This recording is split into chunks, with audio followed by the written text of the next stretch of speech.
Chapter 1713, Divine Dragon's Might.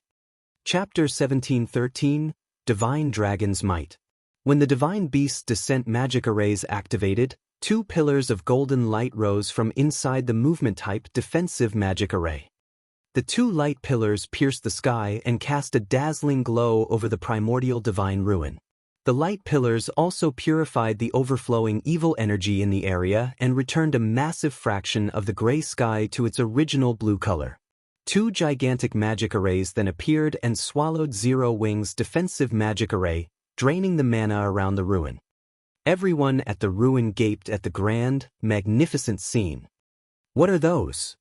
Isn't the amount of mana those magic arrays are absorbing a little too terrifying? Even though we're so far away, I can still feel the mana around me drying up. Wait, I can't even use my spells anymore. The members of the various major powers and adventurer teams stared at the two golden magic arrays in the sky in utter disbelief. This was definitely the first time they had witnessed or experienced such a phenomenon.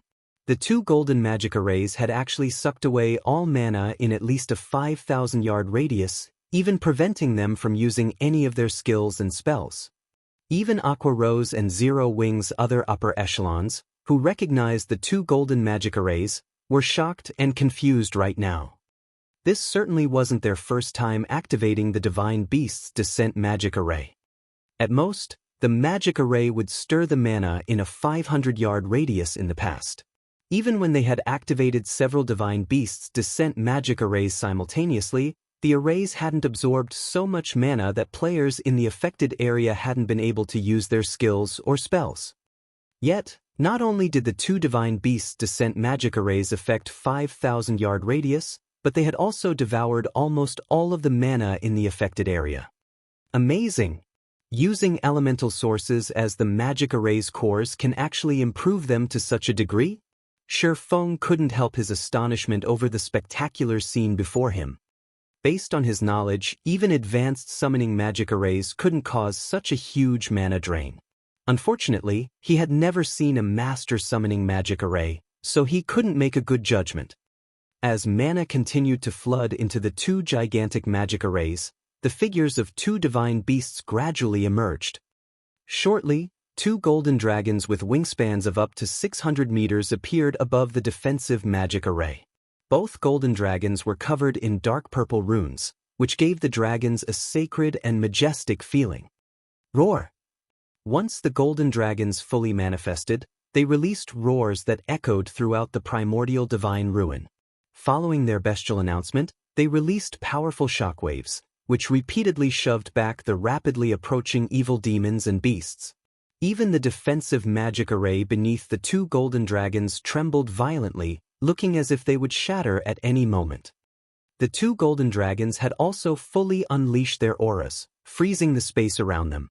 Even Zero Wing's members, who were protected by a defensive magic array, felt their movements grow stiff. Dragons? Are they really dragons? Are you kidding me? Zero Wing can actually summon dragons? The players from the various major powers who watched from a distance stared at the two golden dragons with bulging eyes.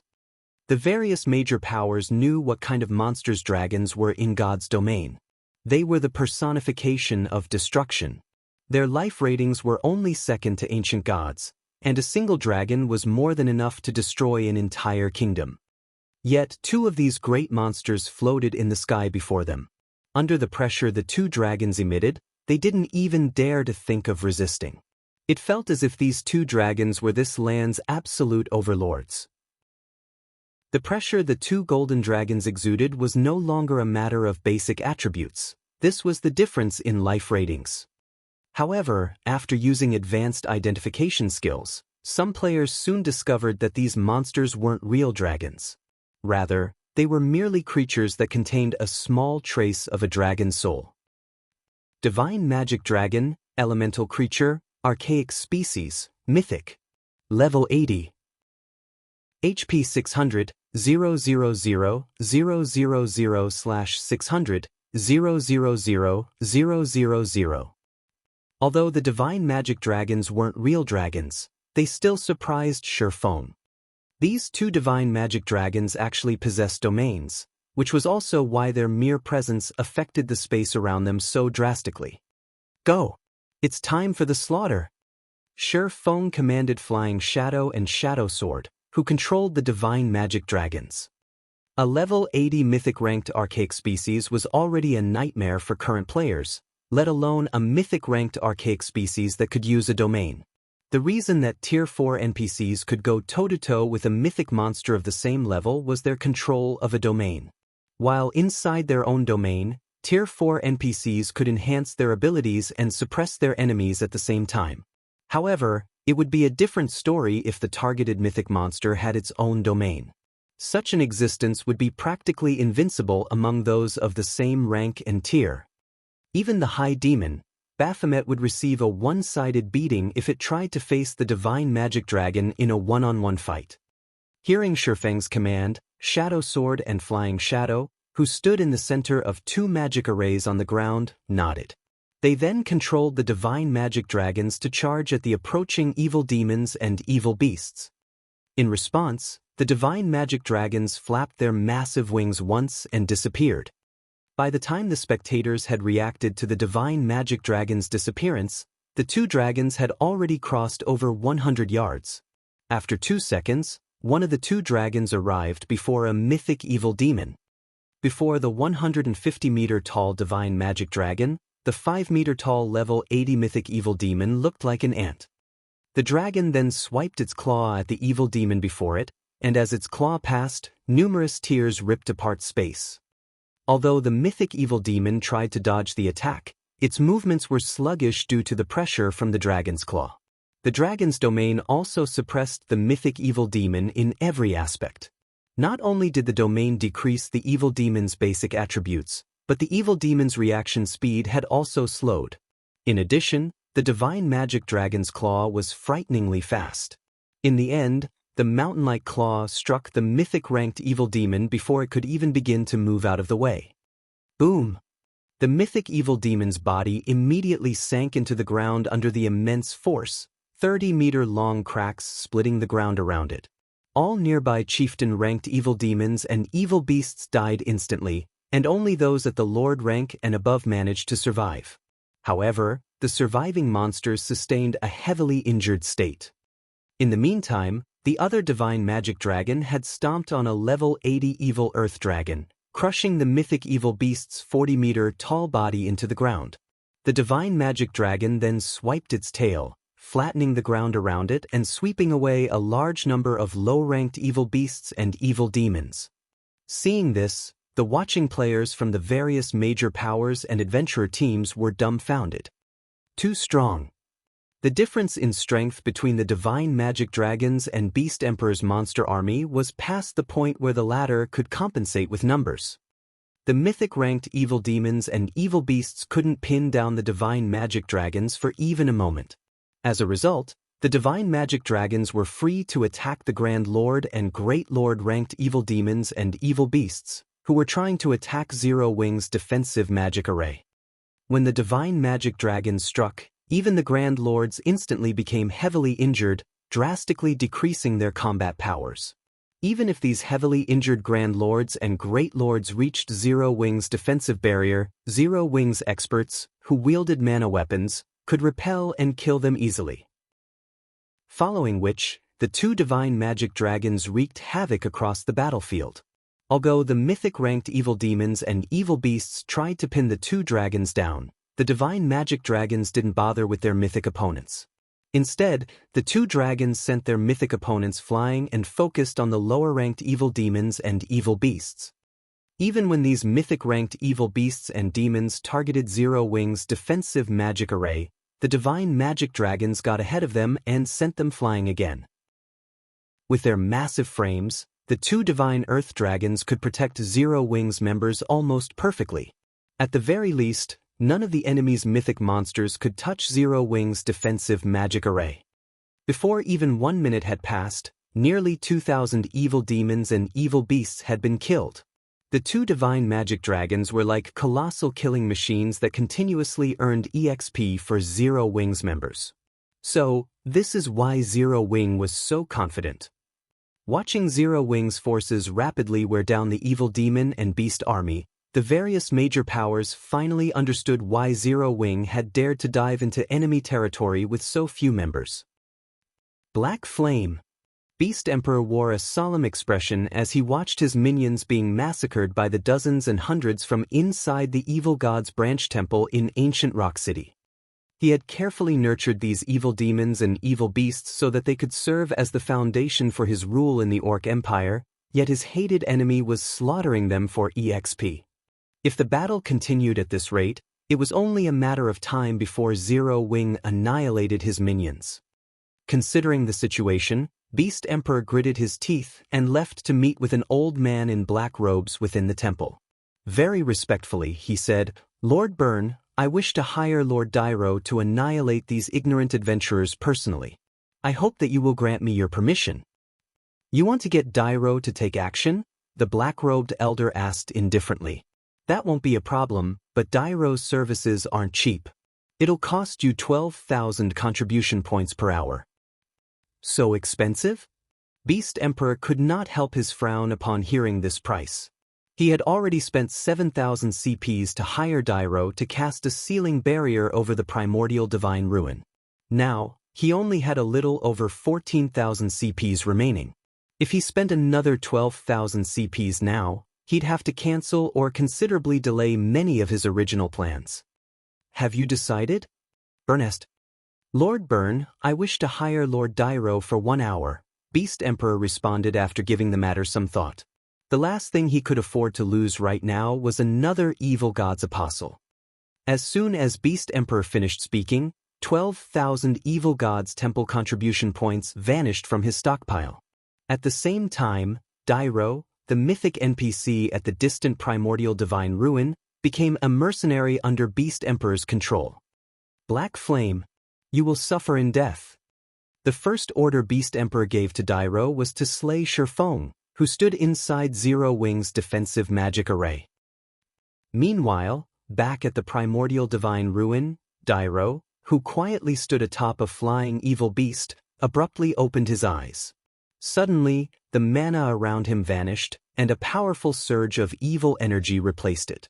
Dairo's horrific aura reached across the primordial divine ruin, making the players present to grow nervous and keep a close eye on the NPC. Dairo lightly tapped his foot on the evil beast beneath him. The flying evil beast then let out a low screech as it slowly descended toward Shifeng. Impossible! This mythic NPC can actually participate in the battle. Gentle Snow and Aqua Rose's expressions darkened when they saw the NPC elder approach. Hurriedly, Aqua Rose shouted, "Shadow Sword, ignore the mythic monsters for now and stop that NPC." Hearing Aqua Rose's command, Shadow Sword promptly nodded. He, too, realized the severity of the situation. Unlike the mythic-ranked evil demons and evil beasts, allowing a mythic NPC to get within attack range would be no laughing matter.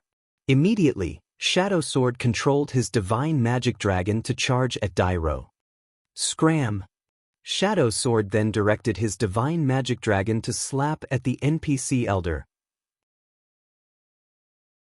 Chapter 1714. Fighting a Mythic NPC.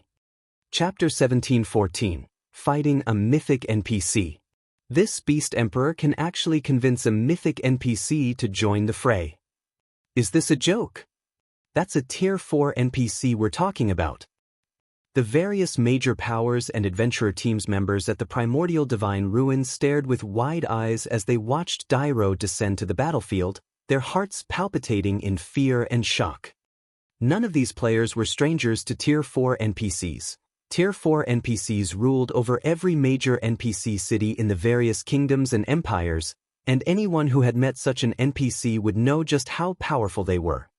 In God's domain, players were able to face monsters of a higher tier due to having more skills, spells, and combat techniques. With this advantage, players could exploit powerful monsters' weaknesses and defeat them, despite having lower basic attributes. However, NPCs had no such weaknesses.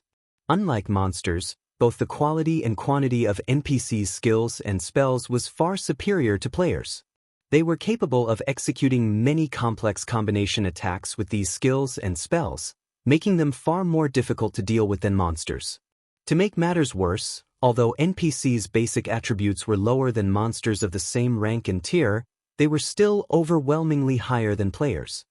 After Dairo opened his eyes, the pressure he gave off made him feel like an entirely different entity than before. The evil energy Dairo radiated was so incomparably dense that the evil energy corroded the space around him. Players over 2,000 yards away could clearly feel this man's aura. If players felt as if they had been submerged in a pool of water as the mythic evil demons and mythic evil beasts' auras had washed over them, then Dairo's aura felt as if they had been dumped into a pit of quicksilver. They couldn't help but shudder as they bathed in this NPC's aura. These players finally understood just how terrifying a Tier 4 NPC was. If this NPC elder wanted to, he could definitely kill every player at the primordial divine ruin, and they wouldn't be able to do anything to stop him. As the various powers and adventurer teams members were in shock over Dairo's aura, a massive figure suddenly appeared before Dairo. This figure was none other than the divine magic dragon under Shadow Sword's control. As soon as it reached its target, the divine magic dragon's mountain-like claw descended on the mythic NPC. However, despite having even enough power to send mythic monsters of the same level flying, Dairo ignored the claw and allowed it to land. Boom! The evil bat Dairo rode shot to the ground like a bullet. The instant the evil bat crashed, the impact formed a crater with a 70-yard radius in the ground. Despite the evil bat being a level 80 Grand Lord, the single attack had heavily injured it. Now, even flight was impossible for the evil bat. Where's the NPC? Shadow Sword examined the bottom of the crater in confusion. He only spotted the evil bat in the crater. Dairo was nowhere to be found. Shadow Sword couldn't even sense the NPC's horrific aura. It was as if the old man had vanished. A second later, a figure appeared in the evil bat's original location, which was none other than Dairo. The old man was in the midst of chanting an incantation, having already written numerous lines of divine runes. As Dairo continued to cast his spell, a magic array formed behind him, absorbing a tremendous amount of evil energy from its surroundings. A short moment later, the space before the array ruptured, creating a black hole that absorbed every form of energy available in its vicinity. Sensing the growing strength of the magic array's aura, Shadow Sword's expression darkened. He could easily tell how powerful Dairo's spell would be. It was definitely stronger than Tier 4 large-scale destruction spells. If this spell struck the divine magic dragon he controlled, the attack would undoubtedly send the dragon flying. If that happened, Dairo would have an opportunity to attack the movement-type defensive magic array, and the consequences would be unimaginably dire. Die! Shadow Sword swiftly used the Tier 4 skill, 5 Thunderfingers, aiming the cone attack at Dairo. As the divine magic dragon's claw sped towards the NPC, countless arcs of electricity extended from the tip of its digits and reached for Dairo. However, as if he had prepared for this attack, Dairo lightly tapped the butt of his staff at the air before him. In response, a gray, threefold magic array appeared before the old man, protecting him from the dragon's attack. Tier 4 defensive spell, Dark Hunt. Double speed casting. Everyone gaped in shock as they watched Dairo, who was still casting his first spell. The magical class players were especially stupefied. Double speed casting was a feat that many magical class players worked to achieve. Unfortunately, very few magical class experts could actually do it. Moreover, the higher a spell's tier was, the more difficult it would be to double cast, not to mention double speed casting. Even Tier 2 peak experts had great difficulty double speed casting 2 Tier 2 spells, yet Dairo could cast 2 Tier 4 spells simultaneously. The NPC's spellcasting was already on par with peak experts. Dairo's threefold magic array instantly stopped the incoming arcs of electricity. None of the arcs had managed to deal any damage. Seeing that Dairo was about to complete his first spell, Shadow Sword hurriedly directed his divine magic dragon to attack the NPC from another direction.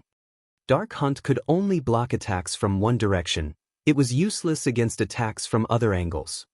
However, just when the Divine Magic Dragon's claw was about to reach Dairo, the NPC disappeared once again.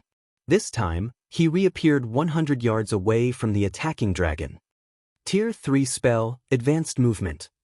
Crap. Supplementary casting. The magical class experts' minds were blown when they saw Dairo appear 100 yards away from the Divine Magic Dragon. Advanced Movement was not a particularly rare spell. It was actually a common spell that Tier 3 magical class NPCs used. What was truly astounding was the way Dairo had used the spell. In a way, supplementary casting was similar to double casting, but rather than channeling two spells at the same time, one could abruptly cast the second spell midway through casting their first spell when supplementary casting. This technique was even more difficult than double speed casting. Meanwhile, before the Divine Magic Dragon could reach Dairo to launch another attack, the NPC finished writing the last line of divine runes for his spell. A sneer twisted Dairo's wizened face. "Do you think you can stop me, the Dark Wizard Dairo, with a lowly summoned creature?" Dairo said as he looked at Shifeng as he made a wave with his staff. Suddenly, cracks in space began to split the sky. Boundless evil energy then flooded out of these cracks and gathered at the tip of Dairo's staff. After gathering enough evil energy, Dairo created 21 pitch-black spears around him with another wave of his staff. Silver arcs of electricity crackled along these spears. Tier 4 Curse, Destruction Spear. Go! Dairo waved his hand. The 21 pitch-black spears flew towards the Divine Magic Dragon. As the product of a Tier 4 curse, each pitch-black spear carried a frightening amount of power. When Shadow Sword tried to attack the spears with the Divine Magic Dragon, repelling one spear actually pushed the dragon back slightly. The strength within the pitch-black spears was actually on par with the dragon's. Although both sides had equal strength, there were 21 pitch-black spears. Meanwhile, when players controlled a summoned creature, they couldn't control it as easily as their own body, which ultimately decreased their combat standards when controlling the creature. Hence, even though Shadow Sword had reached the refinement realm, he was only able to block 5 or 6 spears at a time, while the remaining weapons struck the Divine Magic Dragon. For a time, the Divine Magic Dragon was at a complete disadvantage as the spears pushed it back towards Zero Wing's defensive magic array. Time to finish this.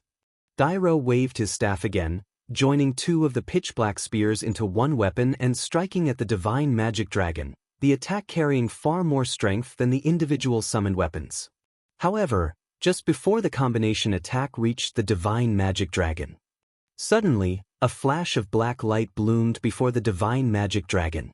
At the same time, the combined spears that flew towards the dragon's chest veered off course. The 2 weapons then split as they brushed past the scales on the dragon's sides harmlessly. This confused Dairo slightly. What's going on? The dragon dodged the attack. No, that's not it. Look at Zero Wing's summoning array. Isn't that black flame? The spectating crowd was dumbfounded for a moment by the sudden development.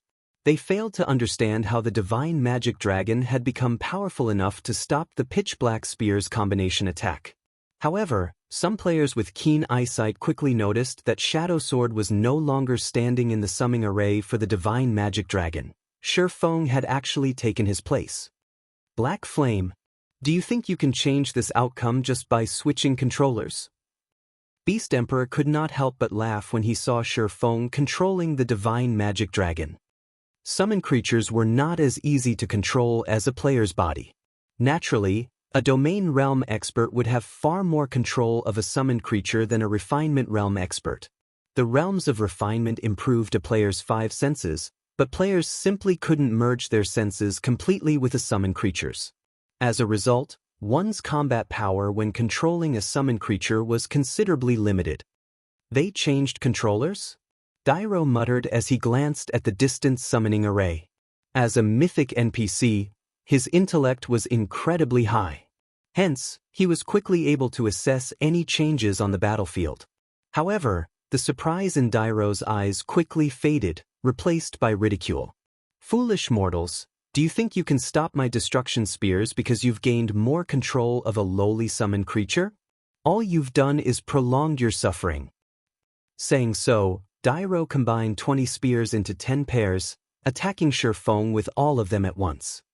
Seeing the 10 incoming attacks, Shifeng executed Sword's Orbit with the Divine Magic Dragon's claws. Dang! A series of clangs echoed throughout the primordial divine ruin. In the end, Shifeng's dragon knocked every one of the 20 destruction spears aside. The spears hadn't even budged the dragon an inch, much less damaged the divine magic dragon. Chapter 1715. Miraculous Effect of the Realms of Truth. Chapter 1715. Miraculous Effect of the Realms of Truth. He blocked all of the attacks. How is that possible? All of the players at the primordial divine ruin were experts. Quite a few of them were even refinement realm experts, so they all recognized how impressive the technique Dairo had just executed was. In their opinions, Dairo's 10 combination attacks were simply splendid. Even if there was no difference in basic attributes, the refinement realms among the spectating crowd weren't confident in blocking all of those attacks without backing up in the slightest. Their likelihood of success would be even lower if they had to do so with a summoned creature. Yet, not only had Shifeng successfully blocked every one of Dairo's attacks, but he had also done so with the Divine Magic Dragon. His control is amazing. Shock flashed in Blue Jade's eyes as she watched the Divine Magic Dragon in the sky. So, this is the strength of the expert closest to achieving a domain. As a Tier 2 summoner, she had a much clearer idea of how difficult it was to control a summoned creature than other players. It was practically impossible for players to control a summoned creature as well as they did their own bodies. This fact held true even for herself. Despite reaching the flowing water realm, her combat standards with a summoned creature were barely at the Trial Tower's 6th floor. Even if she made a breakthrough and reached the Void Realm, she was only confident in raising her combat standard, when controlling a summoned creature, to the middle stage of the Trial Tower's 6th floor. Yet, Shifeng could actually reach the Refinement Realm with the Divine Magic Dragon. This was simply unbelievable. Meanwhile, hovering in midair, Dairo stopped trying to defeat his opponent's vile quality of attacks after watching his first volley fail. Instead, he had the 21 destruction spears attack simultaneously from different directions. Suddenly, numerous streaks of pitch-black light threatened to devour the Divine Magic Dragon. This bastard! He was actually holding back against me? Shadow Sword tightly balled his fist, frustration filling his gaze as he watched the destruction spears dance in the air. When he had controlled the Divine Magic Dragon, Dairo's attacks with the destruction spears had been very straightforward. The NPC hadn't used any particular techniques. Now, however, the destruction spears moved in a coordinated and well-choreographed pattern. These movements were obviously the result of some sort of combat technique. Even if there weren't a difference between Shadow Sword and his opponent's attributes, he felt that he'd be lucky to block a handful of the spears if he tried to defend against the coordinated attacks personally. As the destruction spears were about to plow into the Divine Magic Dragon, Shifeng decided to charge forward rather than retreat. He controlled the Divine Magic Dragon to fly headfirst into the approaching spears. What is he trying to do? Shifeng's actions dumbfounded the spectating crowd. Although the destruction spears couldn't kill the Divine Magic Dragon, if all 21 spears struck the summoned creature, the impact would certainly send it flying several hundred yards back. If that happened, Dairo would have plenty of opportunities to destroy Zero Wing's defensive magic array. However, as everyone assumed that Shifeng was trying to force his way through the attacks, the Divine Magic Dragon began to maneuver agilely around the spears and rapidly closed the distance between it and Dairo. Any destruction spear that came near the dragon either brushed past its scales, or the summoned creature batted it away with a claw. They couldn't actually hit the Divine Magic Dragon. If one wasn't paying attention, they might even assume that the destruction spears had actively avoided the dragon. Flowing Water Realm. Blue Jade could not help but rub her eyes as she watched the scene before her, unable to believe it. However, no matter how she looked at the situation, the Divine Magic Dragon's combat standard was definitely at the Flowing Water Realm. There was no other way it could block all of those spear attacks. However, the situation also left her confused. Just how did Silverwing accomplish such a feat? How could something like this be possible? They were talking about controlling a summoned creature here. Blue Jade wasn't the only one who was shocked. The many experts at the Primordial Divine Ruin were similarly stupefied. Leaving aside Silverwing's personal combat standard, his control of summoned creatures could definitely rank at the very top of God's domain. So, this is the true benefit of the Realms of Truth? Silverwing, who evaded the relentless destruction spears, felt the true power of the Realms of Truth for the first time. Unlike the Realms of Refinement, the Realms of Truth focused on exerting the maximum potential of one's body rather than the five senses. Hence, even when controlling the Divine Magic Dragon, his performance in the Realms of Truth had reached the Ascension realm. After deflecting the endless spear attacks for a short moment, the Divine Magic Dragon Silverwing controlled arrived before Dairo. Silverwing then had the summoned creature slap at the NPC. However, Dairo was still a mythic NPC, and his reaction speed was extremely fast. Before the massive claw could reach him, he used advanced instantaneous movement and appeared 100 yards away from his original location. However, not wanting to give the NPC time to breathe, Silverwing charged forward once again. Suddenly, Dairo was at a disadvantage and had no choice but to evade Silverwing's attacks physically. While evading, Dairo continued to chant incantations and write divine runes. Although Silverwing realized what the NPC was doing, he couldn't do anything about it. 5 seconds, 10 seconds, 20 seconds. After chanting for a total of 24 seconds, Dairo abruptly stopped and sneered at the Divine Magic Dragon before him. "Fall into eternal darkness," Dairo shouted before twirling the staff in his right hand.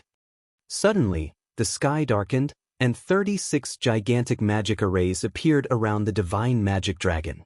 Pitch-black chains then emerged from the magic arrays, binding the dragon. The chains then bound the Divine Magic Dragon in a gigantic, pitch-black ball. Tier 4 Curse, Dark Prison. Although the Divine Magic Dragon was powerful, not even a monster of its caliber would be able to struggle free from a Tier 4 Curse's restrictions. After all, a Tier 4 Curse had the power to rival Tier 5 spells. Crap. The Divine Magic Dragon has been tied up.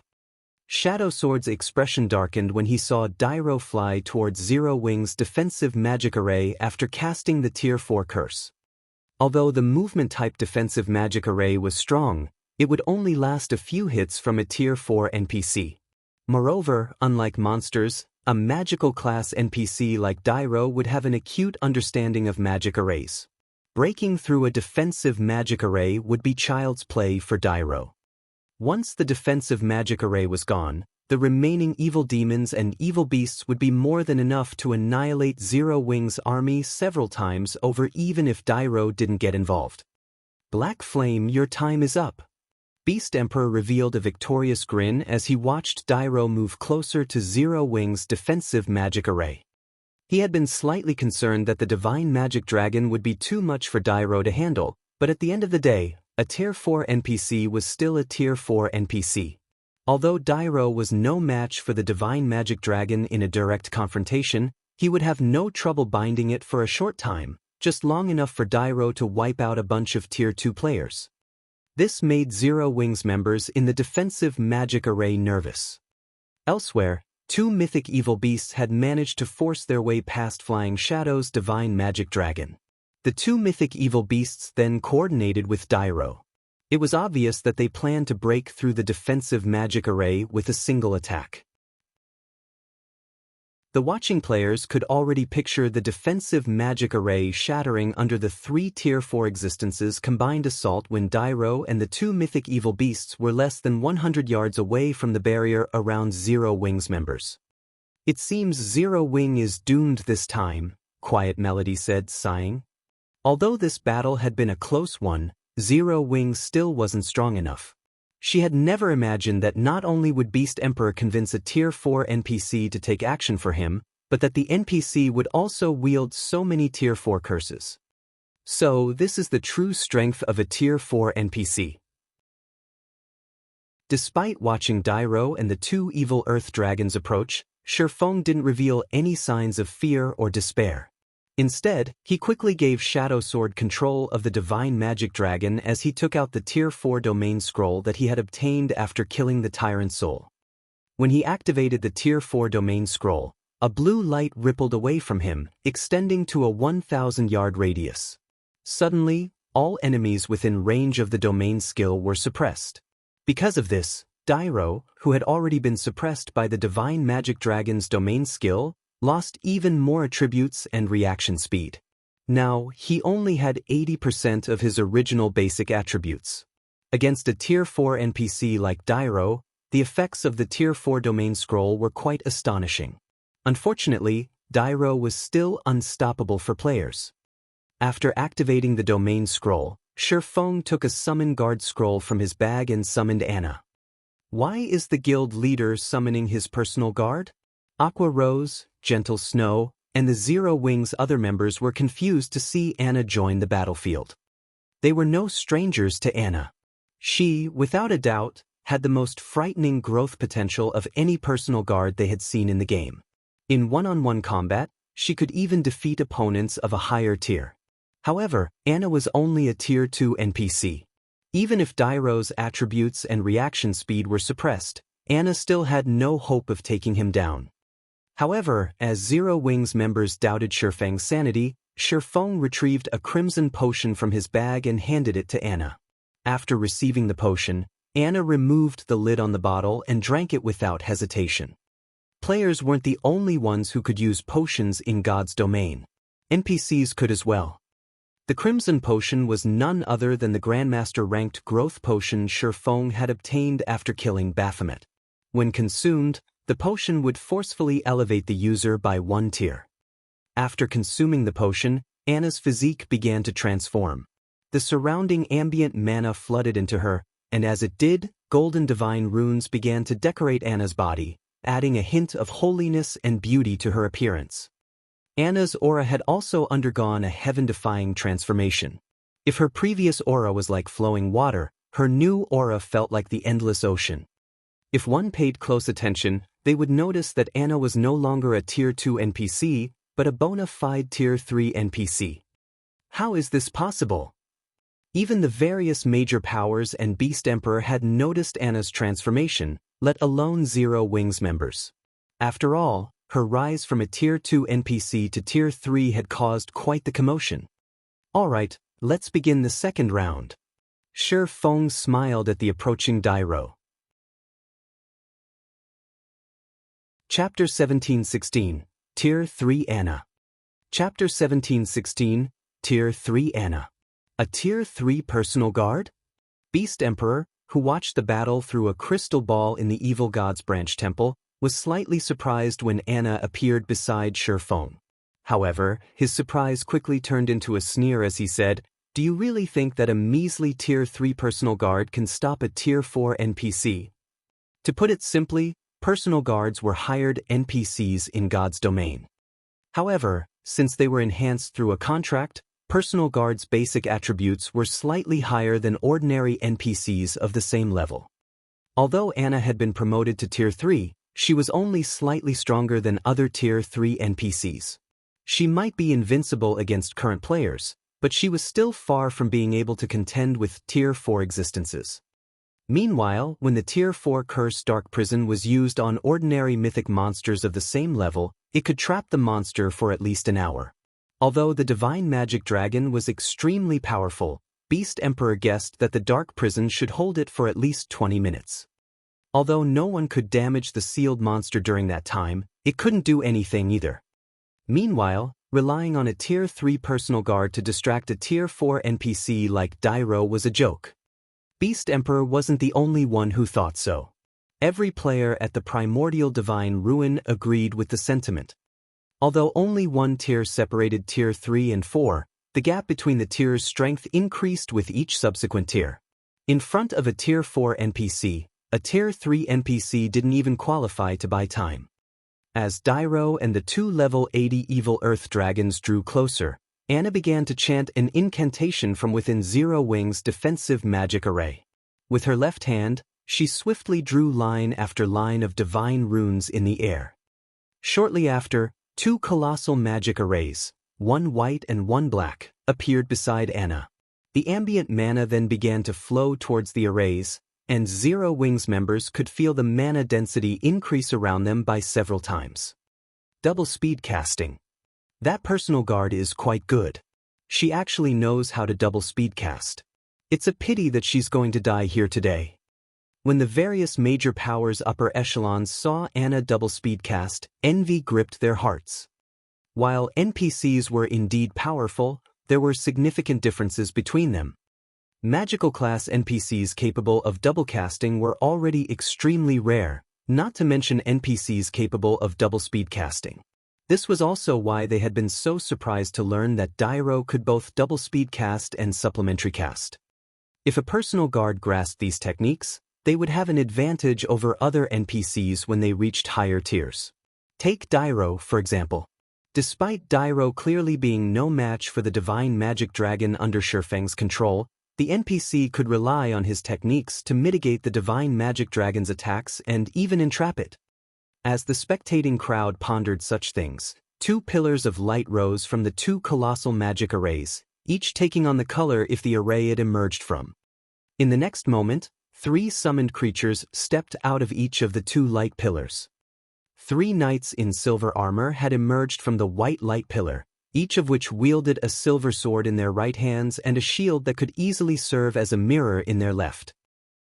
Knight of Light, Elemental Creature, Grand Lord. Level 80. HP 60, 000, 000/60, 000, 000. Meanwhile, three mages in deep black robes stepped out of the black light pillar. Each of the mages carried a staff that was shrouded in black mist. The crystals embedded in the top of the staves radiated four different colors. Envoy of Darkness, Elemental Creature, Grand Lord. Level 80. HP 45, 000, 000/45, 000, 000. Tier 3 Spell, Light Summoning. Tier 3 Spell, Darkness Summoning. If players used the Grandmaster ranked growth potion, they'd only rise by a single tier, but if an NPC used the potion, that'd be a different story. After Anna rose to Tier 3, she had learned all of the Tier 3 spells she would know after truly being promoted to Tier 3. Hence, right now, she was a bona fide Tier 3 existence. The growth potion's only flaw was its short duration of 15 minutes. Once the potion's duration ended, Anna would revert to her original state. Hence, players had only used these potions in crucial moments in the past. They could not be treated like trump cards in guild wars or siege battles. What a powerful personal guard. The instant the 6 level 80 Grand Lords appeared beside Anna, silence fell over the spectating crowd. Nobody had thought that Anna was actually strong enough to summon 6 Grand Lords of the same level. With this, she was basically invincible among Tier 3 existences. Before the spectating crowd could recover from their shock, Anna controlled the Knights of Light and Envoys of Darkness to charge out of the defensive magic array and attack Dairo and the two mythic evil beasts. In the next moment, the Knights of Light vanished, reappearing instantly around their mythic-ranked targets. Once the knights surrounded their opponents in a triangular formation, they raised their shields before them. Suddenly, a magic array of light manifested beneath each of the knights, linking with each other to form a prism of light that trapped Dairo and the mythic evil beasts. Immediately, Dairo and the evil beasts' basic attributes fell once more. Now, the three mythic existences only retained 60% of their original attributes. Moreover, they couldn't break free of the magic barrier unless they killed the Knights of Light. By the time the Knights of Light had finished, the Envoys of Darkness had also completed their spell's chants. Pitch-black mist began to rise from the ground within the barrier, binding Dairo and the evil earth dragons. Although the mist did not reduce the three mythic existences' basic attributes in the least, it did reduce their reaction speed and movement speed by 50%. By the time the Knights of Light and Envoys of Darkness had further suppressed Dairo and the mythic evil beasts, Anna had finished chanting the final verse of her incantation. Tier 4 spell, Yin Yang Cycle. Under her command, a dual-colored magic array appeared in the sky, and 36 gigantic swords emerged, 18 of which were a silvery white, while the other 18 were an abyss black. These 36 swords then descended on Dairo and the two evil earth dragons.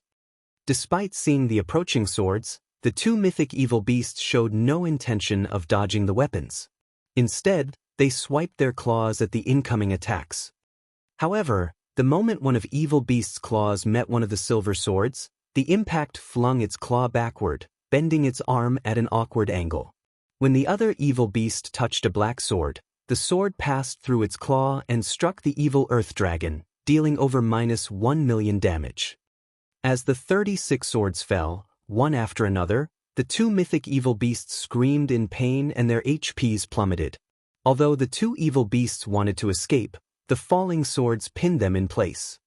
Naturally, Dairo didn't dare to block any of these swords. Rather, he used spells to help him evade the attacks. He didn't have any spare energy to strike at the Knights of Light, much less attack Zero Wing's defensive magic array. Even after another 10 seconds of this bombardment, Dairo and the two evil earth dragons still couldn't free themselves from Anna's assault. Not only had they failed to land a single hit on Zero Wing's defensive magic array, but the two evil earth dragons' HP also continued to decrease. Are my eyes playing tricks on me? Is that woman really a Tier 3 personal guard? Everyone watched Dairo and the mythic evil beasts struggle with shocked expressions. Although Shifeng's domain scroll had suppressed Dairo and the evil beasts, significantly reducing their combat powers, a mere Tier 3 NPC shouldn't have any hope against them by herself, yet Shifeng's personal guard successfully faced them alone. Aside from the word, strong, the spectating crowd truly had no other way to describe Anna.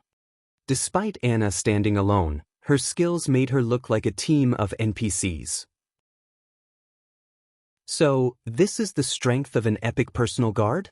Shifeng was just as shocked to see Anna overwhelm Dairo and the two evil beasts. He had never thought that Anna could really go up against Tier 4 existences at Tier 3. With Anna's constant intervention, even after over a minute, Dairo couldn't attack the Knights of Light. In fact, the Tier 4 NPC's HP had even begun to decrease as he failed to keep up with Anna and the Envoys of Darkness's attacks. As he watched, Beast Emperor's eyes became bloodshot. However, he still wasn't particularly worried about this situation. With how powerful the potion Anna had consumed was, the potion's effects should not last very long. Once the potion's effects ended, Anna would have no power over Dairo. 1 minute. 3 minutes. 5 minutes. However, contrary to everyone's expectations, Anna remained powerful throughout the entire battle. She showed no signs of weakening in the least. After Forbidden Domain's cooldown had ended, Shifeng cast the skill on Dairo's dark prison without hesitation. The giant ball of pitch-black chains shattered instantly. The 36 pitch-black magic arrays around the ball also disappeared. Once the trapped divine magic dragon regained its freedom, it resumed its attacks against Dairo. The divine magic dragon had already possessed higher attributes than the Tier 4 NPC, but after Shifeng had suppressed Dairo with his Tier 4 domain scroll and the Knights of Light's Prism of Light, Dairo was only slightly stronger than Grand Lords of the same level. As a result, the difference between the divine magic dragon and Dairo became even more obvious. Furthermore, Shifeng's Forbidden Domain had also affected the Dark Wizard, and he couldn't use any of his spells. After freeing the trapped divine magic dragon, Shifeng quickly switched places with Shadow Sword again and controlled the summoned creature to swipe at Dairo with its claw. Boom! Since the mythic NPC couldn't use any of his spells, he had to rely on his physical prowess to block the attack. However, even though he had stopped the attack with his staff, Dairo's basic attributes were too much lower than the divine magic dragon's. As a result, he still took the full brunt of the attack and received over -2 million damage. To Dairo, whose maximum HP was only at 60 million right now, that blow had taken 1/30th of his HP. Taking advantage of Dairo's helplessness, Anna followed the divine magic dragon's attack with a Tier 4 spell, dealing over -7 million damage to the silenced NPC. While 60 million HP might seem like a lot to players, to the Divine Magic Dragon and Anna, this much HP was nothing. After 6 seconds of constant struggle, Dyro eventually removed the silence debuff. However, he only had 1/3 of his HP remaining by this point.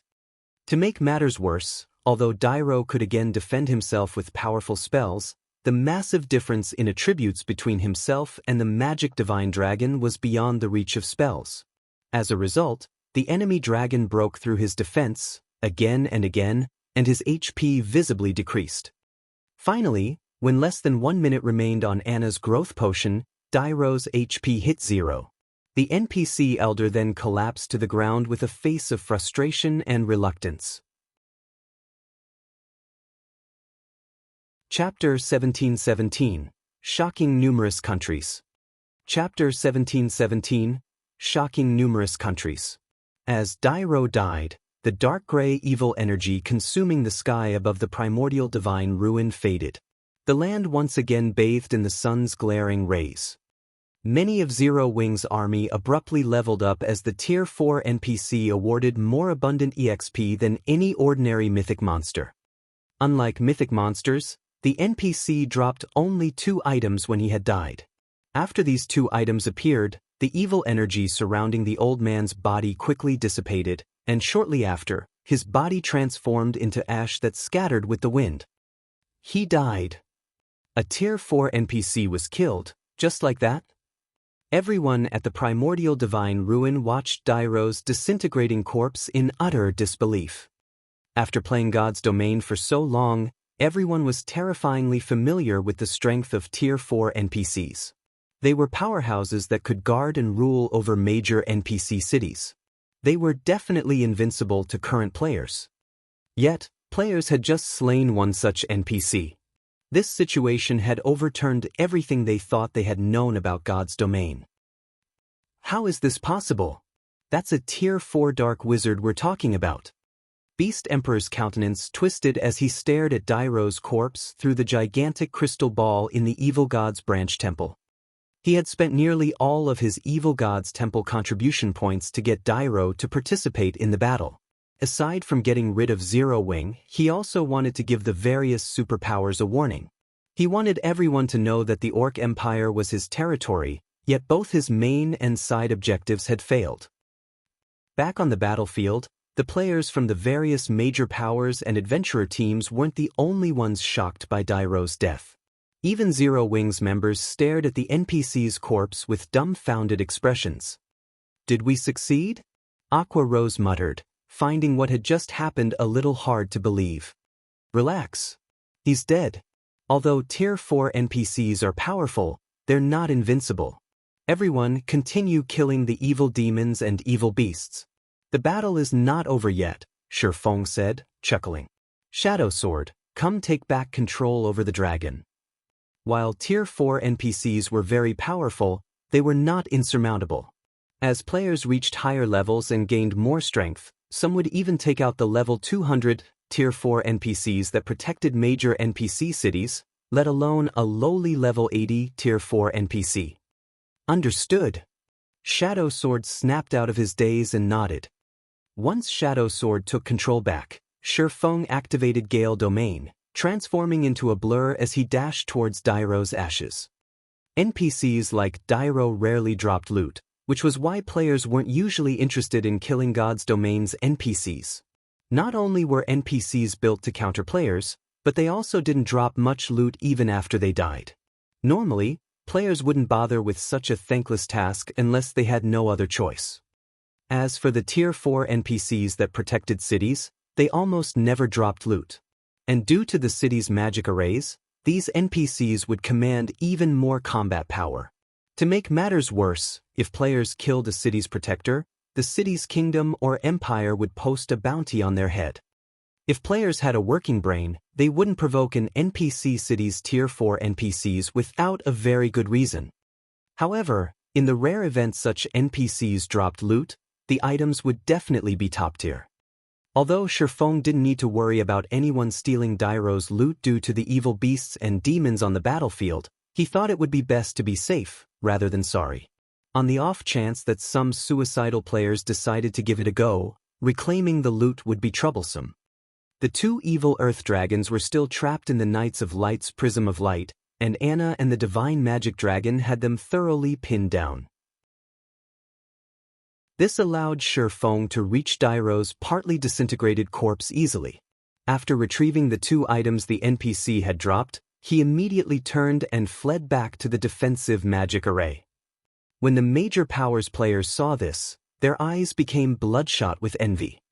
That was a Tier 4 NPC's loot. Even if they didn't know what the items were exactly, due to how powerful Dairo had been, those items were guaranteed to be extraordinary. However, although they were jealous, none of them dared to take action. Whether the Divine Magic Dragons or Anna's level 80 Knights of Light and Envoys of Darkness came after them, all of these beings were ridiculously powerful. Even if they charged onto the battlefield to steal the loot, they would simply add to these monsters' kill counts. Meanwhile, as the various superpowers' upper echelons watched the two Divine Magic Dragons battle, jealousy gripped their hearts. If Silverwing could summon more Divine Magic Dragons, then nobody in the Orc Empire could beat the guild, not even Beast Emperor. However, they also realized that even if Silverwing could summon more of these dragons, it should only be able to do so a limited number of times. It was even possible that Silverwing only had these two summoning arrays. Otherwise, the guild could have summoned a third Divine Magic Dragon to take out Dairo, rather than giving Anna a rare potion to increase her strength. A potion that could elevate a personal guard by 1 tier was far more valuable than a Divine Magic Dragon. Each of these dragons required 88 summoners, which had to be protected at all times. On the other hand, the potion Anna had consumed could be carried and used without such challenging restrictions. Of course, that was just an assumption. They'd have to investigate the situation slowly through their spies in Silverwing to learn the exact truth of the matter. But it was safe to say that from today on, no one would dare to provoke Silverwing at the primordial divine ruin. When Silverwing returned to the defensive magic array, he continued to command Silverwing's army as they slaughtered the evil beasts and demons. After they killed 2 mythic evil beasts and 30,000 plus lower-ranked evil beasts and evil demons, Beast Emperor finally gave up and recalled his minions from the primordial divine ruin. Even Beast Emperor is helpless against Silverwing? Falling Fire, who watched the battle from a safe distance with a magic mirror, frowned as he watched this outcome. He had planned to send Blackwater's army back to the ruin after Beast Emperor had severely wounded Silverwing's forces, but it seemed that his plan was no longer viable. Sure enough, Silverwing still won. Amazing! This is simply amazing. Silverwing actually forced back an army of 100,000 plus evil demons and evil beasts with a little over 1,000 players. With this, Beast Emperor has lost his position as the Orc Empire's overlord. The spectating crowd at the primordial divine ruin could not help but shudder with excitement as they watched the evil demons and evil beasts frantically flee. Silverwing had come to the primordial divine ruin with fewer than 2,000 players, yet not only had it defeated Blackwater's 10,000-strong army, but it had also pushed back a force of 100,000 plus monsters. In the midst of the battle, Silverwing had even killed a Tier 4 NPC and 2 Tier 4 evil beasts. The watching players finally understood just how powerful Silverwing was. The various superpowers, in particular, felt a sliver of fear as they watched the guild. At the very least, they didn't want to make an enemy of Silverwing within the Orc Empire's boundaries. After all, nobody could say for certain that Silverwing couldn't summon more divine magic dragons. As the battle ended, news of Silverwing's shocking victory at the primordial divine ruin quickly spread to the kingdoms and empires neighboring the Orc Empire. Meanwhile, this news didn't only reach the ears of the various large guilds as even ordinary players learned of the battle. The news had reached so many players because many of the players at the primordial divine ruin were from adventurer teams as well. Many of these adventurer teams members began to upload the videos they had recorded of the battle to their respective countries' forums. Crap, is this really a battle between players? Why does it feel more like a battle between NPCs? Quick look. Isn't that a Tier 4 NPC? What? Zero Wing even managed to kill a Tier 4 NPC. Due to this masterpiece of a battle, Zero Wing's fame in the various kingdoms and empires rose significantly. Many players even began to consider joining Zero Wing. For a time, countless players swarmed towards White River City and Zero Wing City. Black Flame, don't think that you've won the war just because you've won this battle. A cold glint flashed in Beast Emperor's eyes as he read the forum posts. Since you've severed one of my limbs, I'll make sure that Zero Wing never sets foot in the Orc Empire again. He admitted that his evil demon and evil beast army had been defeated, and the loss had been significant. However, he knew very well that the divine magic dragons were summoned creatures. They could only exist for a limited amount of time. Once that duration ended, he could simply send his minions back to the primordial divine ruin and slaughter Zero Wing's army. Even if Zero Wing could summon the divine magic dragons again, he could just order another retreat and attack at a later time. He had more than enough evil demons and evil beasts to bleed Zero Wing dry. Star Moon Kingdom, White River City. After seeing that the battle was over, Shifeng used a return scroll to return to White River City. However, Shifeng did not head directly to the War God's Temple. Instead, he visited White River City's Adventurers Association. In a VIP room on the Adventurers Association's second floor. When one of the association's senior administrators entered the room, he greeted Shifeng, who rested on a sofa, and asked, "Lord Protector, how may I be of service today? I wish to build a town in a neutral map outside of the kingdom, and I need the Adventurers Association's help," Shifeng said, nodding. He then revealed the town building order he had acquired from the Lost Town. Chapter 1718, Building a Neutral Town. Chapter 1718, Building a Neutral Town. Inside the luxurious VIP room, the NPC senior adopted a more respectful attitude towards Shifeng upon watching the swordsman pull a tattered piece of parchment from his bag and place it on the table. Following which, the NPC inspected the parchment carefully.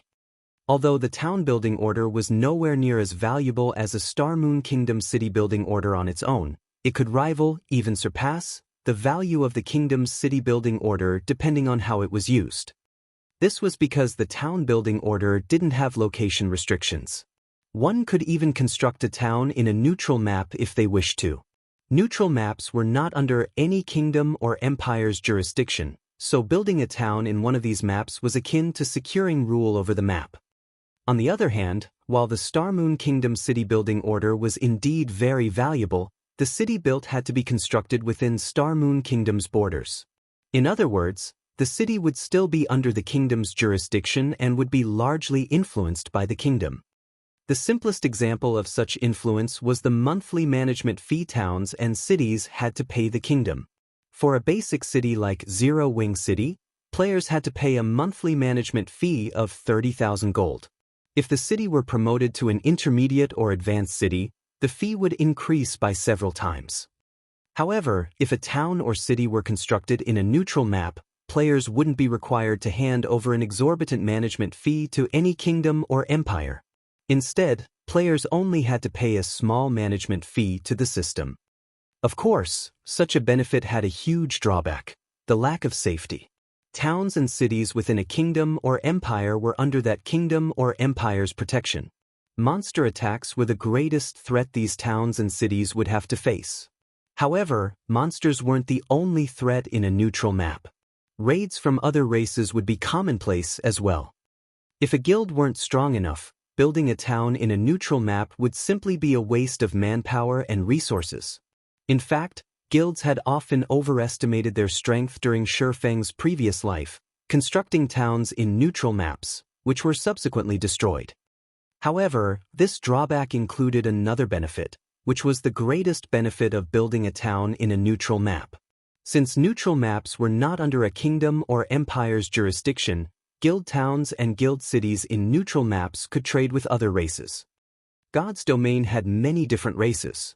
Aside from creatures with low intellect, which only knew how to slaughter other beings for survival, there were intelligent races that could communicate with players, such as dwarves, elves, orcs, half-elves, and half-orcs. Only, these races were prohibited from entering guild towns and cities within kingdoms and empires' borders. At most, players might encounter these races in NPC towns and cities, but even then, these races would only conduct basic trade with players. However, these foreign races produced many products that were better than those made by human hands. Moreover, each race had their own specialty products that would be of great help to players' survival when fighting in the fields. Take dwarven-made weapons and equipment, for example. As the dwarves had better techniques and special forging methods, their weapons and equipment performed far better than human-made products. Meanwhile, guild towns in neutral maps weren't prohibited from trading with foreign races. As long as a town were attractive enough, it could inspire members of the foreign races to visit. Aside from trade, players could also employ foreign races to serve as the town soldiers. Unlike human warriors, these races' warriors generally specialized in a particular aspect. Hence, guilds that had towns in neutral maps in the past had hired foreign races' warriors to protect their towns. Because of these aspects, although neutral towns didn't seem any different than ordinary guild towns, they could actually function like miniature kingdoms in neutral maps. Although the neutral town couldn't compare to kingdoms and empires in every aspect, it had the qualities to become one. Lord Protector, I have ascertained that there are no problems with your town building order. May I know where you wish to build your town? The NPC administrator respectfully asked as he stored the town building order. He then took out a crystal ball and placed it on the table. In the next moment, a map of God's domain appeared in the crystal ball. Here, Shi Feng said as he pointed at the Orc Empire's primordial divine ruin. Constructing a town in a neutral map wasn't like building one in a kingdom or empire. Kingdoms and empires would never intervene in matters outside of their borders. Hence, when building a town in a neutral map, the Adventurers Association was fully responsible for handling the town's construction. Lord Protector, this location is currently quite chaotic. The lowest level monsters nearby are above level 50. Orcs also wreak havoc in the area. If you wish to build a town there, it will be costly. The basic construction fees alone come to 40,000 gold. If you wish to employ guards, each level 100, Tier 1 adventurer will cost 3 gold per day, 10 gold per day for a Tier 2 adventurer, and 100 gold per day for a Tier 3 adventurer. You will also only be allowed to employ them for a maximum of 3 days. Do you wish to hire any guards? I'll hire 1,000 Tier 1 adventurers, 500 Tier 2 adventurers, and 20 Tier 3 adventurers for 3 days. This wasn't the first time Shi Feng had built a neutral town, so the cost didn't particularly surprise him. While neutral maps were extremely dangerous, the profit one could obtain from them was immense. Hence, towns in neutral maps were only given 3-day protection periods. Not only were these NPC guards expensive, but their levels wouldn't scale along with players, remaining only slightly higher than the local monsters. These NPC guards were mainly there to repel monster and foreign race assaults, not players. Zero Wing had recently earned a fortune from selling the equipment it had obtained after killing Heaven's Burial and Blackwater's members. It also had the profit from Stone Forest Town and Zero Wing City. However, since a large part of the money had to be invested in the guild's development, Zero Wing only had a little over 80,000 gold in the bank right now. The construction alone cost 40,000 gold, which was many times higher than building a town within Star Moon Kingdom. With how expensive the adventurers were, Shi Feng didn't dare to hire too many at once.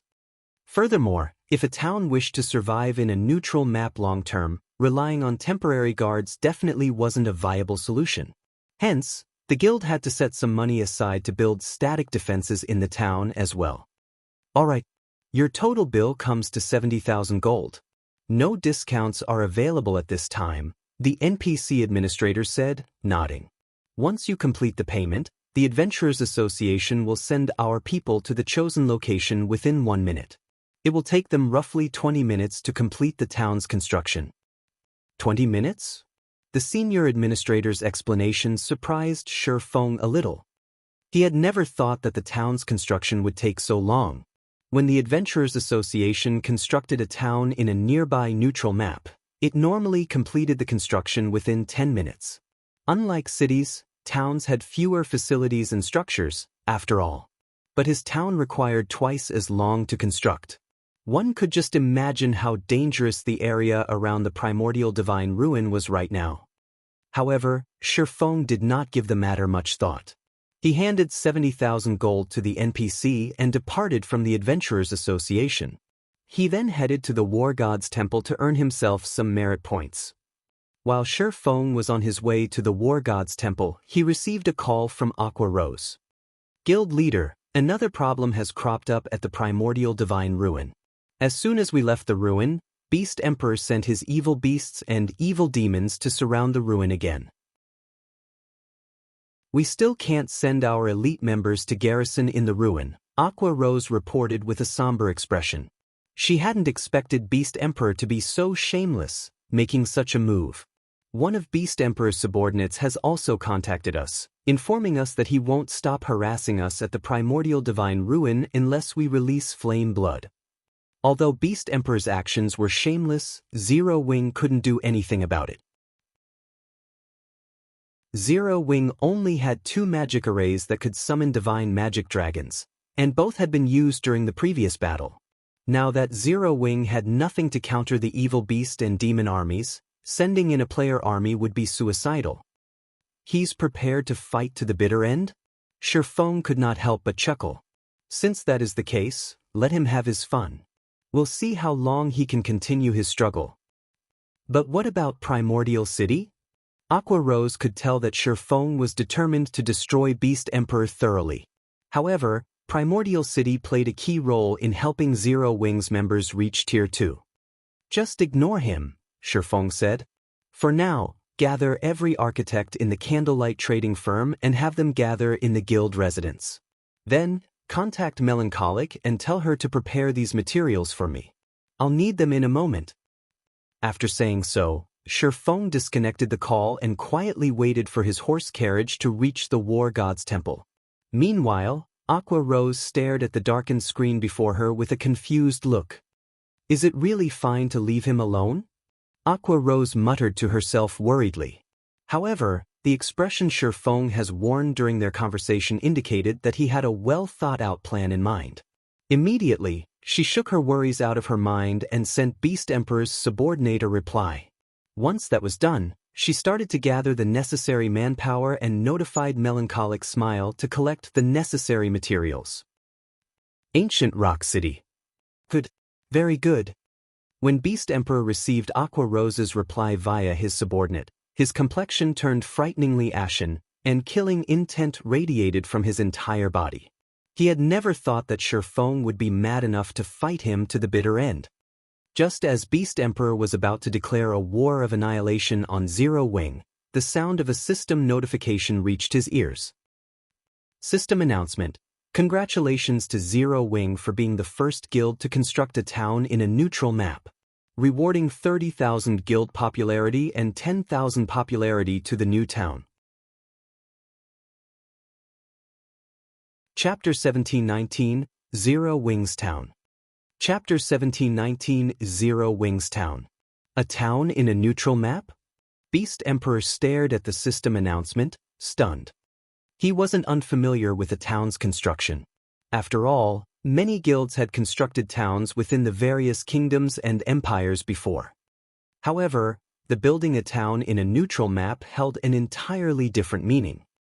Neutral maps lacked teleportation points.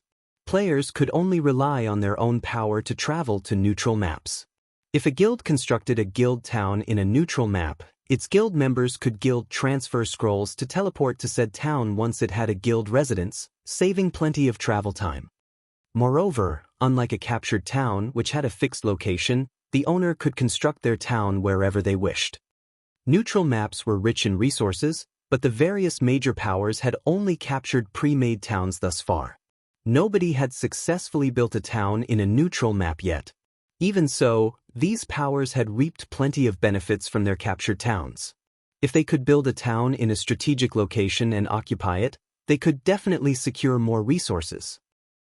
Meanwhile, at the Orc Empire's primordial divine ruin, the players from the various major powers and adventurer teams, who were preparing to fight for the ruin's entry slots, were watching towards the southwest, an indescribable shock filling their gazes. Suddenly, a town had popped up in the highlands southwest of the primordial divine ruin. Combined with the previous system announcement, any fool would realize that this constructed town belonged to Zero Wing. Am I dreaming? How is this possible? Zero Wing is so awesome. The guild even had the means to construct a town here? Looking at the fully formed town, the various large guilds at the primordial divine ruin looked on with envy. Meanwhile, the eyes of the various adventurers glowed with excitement. Having a town so close to the primordial divine ruin was a dream. The primordial divine ruin was an important resource, which the various major powers competed for. These powers had even expended endless manpower and resources just to get more members into the ruin. Now that Zero Wing had built a town beside the primordial divine ruin, the guild would have a massive advantage over the other powers when competing for entry slots. First, Zero Wing could easily mobilize a large number of guild members to the primordial divine ruin. Zero Wing's members would not have to face hours of travel.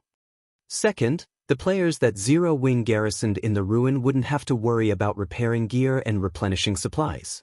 The primordial divine ruin wasn't a town, and even though it offered hotels for players to rest in, there were a limited number available. Moreover, the cost was beyond exorbitant. Not even large guilds could necessarily afford for thousands of their members to rent rooms from the hotels, yet if players set up camp outside of the ruin, their stamina and concentration recover would be incredibly slow. This prevented them from grinding the surrounding monsters and leveling up efficiently.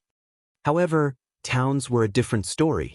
A town could accommodate more players, and most importantly, players could repair their weapons and equipment in a town. Although the primordial divine ruin had restaurants and hotels, it didn't have any smithies. Hence, players would have to return to their respective towns and cities to repair their gear after grinding around the ruin for some time. With these two advantages, Zero Wing could secure a powerful position in the competition over the primordial divine ruin's resources. While the various large guilds were furious over Zero Wing building a guild town next to the ruin, the various adventurer teams were elated.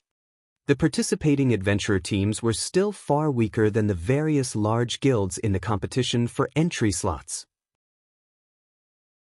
After all, unlike adventurer teams, the various large guilds had many members under their command and could afford to garrison their members in the primordial divine ruin in shifts without affecting their total combat power within the ruin. However, now that a town had been built next to the primordial divine ruin, the various adventurer teams could use it as a temporary base, staying close to the ruin long term. With this, the various adventurer teams could compete with the various large guilds on a more even playing field. Meanwhile, news of Zero Wing's new town in the Orc Empire quickly spread to the neighboring kingdoms and empires. For a time, the various large guilds and independent experts were all talking about Zero Wing. Zero Wing's rise is certain now. Not only does the guild have the advanced combat rooms and a guild city, but it also has built a town right beside the Orc Empire's primordial divine ruin. That's right. I heard that many independent experts have chosen to join Zero Wing to better develop themselves. Apparently, not only has the guild reserved specific advanced combat rooms for its members, but Zero Wing members can also learn the guild's combat techniques for a much lower price than non-guild players. I knew I should have joined Zero Wing earlier. Many independent experts from the various kingdoms and empires neighboring the Orc Empire were tempted to join Zero Wing after learning about the guild's latest achievement. They hadn't known much about Zero Wing previously, and those that had known hadn't had a particularly optimistic view of the guild. However, that had all changed after the guild's overwhelming victory against Blackwater and Beast Emperor.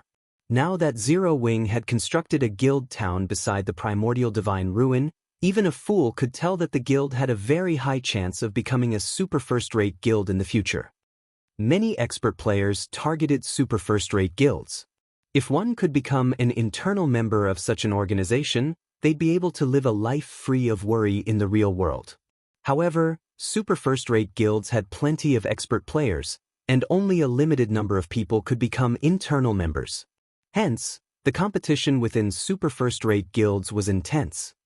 However, if players joined a guild that had the potential to become a super first-rate guild, even if they were only ordinary experts, they still had a high chance of becoming an internal member. Thinking about the potential benefits, many of the various kingdoms and empires' experts hurried towards Starmoon Kingdom. For a time, more players gathered before Zero Wing's residence in White River City and Zero Wing City, allowing the guild to recruit another large batch of elite and expert players. Meanwhile, when Aqua Rose, who was gathering the architects Shifeng had requested, found out about Zero Wing's new town, realization dawned on her. She was also instantly overjoyed. Now that Zero Wing had a guild town beside the primordial divine ruin, the guild would have a much easier time collecting combat techniques and entering Primordial City.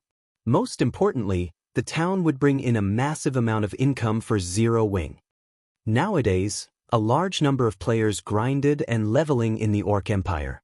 All of these players were elites and experts from the various kingdoms and empires, and they all had plenty of resources. Meanwhile, there were only a few guild towns in the Orc Empire. Furthermore, Ancient Rock City, which had been a hub for players, had become an evil demon nest. This further limited the number of rest areas for players. Now that a new guild town had popped up beside the primordial divine ruin, tons of expert and elite players would swarm the town, giving Zero Wing access to all sorts of rare resources. The guild's new town would likely be even more profitable than Stone Forest Town, and for Zero Wing's members, this was a golden opportunity to visit the Orc Empire to grind. Their leveling efficiency in the neutral map would definitely be faster than grinding in Starmoon Kingdom. Meanwhile, Shifeng, who sat in an advanced horse carriage as he headed towards White River City's War God's Temple, remained wholly ignorant of the commotion Zero Wing's new town had caused. All he knew was that his new town's construction had been completed. The system had also notified him that he needed to inspect the town and complete the handover procedures. However, Shifeng wasn't focused on his newest town, but on the contents of his bag. While he had been embroiled in battle, he hadn't had the chance to inspect his harvest. Now that things had settled down, he had to go through the items. After all, he had obtained much from the battle at the primordial divine ruin. Not only had Zero Wing's army killed a large number of Blackwater experts, but it had also taken down 2 mythic evil beasts and a mythic ranked NPC.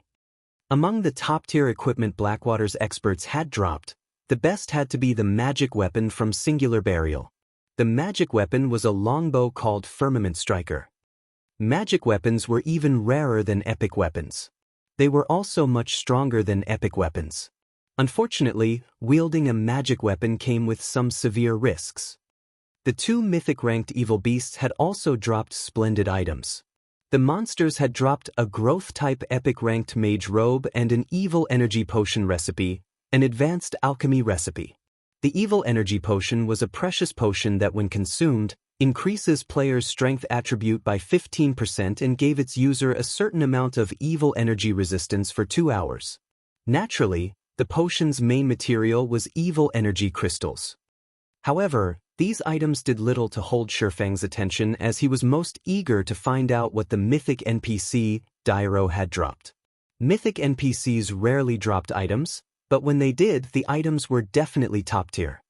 Following which, Shifeng retrieved the 2 items Dairo had dropped from his bag.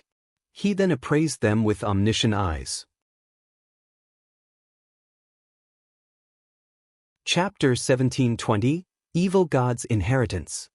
Chapter 1720, Evil God's Inheritance. When Shifeng started appraising the 2 items Dairo dropped, the mana density inside the closed carriage rapidly increased. Like 2 hungry beasts that had just woken up, the 2 items absorbed the ambient mana around them ravenously. This situation surprised Shifeng somewhat. He had never thought that the 2 items Dairo dropped would be so amazing. Right now, the mana density in the carriage was slightly above even that of Stone Forest Town. The mana absorption process eventually stopped after about 10 seconds.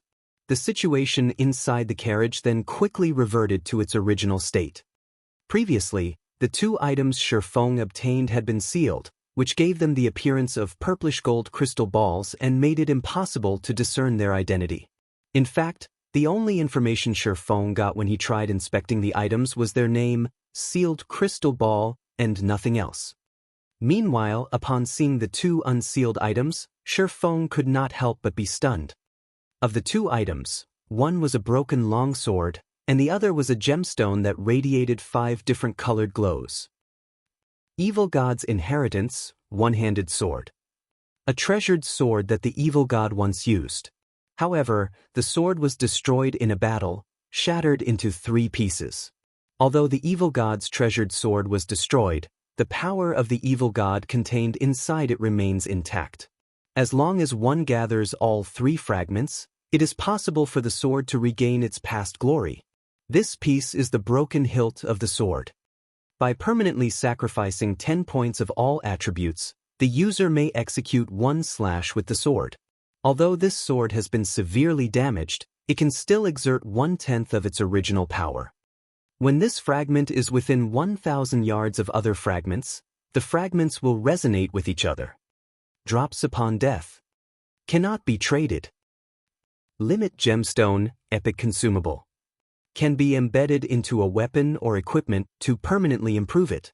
Can be used on only epic ranked items or below. Shifeng shuddered involuntarily as he looked at the descriptions of these 2 items, his eyes glowing with excitement.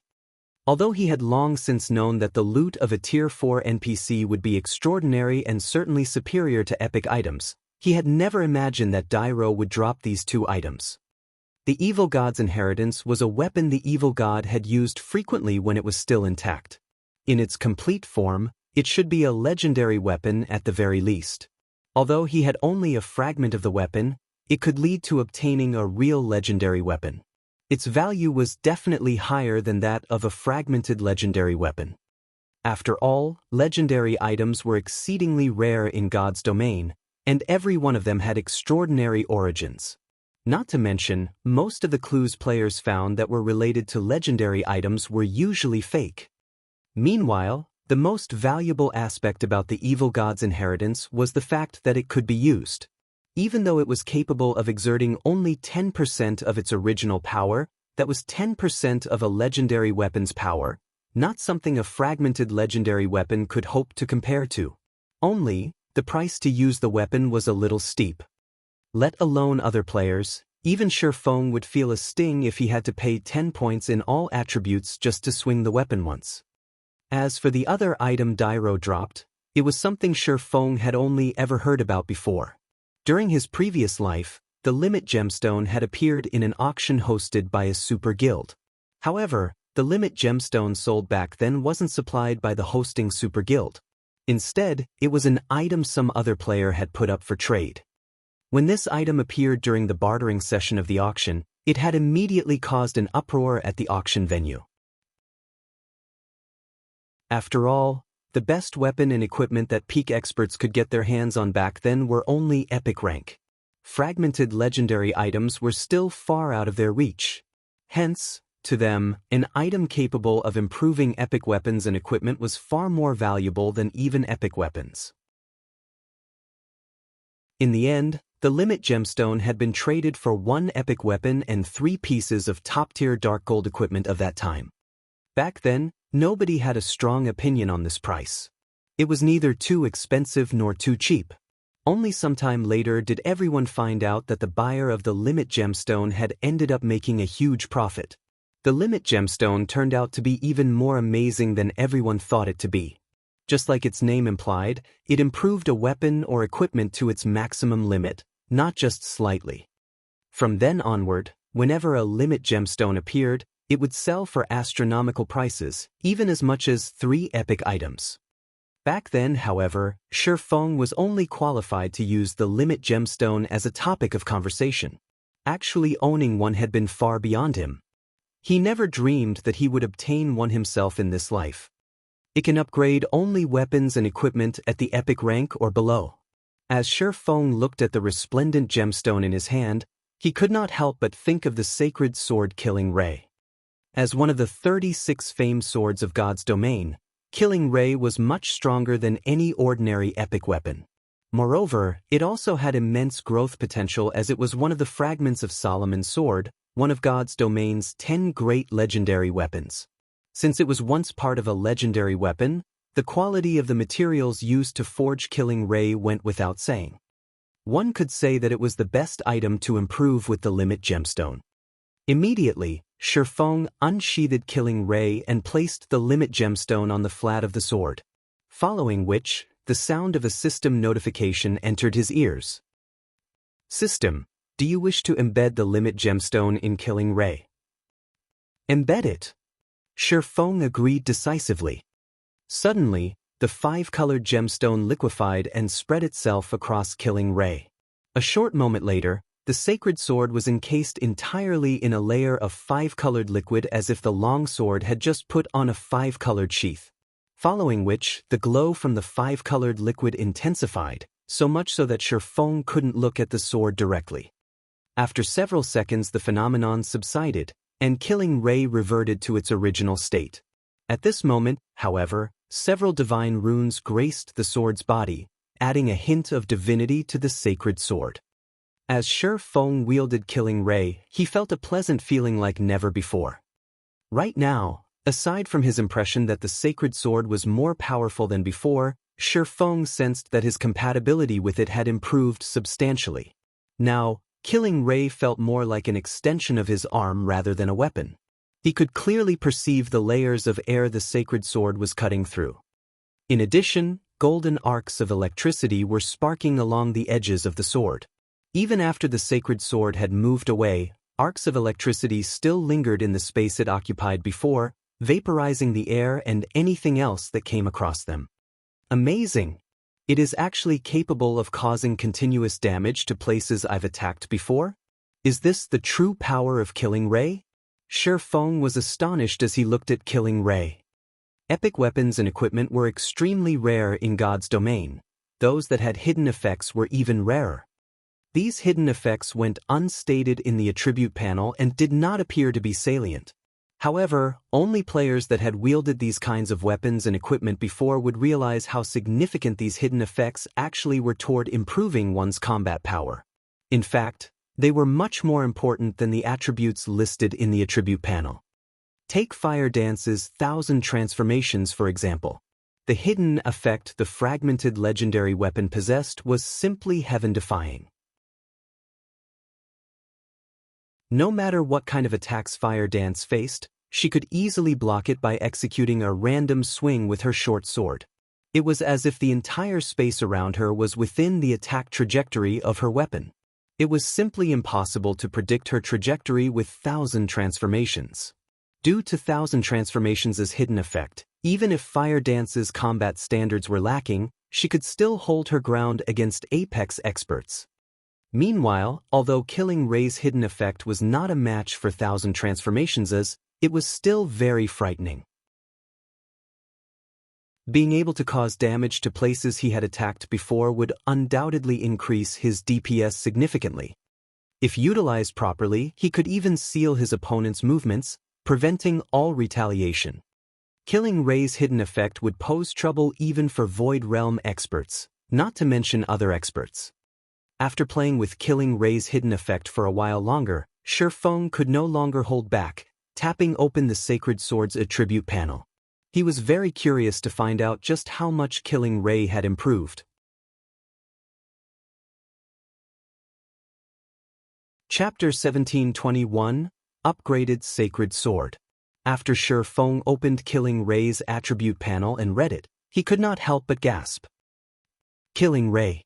Level 30, Level 120.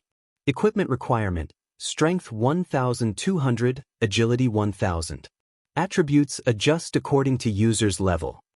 Attack power plus 2440, level 65. Strength plus 173, Agility plus 165, Endurance plus 162. Attack speed plus 25. Ignore 30% of the target's defense. when equipped. Strength increased by 20%, agility increased by 15%, and attack speed increased by 10%.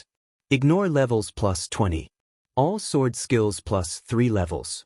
All item level requirements reduced by 5 levels.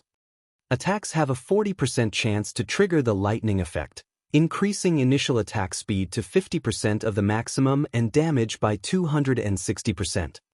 Additional skill 1 dash. Summon lightning. Summons lightning to deal 600% lightning damage to enemies within a range of 20 yards and inflict the numb effect for 5 seconds. Afterward, attack range increased by 20 yards for 30 seconds. Cooldown, 5 minutes. Additional skill 2 dash. Thunder God's Descent. Become immune to all control skills. Movement speed and attack speed increased by 150%, damage increased by 50%, and all damage received decreased by 60% for 30 seconds. Cooldown, 1 hour. Additional skill 3 dash.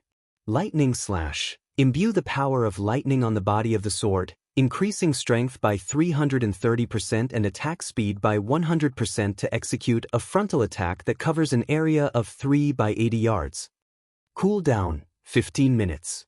A sacred sword created by the Godsmith Arnold using a piece of mysterious sword fragment. Killing Ray is one of the 36 famed swords of God's domain, ranking 20th. It was once a sword used by the Thunder Emperor Kaiser. Allows the wielder to have the speed of lightning. When fighting against dark creatures, damage increased by 100%. Can be evolved. Cannot be destroyed. For a moment, Shifeng even suspected that his eyes were playing tricks on him. Not only had Killing Ray's equipment requirement increased by a significant margin, but even its attack power had risen drastically. At level 65, its attack power already exceeded 2,400, close to rivaling the attack power of an epic two-handed weapon of the same level. Originally, Killing Ray was already a top-tier epic weapon. After being upgraded by the Limit Gemstone, its basic attributes had improved by 20%. Even the other effects were 5% better. The weapon skills had also been strengthened to a certain degree, and there was even the addition of a new skill, Lightning Slash. Although Lightning Slash did not deal a lot of damage, the increase in strength it provided was crucial to expert players because higher strength allowed players to suppress their opponent and create gaps to land a fatal blow. With my current attack power, I can most likely break through even a Tier 2 MT's defense. Shifeng was startled as he looked at his own statistics. In God's domain, even if players landed a direct hit on another player's body, their target's defense would weaken their attacks, preventing 100% damage dealing. To deal 100% damage with an attack, a player would have to overcome their opponent's defense limit, which was determined by a player's defense value and armor type. Even at the same defense value, different armor types would grant different defense limits. For example, at the same defense value, the defense limit of plate armor would greatly exceed that of cloth armor. However, once a player's strength and attack power reached a certain measure, they could break through even an MT's defense limit and deal 100% damage with their attacks. After achieving such a measure of strength and attack power, what kind of armor one's opponent wore would no longer matter. Just as Shifeng was getting a feel for Killing Ray's newfound power, the advanced horse carriage he was riding finally arrived at the entrance of the War God's Temple. Currently, the War God's Temple was as lively as ever. The number of players visiting the temple was not the slightest bit lower than that of the city's auction house and of the Adventurers Association. However, in Shifeng's opinion, the traffic at the War God's Temple was still relatively low. The War God's Temple was the protector of the entire continent of God's domain. As players reached higher levels, they would come across the dark forces, such as demons, evil demons, and abyssal creatures, more frequently. Moreover, after players got promoted to Tier 2, so long as their War God's Temple reputation points reached 300, they could receive special quests to deal with these dark forces. These quests generally awarded plenty of merit points, in addition to some special resources. Meanwhile, after players accumulated 500 reputation points with the temple, they could start accepting large-scale crusade quests, which required players to target the gathering points for the dark forces. In the past, this was the type of quest that the various large guilds enjoyed accepting the most because at least half of the town-building orders they obtained originated from these crusade quests. If a large guild wished to have a better time developing in neutral maps, they would shift their focus to the War God's Temple. Currently, most of the players visiting the War God's Temple were independent players. Only a small minority were guild players. In the future, however, the situation would be reversed with a large majority of the players visiting the War God's Temple being members of large guilds. As soon as Shifeng arrived at the main entrance of the War God's Temple, he attracted the attention of the nearby players. Crap, that's a six-winged bronze-ranked guild emblem. That person must be a member of Zero Wing's main force. It would be great if I could get acquainted with such a big shot. That way, I'll have an easier time joining Zero Wing. Keep on dreaming. How could people like us possibly come into contact with a big shot from Zero Wing?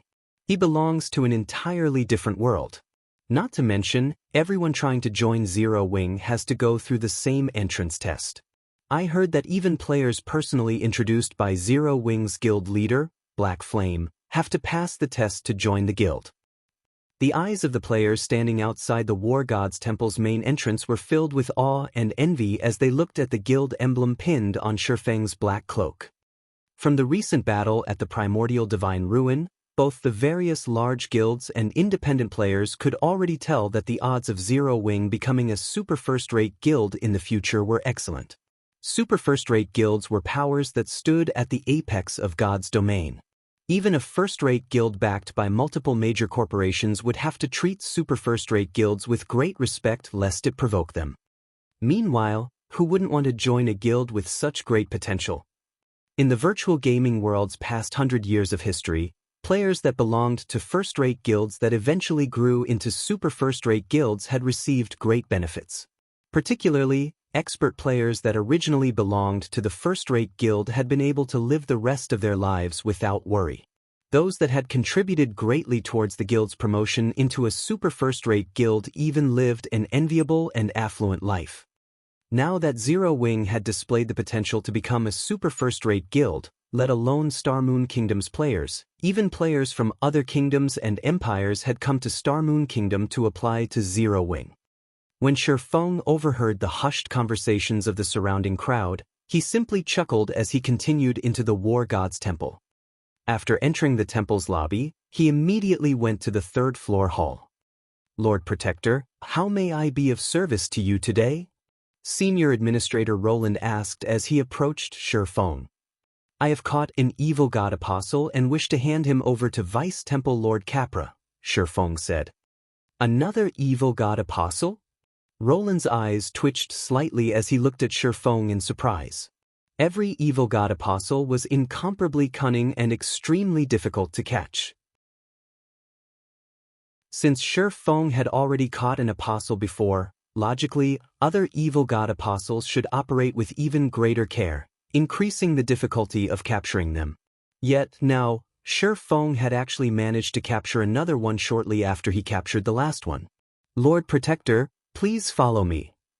This time, Roland did not bother verifying the truth of Shifeng's words. Instead, he directly brought Shifeng to the fourth floor's triumphant hall. Afterward, Shifeng entered the same astrology room he had gone to during his last visit to the triumphant hall. Currently, Vice Temple Lord Capra was carrying out research through the gigantic magic water ball at the center of the room. "Lord Capra, I caught another evil god apostle. Please verify it," Shifeng said as he took out the mobile jail detaining Flame Blood. "Young adventurer, you truly are the nemesis of the evil god apostles," Capra said, laughing as he paused his work. With a light wave of his hand, Shifeng's mobile jail then suddenly appeared in his palm. After Capra received the mobile jail, Flame Blood's figure appeared before Capra. "How is this possible?" Flame Blood's complexion paled when he saw Capra and the nearby Shifeng. Beast Emperor actually failed. At this moment, he could easily guess what kind of place he was at. Only, he never thought that Shifeng would actually elude Beast Emperor's capture and successfully deliver him to the War God's Temple. "Black Flame, You cannot do this. If you hand me over to the War God's temple, Beast Emperor definitely won't let you get away. Flame Blood shouted as he glared at Shifeng. Right now, he was pinning all his hopes on Beast Emperor's deterrence. He knew that, unless Shifeng gave up on turning him in, he no longer had any hope of escaping from the War God's temple. You should give up now if you think Beast Emperor will save you. If you really wish to survive, tell me the location of Star Moon Kingdom's evil god's temple. Shifeng said, chuckling. He remained wholly unperturbed by Flame Blood's threat. Right now, the cleric was still ignorant of Beast Emperor's overwhelming defeat. Remember, you have only 5 seconds to consider. After saying so, Shifeng began counting down from 5. Meanwhile, an incomparably ugly expression appeared on Flame Blood's face, his heart filled with misgivings. Chapter 1722, Beast Emperor's Rage. Inside the silent astrology room, Flame Blood glared at Shifeng hatefully. He never thought that Shifeng would make him such an offer. The Evil God's Temple was the foundation that Evil God's Temple members like Beast Emperor and himself relied on to develop themselves. If the Evil God's Temple they belonged to got destroyed, then all the progress they had made thus far would disappear. Hence, Beast Emperor had repeatedly warned him that under no circumstances should he reveal information about Star Moon Kingdom's Evil God's Temple. Black Flame, I can tell you with confidence that the Evil God's Temple's strength is far beyond your imagination. As long as the Evil Beast army breaks through the Star Moon Kingdom's defensive line, at that time, not to mention Stone Forest Town, even Zero Wing will turn into nothing. If you let me go, Beast Emperor might give up on invading Star Moon Kingdom and target other kingdoms instead. If you hand me over to the War God's Temple now, you'll only anger Beast Emperor further and force him to spend all his Evil God's Temple contribution points to hasten the invasion of Star Moon Kingdom. Do you really wish to see your entire guild crumble together with me? Only if you let me go will Beast Emperor give up on invading Star Moon Kingdom. Otherwise, it is only a matter of time before the entire Star Moon Kingdom falls. Flame Blood repeatedly implored Shifeng to release him with indescribable anxiety on his face. Although Vice Temple Lord Capra was not a Tier 4 NPC, he was still a level 180, Tier 3 Great Mage, many times stronger than a level 80, Tier 4 NPC. Meanwhile, the intense pressure he gave off was enough to evoke deep despair in Flame Blood. At this moment, Flame Blood could only rely on the invasion of the Evil God's Temple to threaten Shifeng. NPCs led the invasion. The quantity and quality of evil beasts and evil demons participating in it were also far beyond what any single Evil God's Temple player could control. Current players simply had no chance of stopping the invasion. At this time, there were only 2 viable methods to do so. The first was to have Beast Emperor put a halt to the invasion of Star Moon Kingdom. The second was to destroy Star Moon Kingdom's Evil God's Temple. The location of the Evil God's Temple was of utmost importance to Evil God's Temple members. Before Flame Blood was officially made into an Evil God Apostle, Beast Emperor had made him sign a contract preventing him from revealing any details about the temple. If he violated the terms of the contract, he would suffer a fate even worse than getting sent to the War God's Temple. Meanwhile, if he refused to reveal the location of Star Moon Kingdom's Evil God's Temple, then he had only one other method to stop Shifeng from turning him into the War God's Temple, and that was to have Beast Emperor stop the invasion of Star Moon Kingdom. As the guild leader of Zero Wing, Shifeng should know which decision was better for his guild. Flame Blood refused to believe that Shifeng would abandon the entire Zero Wing just to get rid of him. Are these your last words? Shifeng chuckled as he looked at the desperation on Flame Blood's face. You should think things through clearly. As long as you are killed by the War God's Temple, all the progress you've made in this account will be lost. You'll also be able to start a new account only 1 month later. At that time, who knows how much time and effort you'll have to put in to return to the front lines. You'll miss out on plenty of opportunities. Currently, the elite members of the various large guilds were close to reaching level 50. In another month, many elite players would most likely have completed their Tier 2 promotion already, not to mention expert players. If Flame Blood had to restart from scratch, he would also miss out on the various resources and opportunities that could be obtained from exploring new maps. Unless the guild Flame Blood belonged to was willing to invest plenty of resources into him or the cleric had heaven-defying luck, he would have extreme difficulty getting the current advantages he possessed in the future. As Shi Feng said so, Capper began chanting an incantation. Meanwhile, based on Shi Feng's words, Flame Blood could tell that Shi Feng was determined to turn him into the War God's temple. Crazy bastard! You really are insane. At this moment, Flame Blood could feel his mind breaking down. He even doubted Shi Feng realized just how terrifying the evil god's temple's invasion was. He had never thought that Shi Feng would actually go as far as to sacrifice Silverwing just to take his life. Before Flame Blood could finish speaking, dozens of golden magic arrays appeared around him. A golden chain then shot out from each of the magic arrays. The chains pierced Flame Blood's body and bound his soul directly. Following which, Flame Blood's body began burning, his body transforming into a pile of ashes after just 2 seconds.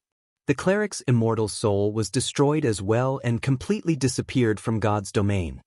Sure enough, he refused to speak.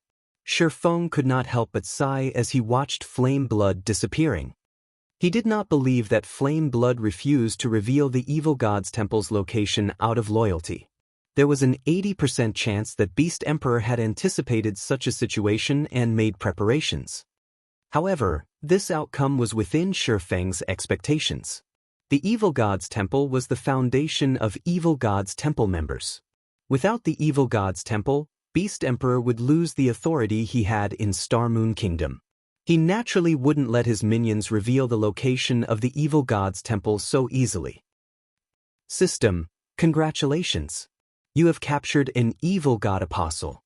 Rewarding 12,000 War God's Temple merit points, reputation with the War God's Temple increased by 200 points, 200 million EXP, 20 free mastery points, and 2 legacy skill points. 12,000 merit points? Shi Feng was a little surprised when he read the system notification. He was only awarded 10,000 merit points the first time he captured an evil god apostle. He actually received 2,000 more points than the previous time. However, he had quickly discovered that, while the merit points he obtained had increased, the free mastery points and legacy skill points awarded had decreased by a significant margin. Previously, he had gotten 50 free mastery points and 5 legacy skill points. Now, he had received only 40% of the previous amounts. Compared to obtaining an additional 2,000 merit points, he would rather have the 30 free mastery points and 3 legacy skill points. Meanwhile, after Flame Blood's permanent disappearance from God's domain, Beast Emperor, who was currently controlling his evil demon army from the evil god's branch temple at Ancient Rock City, received a system notification informing him about it. Black Flame! Beast Emperor bellowed, his expression twisting. Since you dare destroy my path to promotion, I'll have your Silverwing go down with me as well. He was granted only 5 evil god apostle slots. Now that he had permanently lost 2 of them, he would have a much more difficult time developing himself further. At this moment, the man standing beside Beast Emperor spoke up. Boss, Black Flame is simply too arrogant. Why don't I mobilize my evil beast and evil demon armies in the Purple Thorns Kingdom and have them destroy Silverwing's town at the primordial divine ruin? That'll teach Black Flame a good lesson. This man had a tough appearance and was clad in silver scale armor. Unlike other evil god apostles, this man did not wrap himself in bandages. Instead, like Beast Emperor, he did nothing to hide his skin tone. Meanwhile, if one were to use an advanced identification skill on this man, one would discover that not only was he a level 52 berserker, but he was even in possession of the Tier 2 hidden class Savage Warrior. No, that town is still in its protection period right now. Although the NPC guards there aren't as high-leveled as the NPC guards available inside a kingdom, they are still level 100 NPCs. There are also 20 Tier 3 NPCs. Even 10 level 80 mythic ranked evil beasts wouldn't be enough to break the town, Beast Emperor said, shaking his head. What we need to do for now is wait. Based on the information Blackwater sent me, the town's protection period is only 3 days. During these 3 days, properly prepare yourself, Wind. Once the town's protection period is over, we'll attack. Boss, rest assured. I guarantee that Zero Wings Town will be flattened as soon as its protection period is over. The silver-armored man named Wind Hunter said with a confident smile on his face. Beast Emperor nodded in response to Wind Hunter's words. He had a lot of confidence in the man before him. Wind Hunter was not only his closest confidant but also the first person he had turned into an evil god apostle. Contrary to everyone's expectations, Starmoon Kingdom wasn't Beast Emperor's main headquarters, which was actually the Purple Thorns Kingdom. Wind Hunter had been operating in the Purple Thorns Kingdom for a very long time already, building up a foundation for himself that simply wasn't something newly minted evil god apostles like Abandoned Wave and Flame Blood could hope to compare to. Meanwhile, back inside the astrology room in the War God's Temple, Shifeng had realigned his thoughts. Although he had failed to obtain the location of Starmoon Kingdom's Evil God's Temple, he still managed to garner some information regarding the invasion of Starmoon Kingdom, which was the fact that Beast Emperor first needed to have enough Evil God's Temple contribution points to advance the invasion. Without sufficient contribution points, the invasion would have no way of breaking through the kingdom's defensive line. To Shifeng, this was undoubtedly good news. At the very least, he would not have to worry about the invasion progressing into the kingdom anytime soon. After all, Beast Emperor should have spent a lot of his contribution points on the previous battle at the Primordial Divine Ruin. Shifeng refused to believe that Beast Emperor had managed to get a Tier 4 NPC to take action for free. With this knowledge in mind, what he needed to do now was strengthen himself as quickly as possible and find the location of the Evil God's Temple. Following which, Shifeng approached Capra and asked, "Lord Capra, I have an Evil God's Eye here. May I know if the War God's Temple is able to repair it for me?"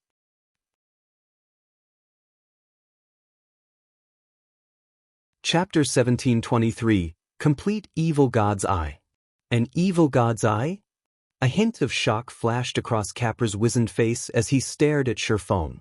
Clearly excited, he asked, "Did you really obtain an Evil God's Eye?" Seeing the excitement and passion on Capra's face, Shifeng retrieved dark gray, runic crystal ball from his bag. As the crystal ball appeared in the room, it began to leak small traces of evil energy. This crystal ball was none other than the Evil God's Eye that he had obtained after destroying the Evil God's sealing magic array. The moment Shifeng revealed the Evil God's Eye, Capra's gaze sharpened as he examined the crystal ball. If Shifeng hadn't known that good-aligned NPCs wouldn't steal from players, he wouldn't have doubted that Capra would have snatched the Evil God's Eye from him without hesitation. "It's actually real." Capra became even more excited after a detailed inspection of the item. He then shifted his gaze back to Shifeng and said, "Although this Evil God's Eye has been damaged, it is still very valuable. It's also the material I've been searching for. If you are willing to sell this Evil God's Eye to me, I will offer you this elemental crown and 5,000 merit points." Capra grinned as he retrieved a crown studded with 7 resplendent gemstones. Shifeng could feel the mana around him grow restless the moment the crown appeared in the room. A fragmented legendary item? Shifeng could not help but gasp when he saw the elemental crown. He had never thought that Capra would be so generous. If he obtained the elemental crown now, he could instantly transform one of Zero Wings members into a peak expert. Moreover, Capra had also offered an additional 5,000 merit points. That was nearly the price of an epic item. Of course, you can choose to repair the Evil God's Eye. However, doing so will be incredibly expensive. In addition to 15,000 merit points, you'll need 100 mana stones and 3 units of 7 luminaries crystal. Shifeng was inwardly astonished. He hadn't expected the repair costs for this item to be so exorbitant. Generally, players could only obtain mana stones from raiding team dungeons, but even 100-man Hell Mode team dungeons had very low drop rates. As for the 7 luminaries crystals, it was likely that not a single guild had even 1 unit at this stage of the game. You can take your time to consider your options. There is no need to make a decision now. Capra said, chuckling. Lord Capra, I've already decided. I want to repair the evil god's eye, Shifeng said, determined. His desire for fragmented legendary items was intense right now, especially for fragmented legendary items that were suited for magical classes. If he gave the elemental crown to one of Zero Wing's magical class experts, that expert's firepower would rise to a whole new level. However, the evil god's eye would help the guild as a whole far more than the elemental crown. Although miniature worlds only produced a small number of resources, the power ore they produced was incomparably valuable. Normally, the power ore could only be acquired from unstable otherworlds. Moreover, the miniature world was far rarer and more valuable than a fragmented legendary item. Many first-rate guilds in the past had even been willing to trade over a dozen fragmented legendary items for a single miniature world. Hence, the wisest decision for Shifeng was to repair the evil god's eye. How unfortunate. Capra sighed before regaining his usual calm. He then looked at Shifeng and said, hand over the materials, then. If you don't have them ready, you can go collect them.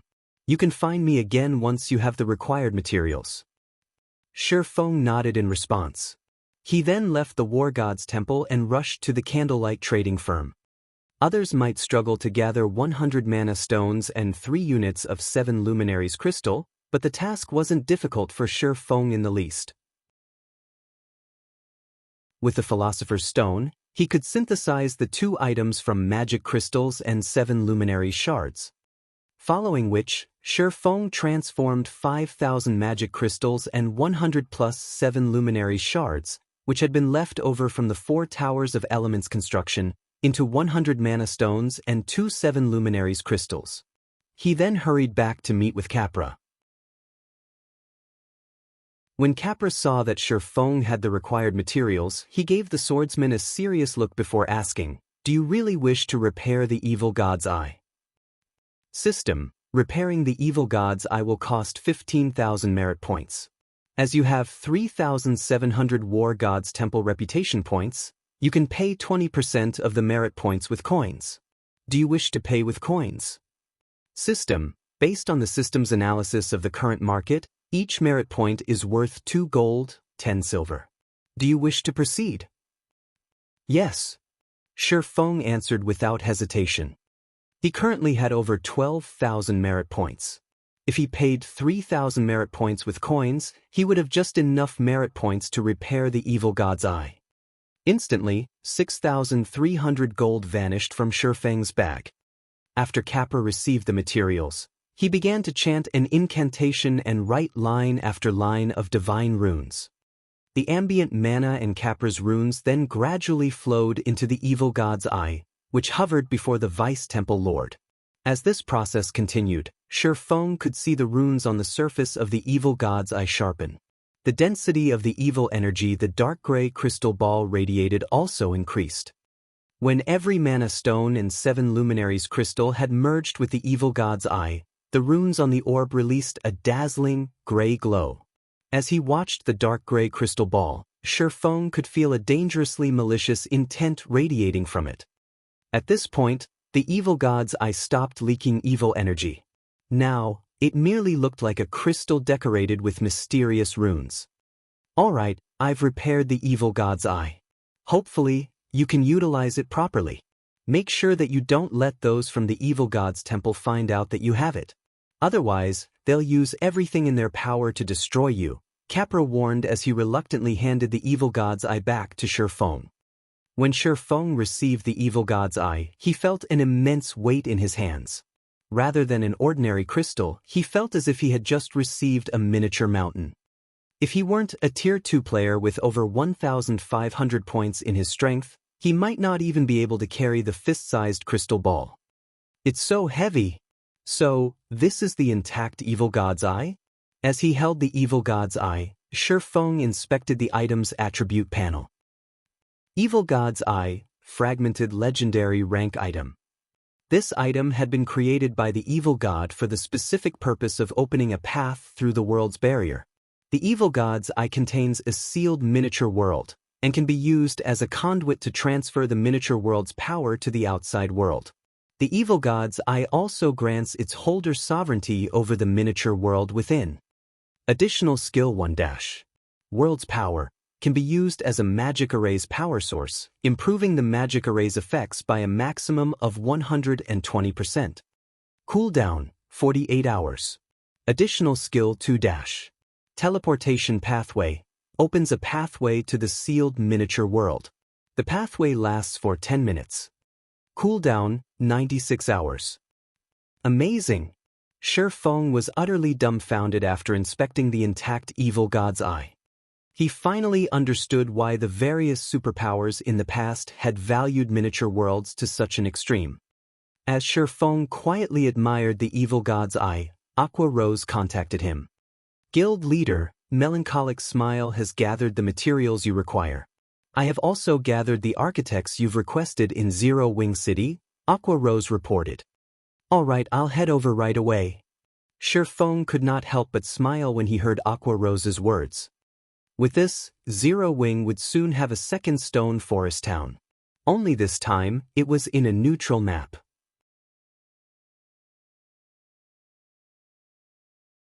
Chapter 1724, Power of the Sacred Sword.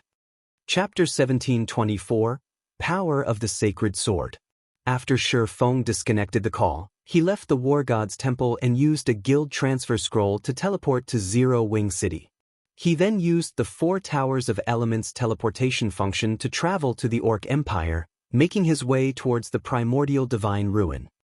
There are still evil demons here? Currently, Shifeng wore his black cloak, keeping his identity hidden. As he approached the wilderness near the primordial divine ruin, he frowned at what he saw. He spotted level 70+ evil demons and evil beasts wandering on the grassy plain before him.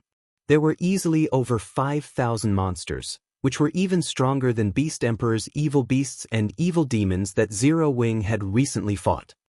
Zero Wing's new town had recently been constructed, so he had yet to set up a guild residence teleportation magic array in the town's residence.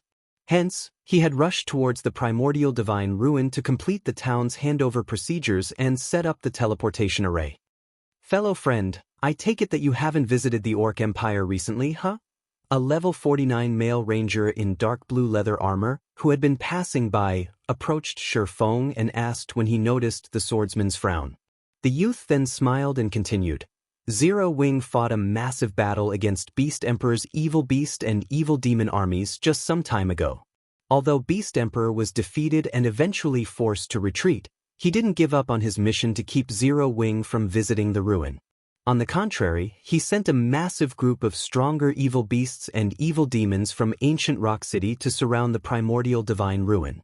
Now, the only way to get to the ruin is to go through the checkpoint ahead. Checkpoint? Shifeng asked curiously. That's right. It seems Beast Emperor wants to prevent Zero Wing's members from sneaking into the ruin by hiding their identities. Unless players enter via the checkpoint, the evil beasts and demons will attack them, the ranger youth said, nodding. I'd advise against trying to barge through just to save time. Those evil beasts and evil demons are extremely powerful. Some players who had been displeased with the new setup tried to head to the ruin without passing through the checkpoint. In the end, the 100-man team was quickly destroyed. To be honest, there's no need to be in such a hurry anyway. Look, the checkpoint's queue is moving relatively quickly. After all, it's just there to determine whether or not players are from Zero Wing. It took us quite a bit of time and effort to get this far. A few more minutes won't really make a huge difference. They're checking for Zero Wing members? Shifeng muttered as he looked towards where the ranger youth had pointed. That's right. I don't know what Zero Wing did, but it seems that the guild really infuriated Beast Emperor.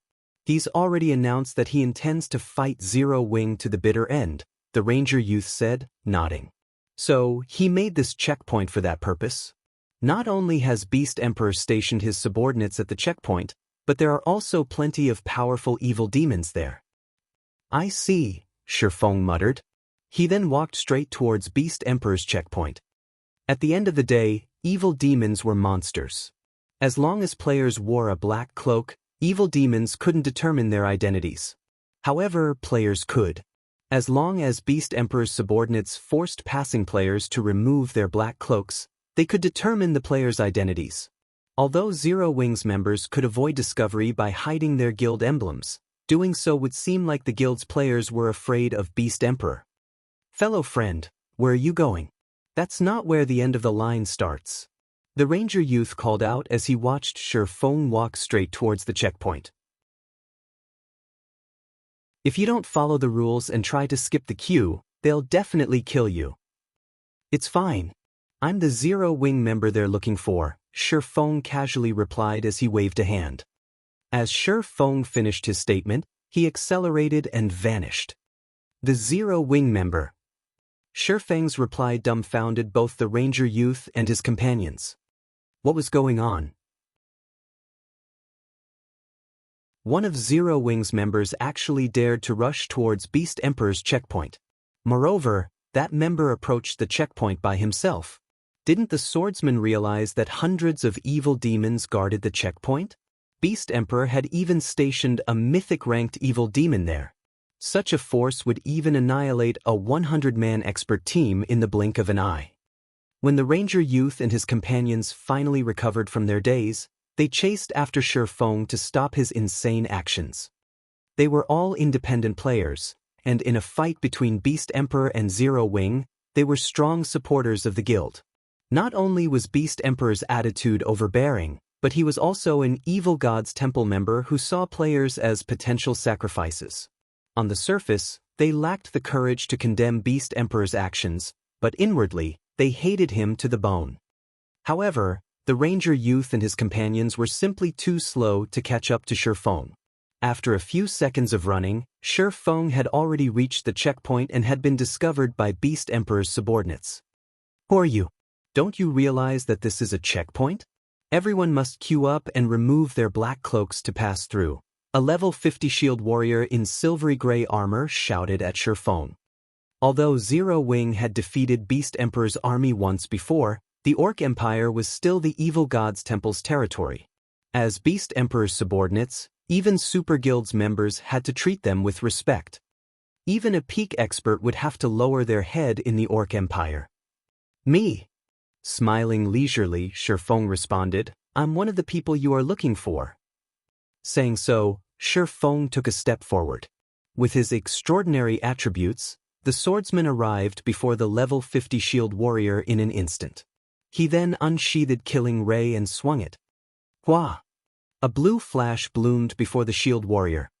The level 50 shield warrior immediately collapsed to the ground, lifeless.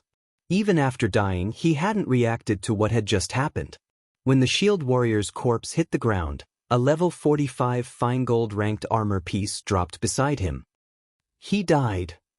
Who is that? He's so powerful. Has that swordsman lost his mind? I think I heard that guy mention that he's a member of Zero Wing. The thousands of players in the queue were dumbfounded by what had just happened. They couldn't believe their eyes. Whether or not Shi Feng had told the truth about being from Zero Wing, the fact that he had killed a level 50 shield warrior with a single slash was incredibly shocking. A level 50 shield warrior, even at tier 1, would have close to 50,000 HP. Shield warriors also had far more defense than other classes. They had passive skills that reduced incoming damage as well. Even a great lord of the same level couldn't instant kill such a shield warrior, yet Shi Feng had accomplished exactly that. Beast Emperor's 13 other subordinates a short distance away were similarly stupefied. They had never expected someone to be foolish enough to attack the checkpoint alone. Hundreds of evil demons surrounded the checkpoint, including a level 80 mythic evil demon. Even peak experts would be utterly powerless against a mythic evil demon. At the very minimum, players would need a team of 1,000 experts to pin one down. Bastard! Beast Emperor's subordinates bellowed in rage when they noticed that Shi Feng had actually picked up their companion's equipment and stored it. They immediately unsheathed their weapons and charged at the offending swordsman. In their opinion, Shi Feng must have used some sort of skill to instant kill their shield warrior companion, and such powerful skills had very long cooldowns. Shi Feng should not be able to use it again for the next several minutes. Every one of the dozen or so subordinates at the checkpoint was a level 50 expert. Moreover, the Dead Shield Warrior only ranked among the lower half of their group in terms of strength and equipment. Even if they weren't a match for Shifeng, they could still involve the nearby evil demons. However, when only 15 yards separated Shifeng and the 5 melee experts, who led the charge, Shifeng abruptly disappeared. By the time the 5 melee experts realized Shifeng was gone, he reappeared right in front of them. No! Finding Shifeng before them so suddenly, the 5 melee experts panicked, trying to focus on full defense. But Zero Wing's top swordsman didn't give them the opportunity to defend themselves as he brandished Killing Ray. Shadow Blade. Suddenly, 10 sword lights, 1 blue and 9 black, sliced at the 5 melee experts before they could react. The experts' HP plummeted rapidly, reaching 0 in a fraction of a second. All 5 melee experts then hit the ground simultaneously. Wait, that's Shadow Blade. He's Black Flame, Zero Wing's guild leader.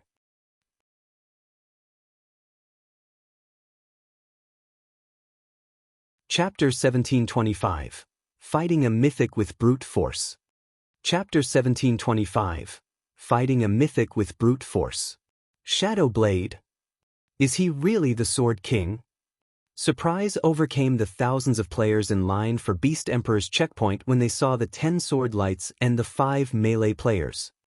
Everyone here knew of Black Flame, especially after Zero Wing's battle with Heaven's Burial at Stone Forest Town. The man was even capable of taking on war weapons. During the battle with Blackwater at the Primordial Divine Ruin, Black Flame had even slain Singular Burial, Heaven's Burial's original guild leader, with one attack. Black Flame's shocking battle records had become a hot topic for players in the various kingdoms and empires neighboring the Orc Empire long ago. Due to Black Flame's popularity, many players had attempted to analyze why he was so powerful. These players had even publicly exposed some of Black Flame's skills. Among Black Flame's various skills, Shadow Blade was considered one of the man's trademark moves because it wasn't a skill of a Tier 2 swordmaster. Based on everyone's deduction, it was most likely a unique skill of a hidden class. Shifeng's summoning of 9 additional attacks with a single swing of his sword was likely a result of his Shadow Blade skill. Including the fact that Shifeng had declared himself as a member of Zero Wing, there was a very high possibility that Shifeng was Black Flame. As they realized this, everyone watching got goosebumps. Black Flame had defeated Beast Emperor's army once before, and his control of summoned creatures had been astounding. He was definitely one of God's domain's mythical characters. They never expected to have a chance to meet or interact with this swordsman. Now, not only did they get to see Black Flame in person, but they also got to watch him attack Beast Emperor's checkpoint. They were going to watch a historic moment happen right before their very eyes. Why wouldn't they be excited? Black Flame? What? Why are we so unlucky? Beast Emperor's subordinates, who had planned to charge at Shifeng, slid to a stop as they stared at their adversary. All of their prior confidence and rage disappeared. Now only fear flashed in their eyes. Although they were expert players and wore excellent equipment, they did not think, even for a second, that they could contend with Shifeng. Moreover, they had all watched this man's battle videos. He could even slay Tier 2 experts as easily as slicing vegetables, let alone Tier 1 players like themselves. They could only hope to buy as much time as possible for the evil demons to arrive and deal with Shifeng. There were hundreds of evil demons nearby, the weakest of which was a level 70 lord, while the strongest was a level 80 mythic-ranked evil demon. Even if Shifeng were more powerful, there was no way he could solo a level 80 mythic evil demon. Not gonna attack? Shifeng smiled as he swept a glance across Beast Emperor's remaining 8 subordinates. Then I guess it's my turn. Saying so, Shifeng vanished, only leaving behind an afterimage. In the blink of an eye, Shifeng reappeared roughly 10 yards away from a level 50 summoner. Before this summoner could cast a spell, a blue flash devoured him. Chop! The summoner's HP, which had been over 34,000, hit 0 instantly. The summoner's vision then darkened as his body collapsed, a pair of level 45 dark gold ranked gloves dropping beside his corpse. After Shi Feng unhurriedly pocketed the pair of gloves, he made his way to the level 50 ranger nearby. Although the level 50 ranger had reacted by activating his backward leap skill, Shi Feng had swung Killing Ray before the skill could take effect. Thundering Flash. One of the 4 streaks of lightning that emerged from the sacred sword devoured the ranger, who turned into a pile of ash and left behind a pair of pants. The other 3 streaks of lightning assaulted 3 other subordinates. Aside from the one elementalist that activated his life-saving skill in time, the lightning tore the life from the cleric and oracle, robbing them of all of their HPs. As if space itself had frozen, silence dominated Shi Feng's surroundings. Crap, is he even a human? Aren't Thundering Flash's 4 strikes supposed to move in the same direction? Is this a joke? Thundering Flash can actually be used like this. As the thousands of players at the checkpoint watched the fight, their jaws hit the ground as Shi Feng slew 3 of Beast Emperor's subordinates, who had been fairly spread out, with Thundering Flash. Although Thundering Flash was a rare skill, some players had managed to learn it. It was undoubtedly one of the strongest AoE skills for swordsmen during the early stages of the game, so quite a few players were familiar with the skill's details. Yet, Shi Feng had just defied the skill's limitations, using it as 4 separate skills instead of 1. Moreover, all of his attacks had accurately struck his targets. This was simply unbelievable. What these players didn't know was that Shi Feng had long since mastered his control over his skills. Since he had reached the Void Realm, he had a perfect grasp of his enemy's movements. Then he used his arm and wrist to alter the lightning strike's trajectory as they left the tip of his sword. Normally, it should be impossible to alter the lightning strike's direction as the intervals between each strike's launch were extremely short, but by using his understanding of the realms of truth, he could make the impossible possible. Of course, the biggest reason he was able to pull off such a feat had to be Killing Ray's frightening attack speed.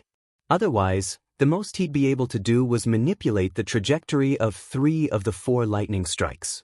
Although he might be able to alter the last strike's trajectory, it wouldn't be very accurate. Some of the refinement realm experts present were utterly captivated by Shi Feng's technique. They realized what Shi Feng had just accomplished, albeit barely. However, although they knew the principle behind the technique Shi Feng had used, they also understood how nearly impossible the technique was to execute. After watching Shi Feng execute 4 more of their companions with so little effort, Beast Emperor's remaining 4 subordinates were utterly terror-stricken as they stared at this swordsman. Although they had already known Shi Feng was powerful, they hadn't thought that he was this powerful. Shi Feng's strength was beyond their comprehension.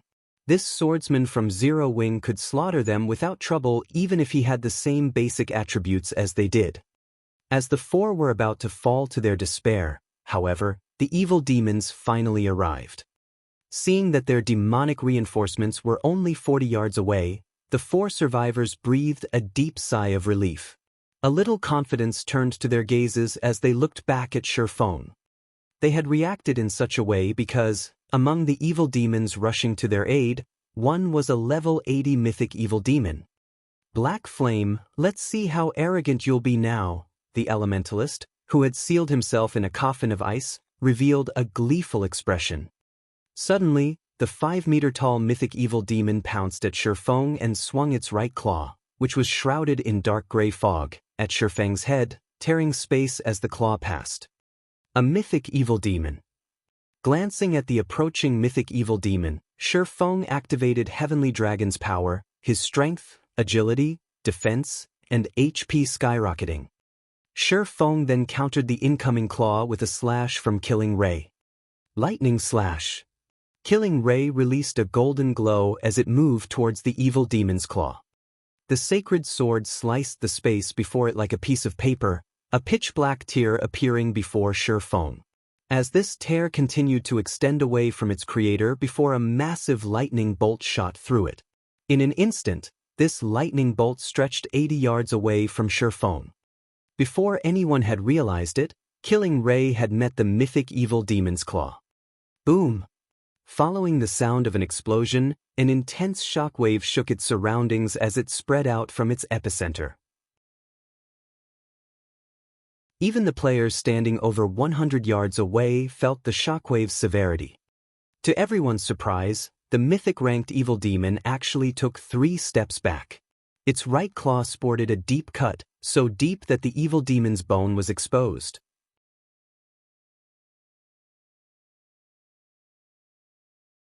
Chapter 1726, World's Power. He pushed the evil demon back? Are my eyes playing tricks on me? No, that mythic evil demon actually slid backward. Everyone's heart pounded madly when they saw the mythic evil demon retreat by 3 steps. Without the help of war weapons, a Tier 4 mythic evil demon was unshakable to current players, yet without any help, Shifeng had forced the monster to step back. The watching players felt as if they had just watched an ant push back a ferocious lion. No matter how they looked at the situation, it had to be some kind of joke. Most importantly, Shifeng had actually injured the evil demon physically. Although he had only left a cut behind on the evil demon's claw and arm, it was astounding. It wasn't even possible to injure a mythic-ranked monster with a Tier 3 large-scale destruction spell, but Shifeng had done so by relying on his own strength. Even Beast Emperor's subordinates gaped in shock at the wound Shifeng had left on the mythic evil demon's claw, not to mention the thousands of spectators. The cut was so deep that it revealed bone. Moreover, faint arcs of golden electricity danced around the wound, causing further damage.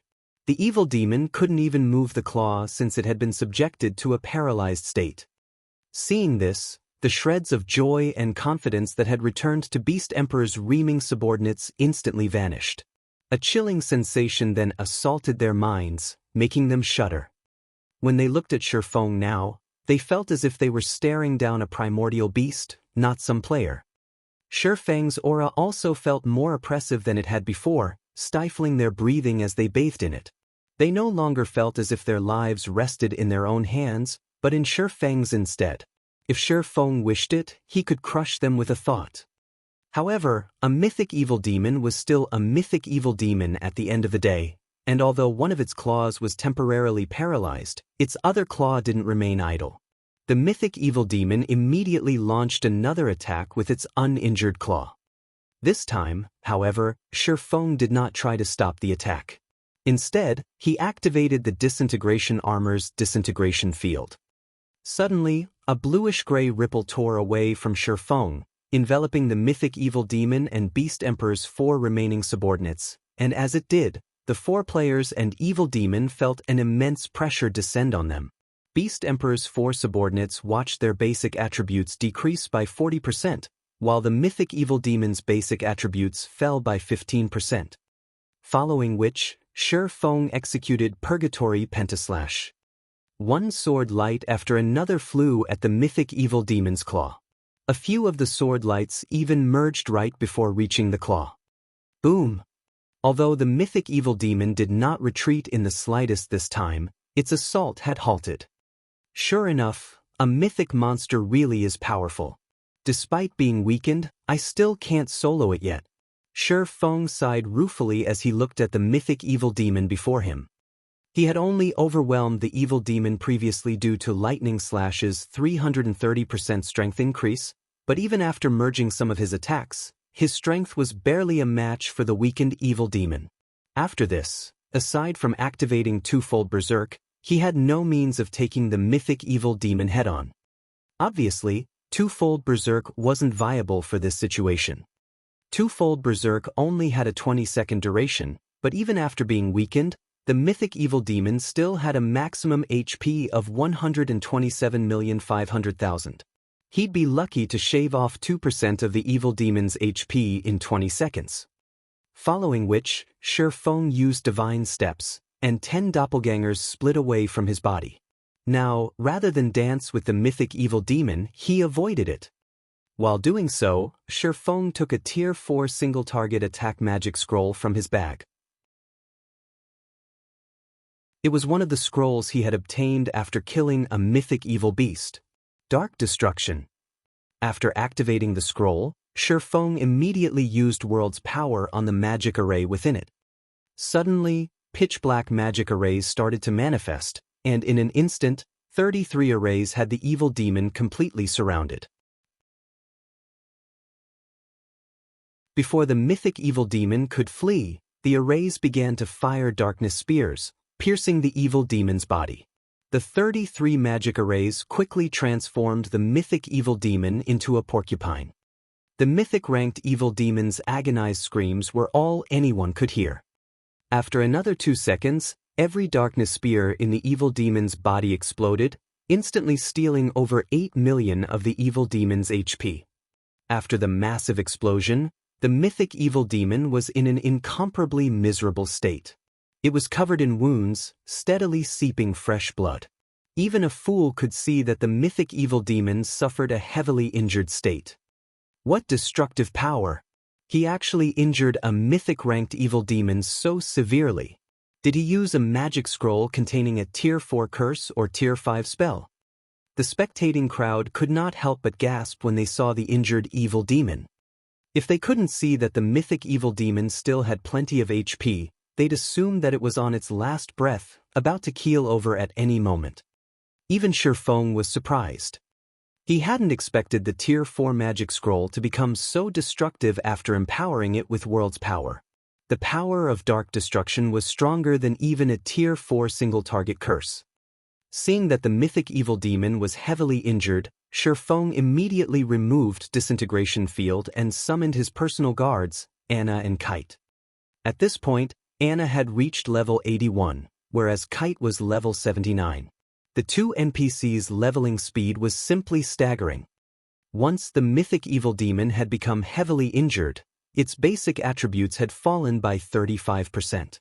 Now, in terms of overall combat power, it was only slightly stronger than a level 80 Grand Lord. Meanwhile, after being summoned, Anna proceeded to summon her Golden Giant and 10 Rock Guardians. She then had the Rock Guardians form a magic array to suppress the mythic evil demon further.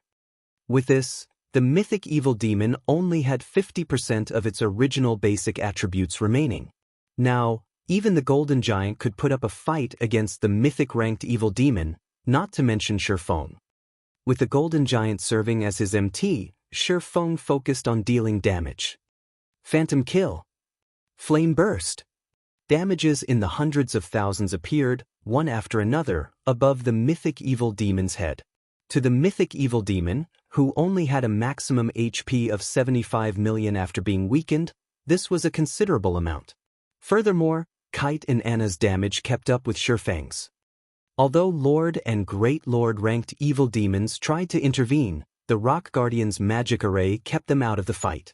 They could not hinder Shifeng and his minions in the slightest.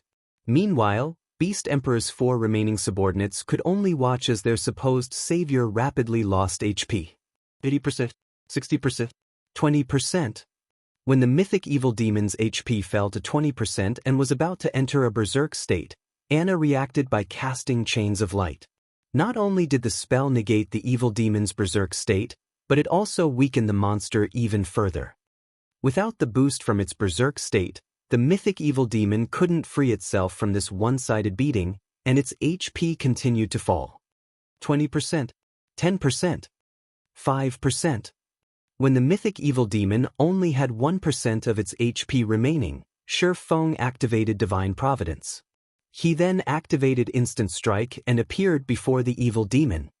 Sword's Orbit.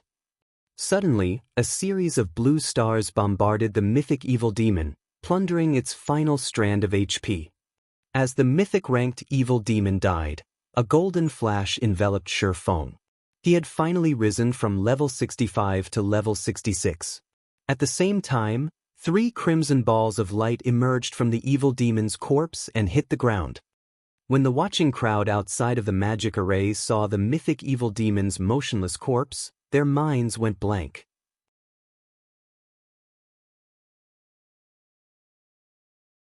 Chapter 1727, Blockade Destroyed. After seeing the mythic evil demon fall, Beast Emperor's 4 remaining subordinates were overwhelmed by their fear and despair. Although they had expected this outcome after watching Shifeng and his personal guards suppress the mythic evil demon, they couldn't help but shudder after watching the monster actually collapse at the swordsman's feet.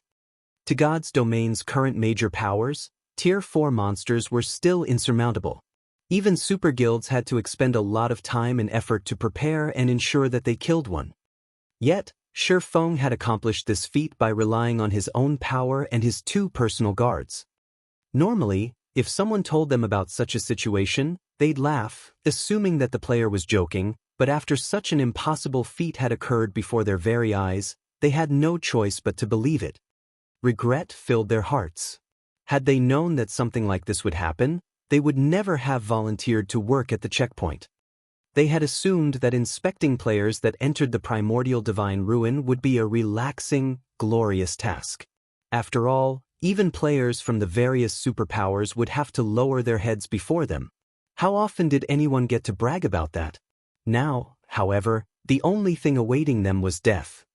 Before the 4 could even turn and flee, Kite had appeared and finished each of them with a single hit. In the meantime, Shifeng had arrived beside the mythic evil demon's corpse and collected the 3 items it had dropped. He then commanded Anna and Kite to kill the other evil demons outside of the magic array. Without the threat of the mythic evil demon, the level 70+ evil demons were easy pickings for the 2 personal guards. The fight with the remaining monsters had been so easy that Shifeng hadn't even needed to use another berserk skill after Heavenly Dragon's power had ended. He only needed to support his personal guards from the side. Whenever his personal guards' HPs fell below a certain point, Shifeng had simply activated the 7 Luminaries' Rings life domain to recover their HP to full. For a time, Shifeng, Anna, and Kite slaughtered the hundreds of evil demons around them, further dumbfounding the spectating crowd. That was several hundred level 70+ evil demons they were talking about. Moreover, the weakest among them was a lord. Even an army of 10,000 elite players would have trouble against such a force. Yet Anna and Kite ended these evil demons as if they were farming common monsters. So strong. Black Flame's personal guards are awesome. They should both be fine gold rank. I've seen fine gold personal guards before, so I am certain that fine gold personal guards are definitely not that powerful. I'm willing to bet that the female summoner is dark gold rank. I doubt even super guilds have dark gold personal guards. It would be great if I had a personal guard like that. I'd have such an easier time grinding and raiding bosses. Keep dreaming. Do you know how much secret silver personal guards are selling for? Nobody will even sell them for 2 or 3 epic items. If there's a fine gold or dark gold personal guard on the market, even super guilds will do everything they can to get their hands on them. Once the crowd of players snapped out of their daze, they turned to look at Anna and Kite, who stood beside Shifeng, with passionate gazes. They all felt a vicious jealousy tear at their hearts. The combat power Shifeng had displayed was indeed frightening. Even without a berserk skill, the man could go toe-to-toe with a great lord-ranked evil demon. Even experts like them dreamed of wielding that kind of power. However, compared to Shifeng's strength, Anna and Kite's combat power was monstrous. This was especially true for Anna. Many of the players present were experts, and quite a few of these experts usually commanded their guild's dungeon raids. Hence, they recognized the factors that contributed to Shifeng's victory over the mythic evil demon. The first factor was the Tier 4 magic scroll Shifeng had used to injure the mythic evil demon and significantly lower its combat power. Anna was the second factor. The Tier 3 Golden Giant Anna had summoned had played a vital role in tanking the mythic evil demon. Meanwhile, her summoned rock guardians had formed a magic array that had suppressed the mythic-ranked evil demon further. Without these 2 factors, Shifeng wouldn't have been able to defeat the mythic evil demon. After watching this battle, the spectating crowd realized how important personal guards truly were. Even if a player were weak, they could rise to prominence in God's domain as long as they had sufficiently strong personal guards. When the various adventurer team's members in particular saw Anna and Kite, they felt as if doors to an entirely new world had opened before them. Personal guards, huh? Send the battle video to the commander immediately. With this, our Blazing Owl Adventurer team will have a chance of becoming a top adventurer team in the future. The players from the various adventurer teams burst into action. Some players who commanded their own adventurer teams immediately ordered their members to do everything they could to find high-quality personal guards. Unlike large guilds, adventurer teams generally had very few members. As a result, these teams struggled when organizing dungeon raids. Large-sized adventurer teams with over 1,000 members might not face as much difficulty in this regard, but mid-sized adventurer teams like theirs, which only had several hundred members, even had trouble organizing raids for 50-man team dungeons. However, if they employed a capable personal guard, even a mysterious iron personal guard, it could help make up for the team's lack of manpower when raiding team dungeons. If they had a secret silver personal guard, they could even raid 100-man team dungeons. Then, they'd be able to obtain far better weapons and equipment for their adventurer team's members. These players now realized that personal guards played a crucial role in determining a mid-sized adventurer team's success. For a time, the various adventurer teams started a campaign to find powerful personal guards after watching Shurfeng's battle. As a result, personal guards' prices skyrocketed. Meanwhile, inside the Evil God's Branch Temple in Ancient Rock City, Beast Emperor wore a gloomy expression as he stared at the magic water ball before him. How is this possible? As he read the report one of his subordinates had sent, he couldn't bring himself to believe its contents. He had dispatched over a dozen subordinates and hundreds of evil demons to operate his checkpoint, yet Shurfeng had killed everyone there. Even one of the only 2 remaining mythic evil demons had fallen to Shurfeng's blade. Boss, why don't I lead some men to annihilate Zero-Wing? Wind Hunter suggested from beside Beast Emperor. Although Zero-Wing has set up a town near the primordial divine ruin, we can surround the town and prevent anyone from entering or leaving. If they summon another one of those divine magic dragons, we'll just pack up and run away. Once the dragon's duration ends, we can simply encircle the town again. Alright, get it done. But as a precaution, you absolutely must not reveal yourself, Beast Emperor commanded with a nod. Boss, rest assured, I'll make sure Zero-Wing's town is nothing more than a pile of ruin once its protection period ends, Wind Hunter said, laughing. He then turned and left the Evil God's Branch Temple. Elsewhere, after Shurfeng had annihilated the evil demons at the checkpoint, he made his way toward the primordial divine ruin. Players crowded the ruin, and even though a massive battle had taken place right outside of it, these players chatted and laughed merrily. Some players even hawked their wares here. However, far more players wandered around outside of the town, which had recently been established near the ruin, than those within the primordial divine ruin itself. All of these players examined Zero-Wing's new town with curiosity and anticipation. As everyone watched, Shurfeng rode his demonic flame tiger towards the town that had the protection of level 100 NPC adventurers.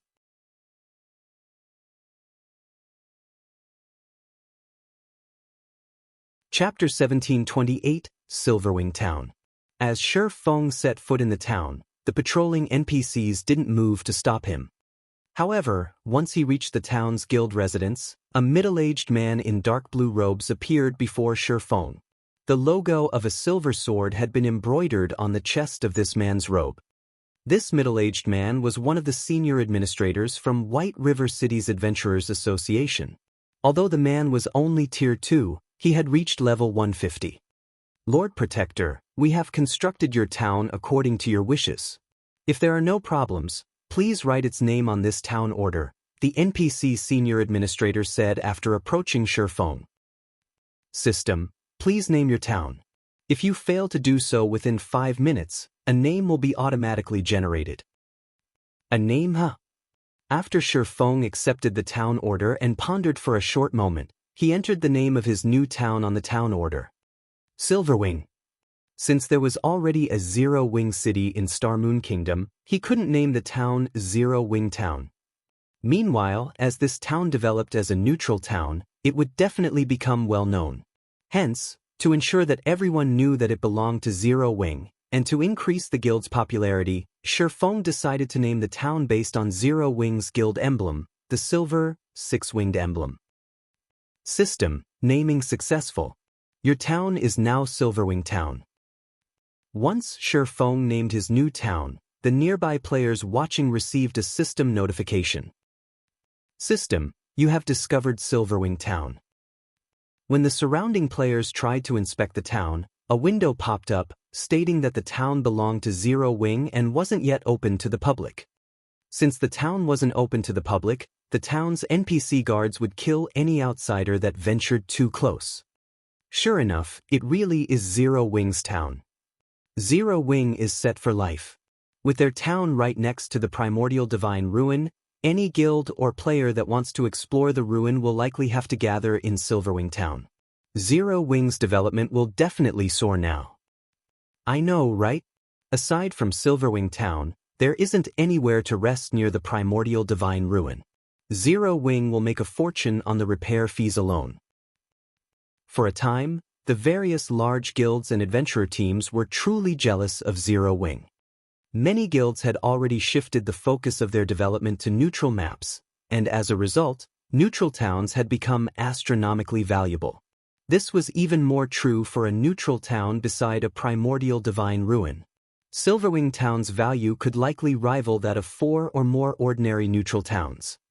Meanwhile, the scouts, the various large guilds and adventurer teams had stationed to watch the new town beside the ruin immediately reported the latest development to their superiors. Silverwing Town? Cuttlefish, one of Crimson Emperor's elders, caressed his white beard as he looked at Silverwing Town from a short distance away. Uncle Cuttlefish, many guilds are trying to partner with Zero Wing right now.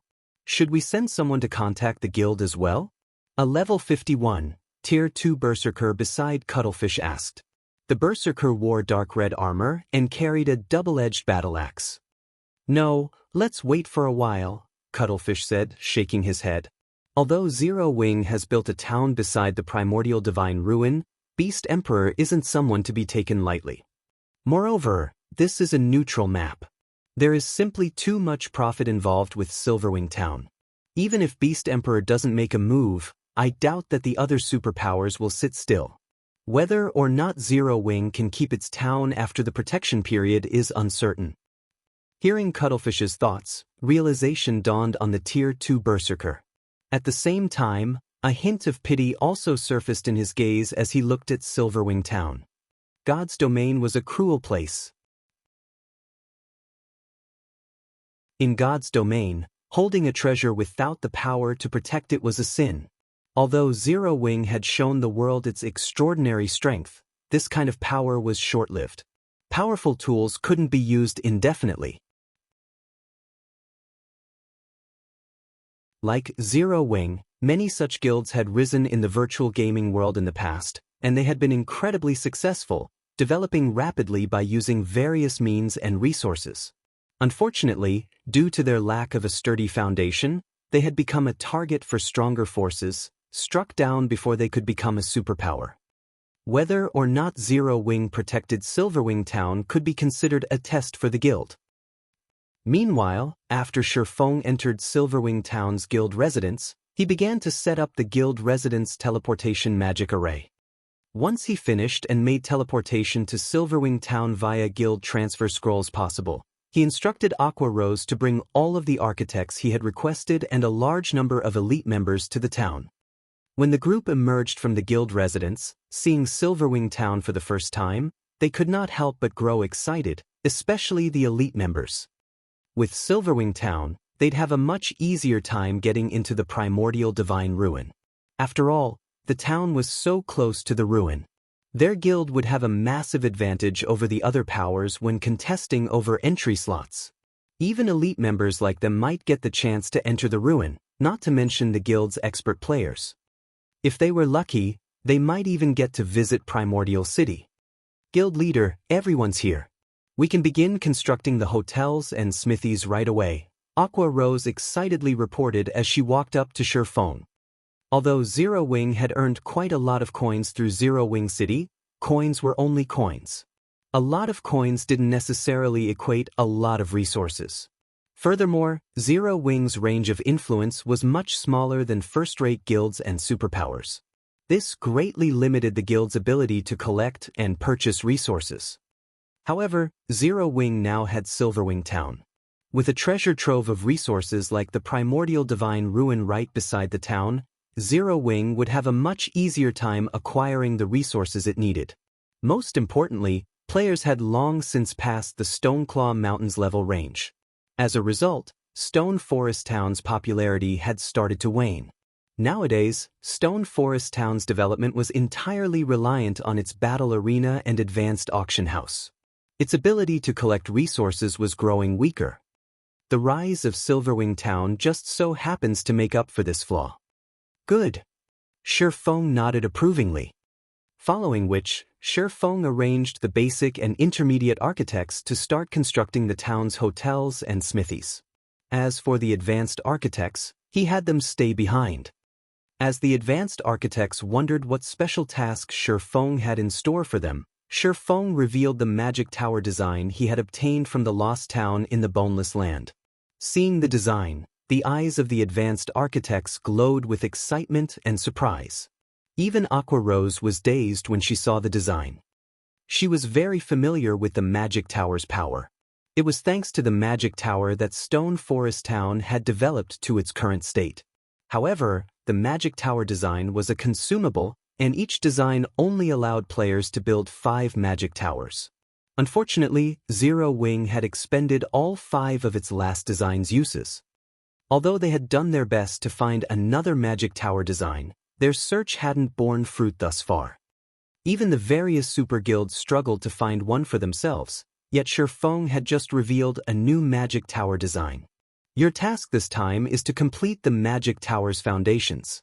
I'll handle the core manufacturing personally, Shifeng said as he glanced at the dozens of advanced architects before him. Guild leader, may I know how many magic towers will be building in Silverwing Town? An advanced architect asked curiously. We're building all 5, Shifeng said. The players before Shifeng gasped, and even Aqua Rose stared at her guild leader with wide eyes. These were magic towers they were talking about. Even one magic tower was enough to forge a popular battle arena. They had only constructed 3 magic towers in Stone Forest Town to protect the town from invasion. Spending a full magic tower design on Silverwing Town was simply extravagant.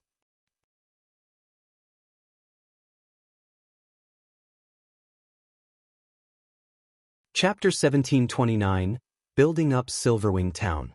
Guild leader, both the battle arenas in Stone Forest Town and Zero Wing City are crowded with players right now. If we split some of these magic towers to our other locations, we'll definitely increase our profit margins from both battle arenas. Silverwing Town is only basic rank right now. It can only accommodate so many players at a time. It wouldn't be wise to build all 5 magic towers here, Aqua Rose advised. Moreover, concentrating all of our resources in a single location won't be good for the guild's development. If we share some with the branch guild in the Black Dragon Empire, developing Snow's side will proceed far more smoothly. Zero Wing was the #1 guild in Starmoon Kingdom, but that wasn't the case in the Black Dragon Empire. Not only did the empire have plenty of large guilds, but it also had more than enough first-rate guilds. The competition between guilds in the empire was intense. Although large-scale guild wars weren't frequent, small skirmishes involving teams of hundreds occurred almost daily. If Zero Wing wished to increase its influence in the empire, it would have to get involved in even more skirmishes. Meanwhile, this would no doubt increase the guild's expenditure. After fighting in multiple and consecutive large-scale wars, Zero Wing had exhausted most of its savings. Unlike other kingdoms and empires' various large guilds, Zero Wing no longer had a reserve of funds and resources it could rely on to develop steadily. The situation in the Black Dragon Empire was much more stable than in Starmoon Kingdom. Aside from small skirmishes, the guilds in the empire didn't really encounter a lot of problems in their development. As a result, guilds there developed much quicker than the guilds in Starmoon Kingdom. The Empire's guild players had much higher equipment level and quality than that of Starmoon Kingdom's guild players. Many of the Empire's guild experts had also begun challenging their Tier 2 promotion quests. In fact, the first-rate guilds there had even started raiding level 50 super large-scale team dungeons. There's no need for that right now. Silverwing Town takes precedence over everything. When we have enough resources, try to build as many defense turrets in the town as possible, Shifeng said, shaking his head. While Silverwing Town has already been established, it's still uncertain if Zero Wing can actually defend it. Although there were plenty of resources available in the Black Dragon Empire, the Orc Empire's primordial divine ruin was much more important. It might be a different story if the Orc Empire's primordial divine ruin was an ordinary one, but housing a passage to Primordial City increased its value by several times. Stone Forest Town couldn't compare to Silverwing Town's potential value. Previously, Stone Forest Town had only managed to attract so many players because the Stone Claw Mountains turned into a regional dungeon. After players reached level 50, the Stone Claw Mountains weren't accessible to them. However, a primordial divine ruin that was connected to Primordial City would never fall behind the times. Even superpowers had gone all out to monopolize primordial divine ruins with a pathway to Primordial City. This was because Primordial City offered quite a bit of help to players as they challenged their promotion quests. Although players received less help from Primordial City as they reached higher tiers, as long as the city was even the slightest bit helpful, it was still extremely valuable. The various superpowers had yet to realize the true value of Primordial City. They merely treated it as a source of combat techniques and some other valuable resources. Hence, they still held a wait-and-see attitude in regard to Silverwing Town. Once they discovered Primordial City's true value, however, they would do everything they could to obtain Silverwing Town. Beast Emperor would be the least of Zero Wing's worries. Zero Wing needed to strengthen Silverwing Town to the best of its abilities. Aqua Rose gawked at Shifeng's reply. She felt that Shifeng was simply insane. Not only did he want to build 5 magic towers in Silverwing Town, but he even planned on constructing a large number of defense turrets. Was he trying to turn Silverwing Town into a fortress? If the other guild upper echelons found out, they would definitely curse Shifeng's wasteful behavior. Seeing as Shifeng had no intention of changing his mind, Aqua Rose gave up on persuading him and started designating work for the basic and intermediate architects. As Silverwing Town had just recently been built, aside from some basic constructions and a few wandering NPCs, the town had practically nothing in it. Fortunately, Aqua Rose had brought over 600 basic and intermediate architects with her this time, and since they only had to build basic constructions, their building speed was extremely fast. The players observing Silverwing Town from afar quickly discovered the emergence of bars, hotels, smithies, restaurants, and shops in the town's empty spaces one after another. When they saw the smithies in the town, their eyes glowed with excitement. Although they could obtain a lot of resources and contribution points from fighting in the Orc Empire, fighting the Empire's monsters put an unprecedented burden on their weapons and equipment. At most, their weapons could last through one day of grinding. Despite the Orc Empire being such a large map, guilds had only captured 4 towns thus far. Moreover, all 4 of the guild towns were in the Empire's outer area. If they wanted a fruitful harvest, they needed to grind in the neutral map's inner area at the very least. A round trip between the Empire's inner and outer areas took over 10 hours even on a mount. During the trip, there was even a risk of encountering a mid-sized or large-sized orc patrol squad. If a team came across such a patrol squad, it would either get annihilated or suffer severe losses. On the other hand, not only was Silverwing Town located right beside the primordial divine ruin, but it was also close to the Empire's inner area. Even if they couldn't enter the primordial divine ruin, they could travel into the Orc Empire's inner area via Silverwing Town. Shifeng reached the guild hall's first underground floor. Standing inside the magic array carved in the center of the floor, Shifeng took out the Heroes chapter to summon Craig Midlands. Originally, Shifeng had intended to use this Heroes chapter on Zero Wing City. However, to increase Silverwing Town's security, he decided to use it on his newly acquired town instead. He placed the Heroes chapter on the magic array's core and started chanting the activation sequence. System: discovered specified Heroes chapter. Do you wish to pay 3,000 magic crystal to summon the specified hero? 3,000 crystals? How fraudulent! Feng was astonished by the price. Even during his previous life, the most expensive specified hero he summoned only cost 1,000 magic crystals. However, that wasn't the worst part. After all, to the current Zero Wing, 3,000 magic crystals was nothing at all. It was a different story if this was the cost of summoning a hero via a Heroes chapter. After players summoned a hero, they had to pay half the summoning cost every day to maintain the hero's mana body. In other words, after summoning Craig Midlands, he would have to pay 1,500 magic crystals every day to maintain the hero's existence. This price was the equivalent of 3 magic towers' operating cost. In the end, however, Feng gritted his teeth and chose to proceed with the summoning. Immediately, 3,000 magic crystals vanished from Feng's bag space. The mana inside the guild hall rapidly gathered in the magic array, visibly condensing into white mist. The mist further condensed into liquid mana, which gradually on a human form. Once the human form was complete, the liquid mana released a blinding glow. The Heroes chapter, which hovered above the magic array, transformed into lines of divine runes that merged with the liquid mana. Once the divine runes had fully merged with the liquid mana, the blinding glow dissipated. When Feng opened his eyes again, he saw a middle-aged man before him. The middle-aged man was clad in white robes and wore a golden crown. He also wielded a purple-gold, crystalline staff. Taking a closer look, Feng noticed white mist made of mana circulating the middle-aged man's body.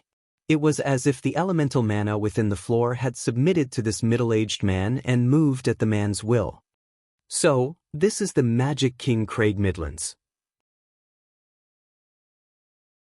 Feng could feel that even if he had the attributes of a level 66, Tier 3 player right now, he was still insignificant before the level 66, Tier 3 Magic King. Before Feng could inspect Craig Midlands' attribute panel, he received a series of system announcements.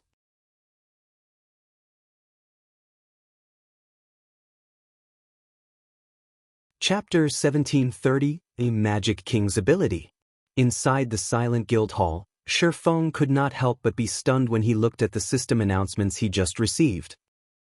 System announcement: the Orc King has obtained the Ironblood Staff and unified the various Orc tribes, activating the regional dungeon Orc Capital City. System announcement: the Orc Empire has begun its invasion of its neighboring countries and constructed many teleportation war fortresses. System announcement: the Orc Empire has joined the Dark Alliance. The Orc Empire is now classified as a glory battlefield. Feng wasn't the only person shocked by the appearance of these 3 system announcements. The players residing within the Orc Empire and its neighboring countries were all stunned by these sudden announcements. A regional dungeon, fortresses, and a glory battlefield? Is the system trying to turn the entire Orc Empire into a war zone? Feng could not help but frown as he studied the contents of the system announcements. First of all, the Orc Capital City. The quantity and quality of resources available inside a regional dungeon located in a neutral map were far better than what regional dungeons located within kingdoms and empires could offer. Not to mention, the Orc Capital City was an Azura mode regional dungeon. Setting aside the quality of the weapons and equipment one could obtain from it, just the magic crystals one could get there would make it a target of competition for the various large guilds. Moreover, the Orc Capital City's level limit started from level 50 and ended at level 100. A regional dungeon that covered such a wide level range was extremely rare in God's domain. In the future, the large guilds would definitely contest fiercely for the Orc Capital City. Aside from the regional dungeon, the teleportation war fortresses would most likely become a fuse that would ignite a war between the major powers as well. The Orc Capital City was located in the core area of the Orc Empire. Just traveling from the outer area to the core area would most likely require dozens of hours. However, the teleportation war fortresses could shorten this travel time to just a few seconds. This was possible because of the teleportation arrays set up in these fortresses, which could teleport players to anywhere within their range, just like the 4 towers of elements. These fortresses were scattered around the inner and outer areas of the Orc Empire. As long as players could capture these fortresses from the Orcs, they could directly teleport to the core area of the Empire, possibly even to somewhere close to the Orc capital city. For this reason, the various large guilds would definitely do everything they could to capture these war fortresses. Aggravating the situation in the Orc Empire even more, the Orc Empire had actually joined the Dark Alliance. With this, not only could players belonging to the Dark Forces move about fearlessly within the Orc Empire, but they would even receive help from the Orc Empire itself. Moreover, now that the entire Orc Empire had been classified as a glory battlefield, Dark players and normal players would be after each other's necks constantly inside the Orc Empire. The reason for this was the glory points that players would earn from killing players of the opposing faction. Meanwhile, these glory points could be used not only to exchange for top-tier equipment but also to obtain battlefield titles. These battlefield titles were much more valuable than any weapon or equipment. In fact, they could even aid players in their promotions. Hence, whenever a glory battlefield appeared, a festival of blood would ensue and continue until one side was completely defeated. Moreover, the losing faction would have to pay a very steep price. Due to these reasons, both factions would usually fight with everything they had. As Shi Feng tried to process all these sudden developments, his head ached. The appearance of an Azura mode regional dungeon should have been a good thing. However, the timing of the dungeon's appearance only served to further boost the value of Silverwing Town in the eyes of the various major powers. To make matters worse, even the Dark Forces were intervening in the affairs of the Orc Empire, throwing the Empire into even greater turmoil.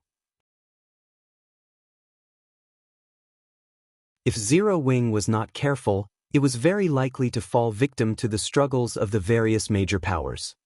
At this moment, Shi Feng wasn't the only person troubled by this sudden turn of events.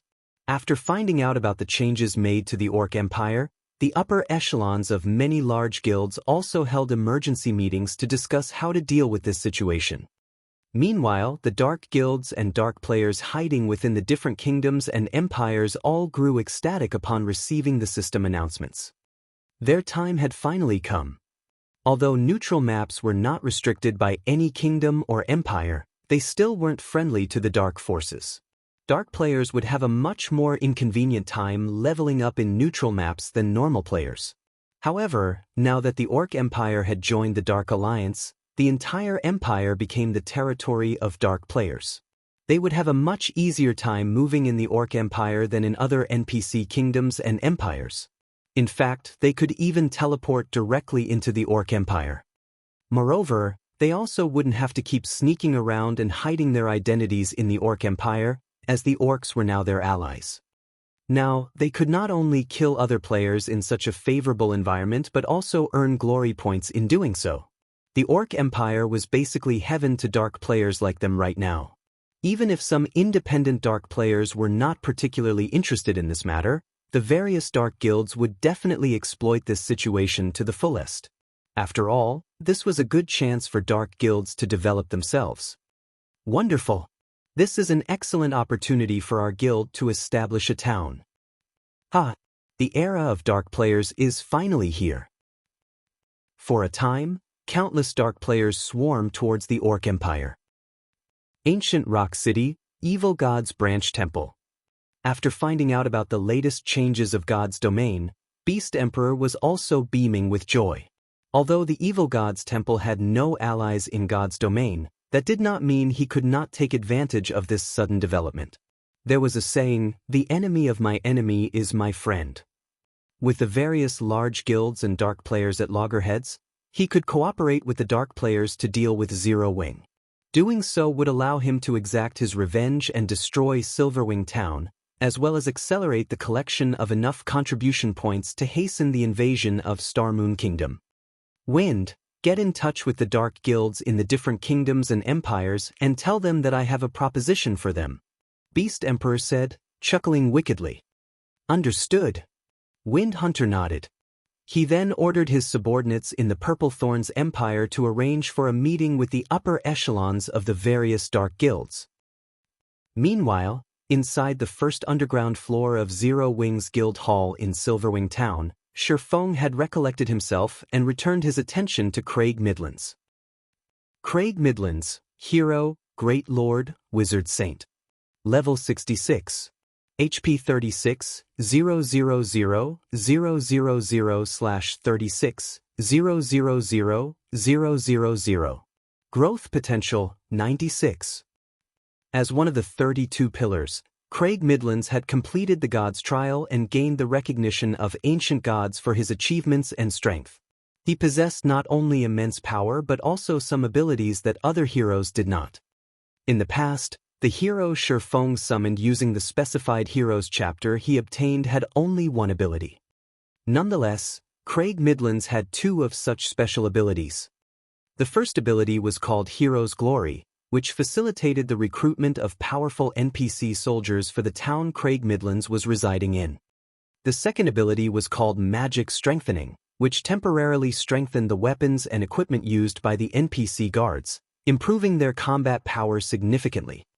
Looking at these two abilities, Shifeng finally understood why exactly Craig Midlands was so powerful. It was no wonder the Magic King could easily defend a large city and become an existence that even the various superpowers were helpless against. Just the effects of Hero's Glory could already bring immense benefits to the town or city Craig Midlands protected, not to mention the ability to strengthen the NPC guards there. Every guild town and city could recruit only a limited number of NPC soldiers. Hence, raising the quality of NPC soldiers was important. However, doing so was extremely difficult. The Magic King's ability to directly increase the combat power of NPC soldiers was simply absurd. Immediately, Shifeng assigned Craig Midlands as Silverwing Town's magistrate. Now, not only did the NPC have authority similar to Shifeng's, but the Magic King could also recruit and manage NPC soldiers on his own. Shifeng had given Craig the highest possible authority an NPC could have in a guild town.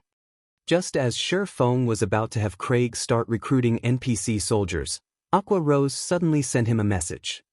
The contents of the message were straightforward. The foundations of the 5 magic towers have already been completed. Only the cores are missing now. They're done already? Sure enough, having advanced architects construct the magic towers is much better. Shifeng felt a little surprised as he read the message. However, after giving the matter some thought, he found it reasonable.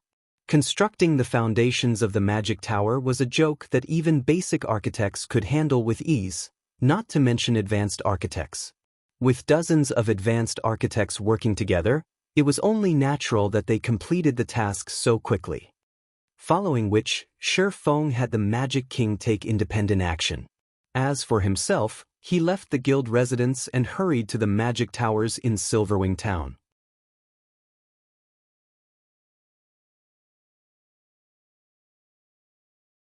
Chapter 1731. Taking Shape. After leaving the guild residence and entering the street outside, Shifeng noticed that Silverwing Town looked much more like a proper town than before. Many new buildings decorated the town now. Even the 5-story tall shop meant for the candlelight trading firm had already been constructed. Now, all that shop needed was a link up with the other shops owned by Candlelight and products to be put up for sale. Once that was done, Candlelight would be able to start doing business officially in Silverwing Town. Due to Silverwing Town having already reached a certain scale, the number of NPCs wandering about its streets had also increased.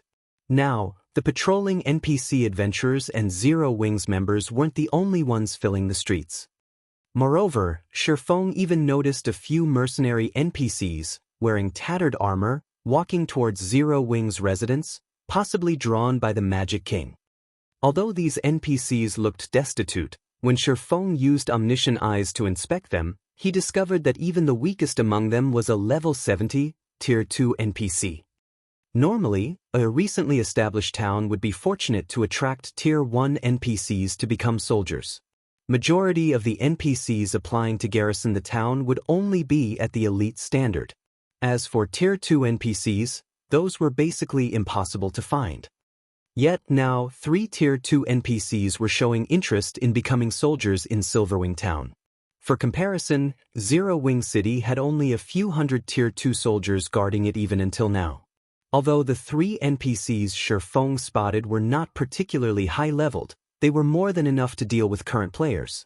Besides, NPC soldiers leveled up much more quickly than players. It's no wonder people were saying that a powerful hero could give rise to a city. When Shifeng looked at the 3 Tier 2 NPCs, he could not help but recall the first-rate guilds that owned powerful heroes in the past. Although the funds and resources of those first-rate guilds were far from comparable to what super first-rate guilds and super guilds had, due to them obtaining powerful heroes, the defensive capability of their cities was not one bit lower than that of cities operated by superpowers. Back then, even super guilds had trouble taking action against cities defended by powerful heroes. Only after acquiring Tier 6 players were super guilds able to deal with those cities easily. The reason for this was the strength of a hero not being limited to just themselves. Powerful heroes were also capable of recruiting powerful and talented NPCs to become soldiers of the cities they protected. In the past, the cities protected by such powerful heroes had plenty of its soldiers promoted to Tier 3, with some even reaching Tier 4. Buffed by the city's defensive magic array, these NPCs were capable of exhibiting extremely frightening combat power. Without an absolute advantage, trying to capture such a city was practically impossible. After walking a short while, Shifeng arrived at the edge of Silverwing Town. Currently, a large number of architects could be seen demolishing the old walls of the town and building new ones in their place. Although the town's original walls had some defensive properties, they were useless against attacks at the Tier 2 standard and above. The new walls being built, however, could stop even Tier 3 attacks. Moreover, they possessed much higher durability as well as resistance to siege weapons. They also had an added effect that prevented players from crossing over them from above. For a neutral town, such walls were a must-have defensive measure. However, the cost of constructing these new walls was not cheap, a minimum of 10,000 gold for the entire perimeter of Silverwing Town. If not for Zero Wing having a money-printing machine like Zero Wing City generating large amounts of coins every minute, the guild couldn't have afforded to construct these new walls, in addition to the various hotels, bars, smithies, and restaurants. If a first-rate guild were tasked with managing Silverwing Town, the guild would be fortunate to get the basic facilities up and running. After all, the total cost of constructing Silverwing Town and the basic facilities in it was already close to 120,000 gold. This was a huge sum of money even for current super first-rate guilds, not to mention first-rate guilds. However, this was only a small part of the necessary investments into Silverwing Town. Zero Wing still needed to construct a battle arena as well as multiple defensive structures. Those things cost a lot more money to build than hotels and smithies. Meanwhile, standing at the 4 corners of Silverwing Town were 4 magic towers as well as 1 more magic tower located close to the town's main entrance. Guild leader, several superpowers have already contacted us. They say they're willing to partner with us as long as we hand over 50% of Silverwing Town's shares as well as allow them to build a guild residence in the town. In return, they'll help us fend off Beast Emperor's attacks in addition to investing 200,000 gold for the fortification of Silverwing Town's defenses, Aqua Rose reported when she saw Shifeng approaching her. 50%? Every superpower is asking for this price? Shifeng asked curiously. He was not particularly surprised by the fact that the various superpowers were offering to invest in Silverwing Town. After all, such situations frequently occurred during his previous life. In the past, many first-rate guilds had, fortunately, come across a town-building order but lacked the strength to safeguard the town they built in a neutral map. In the end, these first-rate guilds would choose to partner with a superpower. The first reason for partnering with a superpower was to protect the town. The second reason was to free up more funds for the development of their own guilds. They would not have to sink everything they had into their neutral towns. Mythic. Although there are slight differences in their offers, they have all stated that the 50% shares are a must, Aqua Rose replied, nodding. I've already tried negotiating with them on this point, but they all are of the opinion that we won't be able to hold Silverwing Town against Beast Emperor. After factoring in the latest system announcements, they are even more unwilling to budge on this point. We've also just received news that Beast Emperor has managed to add another large batch of evil demons, evil beasts, and independent players to his forces. Right now, these forces are already making their way towards Silverwing Town from ancient Rock City. By the looks of it, Beast Emperor really plans on duking it out with us. What a bunch of old foxes. Sherfong could not help but chuckle upon hearing Aqua Rose's reply. Do they really think that Zero Wing needs their help against Beast Emperor? Ignore those superpowers for now. All we need to do at the moment is have Zero Wing City's elite and expert members come over to Silverwing Town to develop themselves. If Beast Emperor sends any mythic monsters at us, have Cola and the others deal with them. Understood. I'll have them transfer over as soon as possible, Aqua Rose said, nodding. They might not have any way of dealing with the evil beasts and evil demons out in the fields, but none of those monsters should even think of approaching Silverwing Town with its 5 magic towers. Even if Beast Emperor sent a mythic monster at Silverwing Town, their side had Cola and many other Tier 2 players who wielded Tier 3 mana weapons. Including the buff from the magic towers, Cola and the others should have no problem going up against mythic monsters. After Sherfong was done speaking, he entered the closest magic tower and immediately began carving the magic circuits necessary for operating it. The magic circuits were formed using advanced magic arrays. For other players, this was a very difficult and time-consuming task. For Sherfong, who had already become a master magician, however, he could easily complete the necessary advanced magic arrays and connect them into a functioning magic circuit all by himself. Within 5 minutes, Sherfong was done engraving the magic circuit for 1 magic tower. After spending about an hour running around, visiting the 5 magic towers, he was finally done engraving the core magic circuits of the magic towers. Could activate all magic towers simultaneously. Sherfong commanded as he stood inside the magic tower located behind the town's main entrance. Immediately, Aqua Rose and other members of the guild's upper echelon, who were stationed inside the other 4 magic towers, activated their respective magic towers. Suddenly, the gigantic crystal atop each magic tower released a dark blue glow. A pillar of light then shot up into the air from each crystal. In the next moment, the towering light pillars split apart and formed light blue barriers that enveloped the entire Silverwing Town. The instant the barriers formed by the 5 magic towers came into contact with each other, the barriers immediately took on a darker shade. By the time the barriers of the 5 magic towers fully merged with each other, a dark blue translucent dome had formed around the entire Silverwing Town. The spectacular scene was visible even to players over at the Primordial Divine Ruin. What's going on? What's happening in Silverwing Town? Everyone present at the Primordial Divine Ruin was dumbfounded as they looked at the dark blue dome covering Silverwing Town, because they could feel the density of the mana around them actually increasing gradually.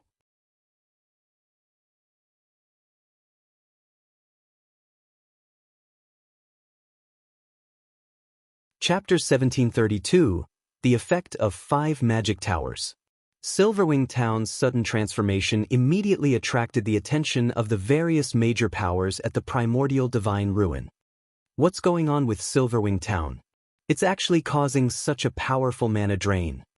Cuttlefish, who was observing Zero Wing's newly built town from an open-air restaurant in the Primordial Divine Ruin, was filled with confusion. Although Silverwing Town appeared to be located right beside the Primordial Divine Ruin, in reality, Over 1,000 yards separated the two locations. Despite the distance, the commotion in Silverwing Town affected even the primordial divine ruin. If the rise in mana density in the primordial divine ruin was already so remarkable, what about inside Silverwing Town? After thinking up to this point, Cuttlefish could not help but shudder. Nowadays, the understanding that superpowers had towards the effects of mana density was different from before. After conducting extensive research in libraries and live experiments, they had already discovered just how valuable locations with high mana density were. Areas with high mana concentrations did not only help players maintain a calm mind, allowing them to display greater combat power in return, but also accelerated the recovery of players' stamina and concentration.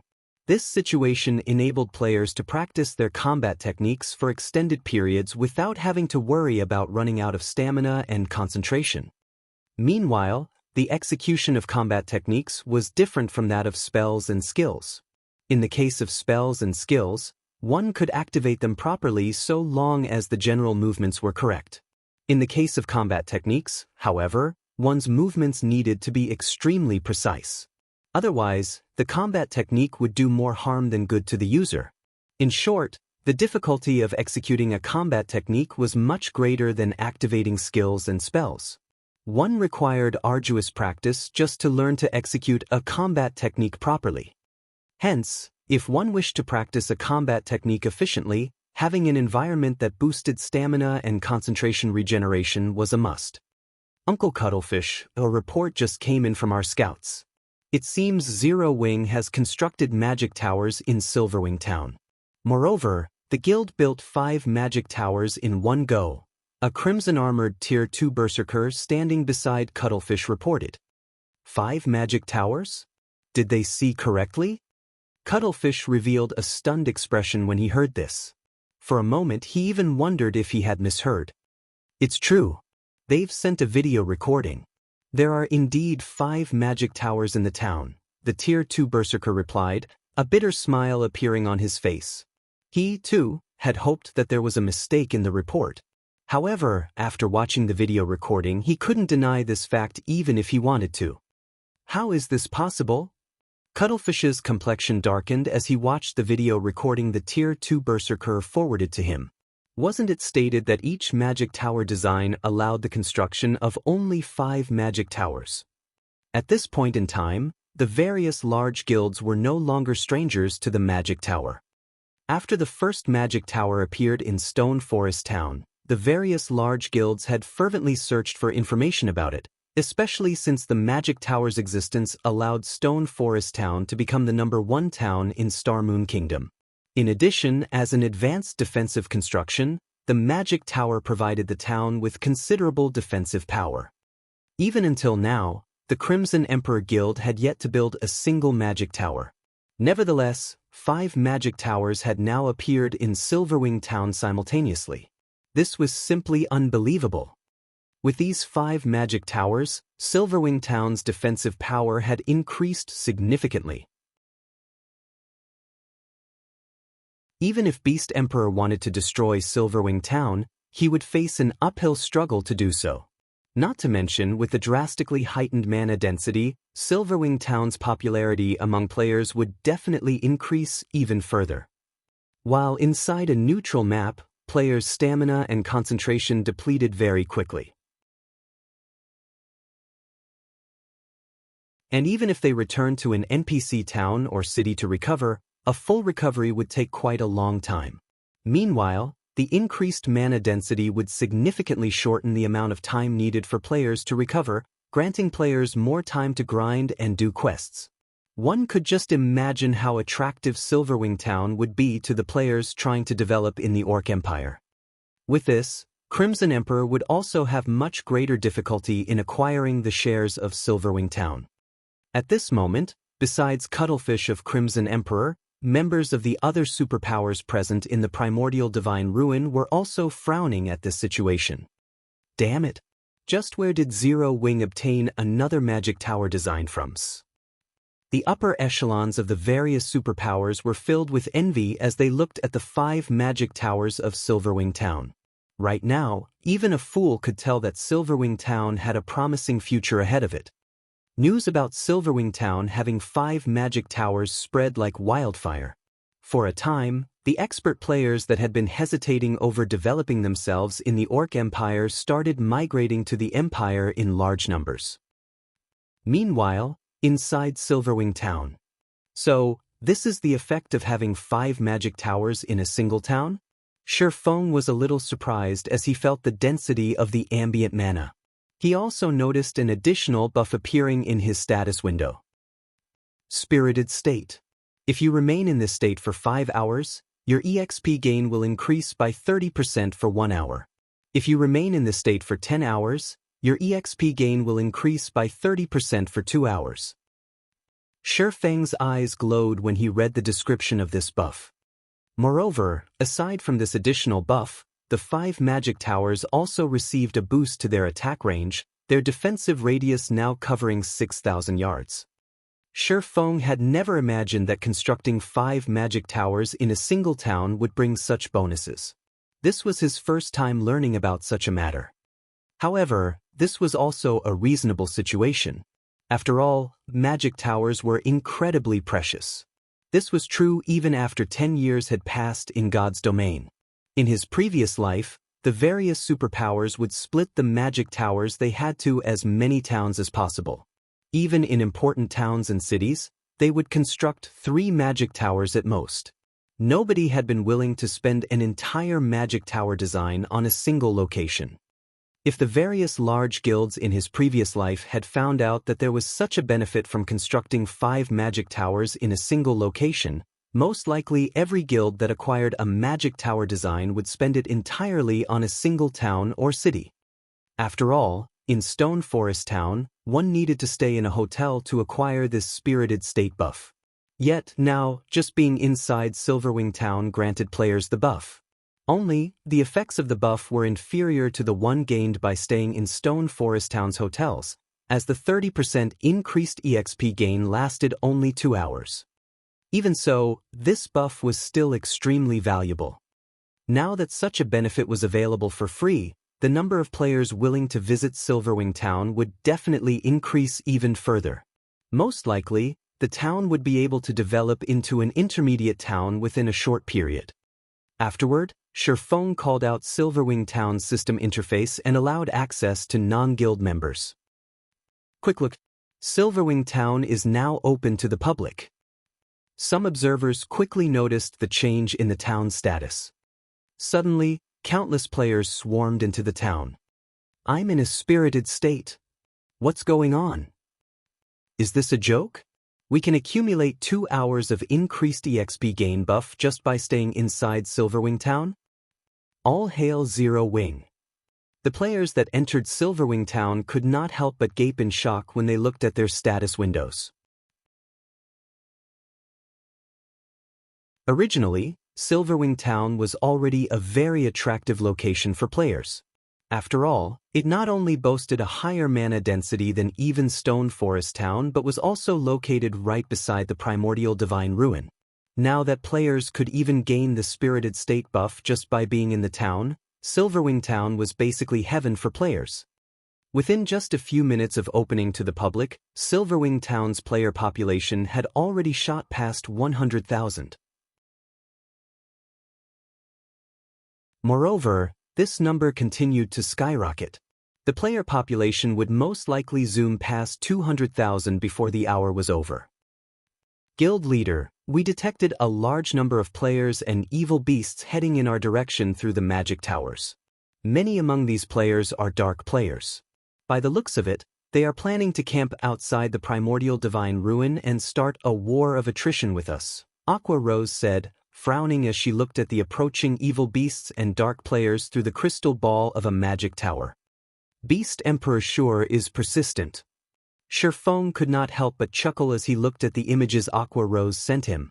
Since that is the case, if they dare come close to the primordial divine ruin, make sure to give them a proper greeting using the magic towers.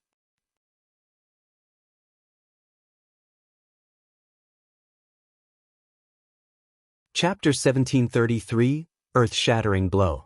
A large group of evil demons and evil beasts, easily over 50,000 in total, had set up camp in the wilderness outside of the primordial divine ruin. This particular group also included some cloaked players, which all radiated killing intent.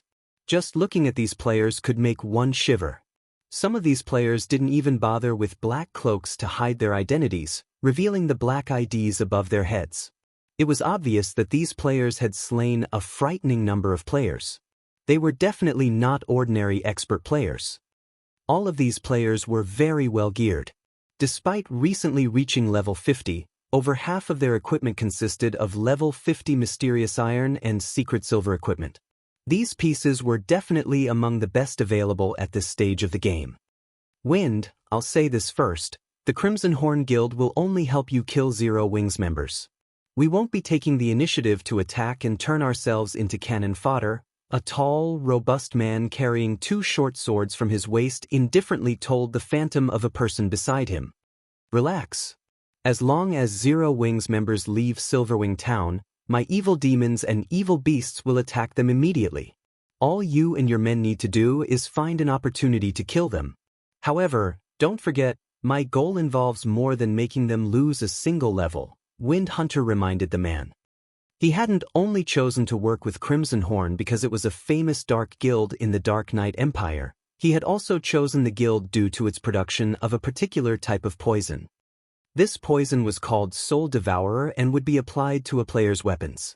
When these coated weapons were used to kill a player, the poison would corrode the player's soul, and depending on how much poison was applied, the victims could lose up to 3 levels before entering a weakened state. During this weakened period, players could not level up. In return for Crimson Horn's assistance, the Evil God's Temple would help the Dark Guild's members grind glory points and accumulate battlefield titles. Leave this to us. As long as we slay Zero Wings members, I guarantee that they will need some time to recover their strength, the indifferent man said confidently. If there weren't so many guilds here, I'd love to fight Zero Wings peak experts.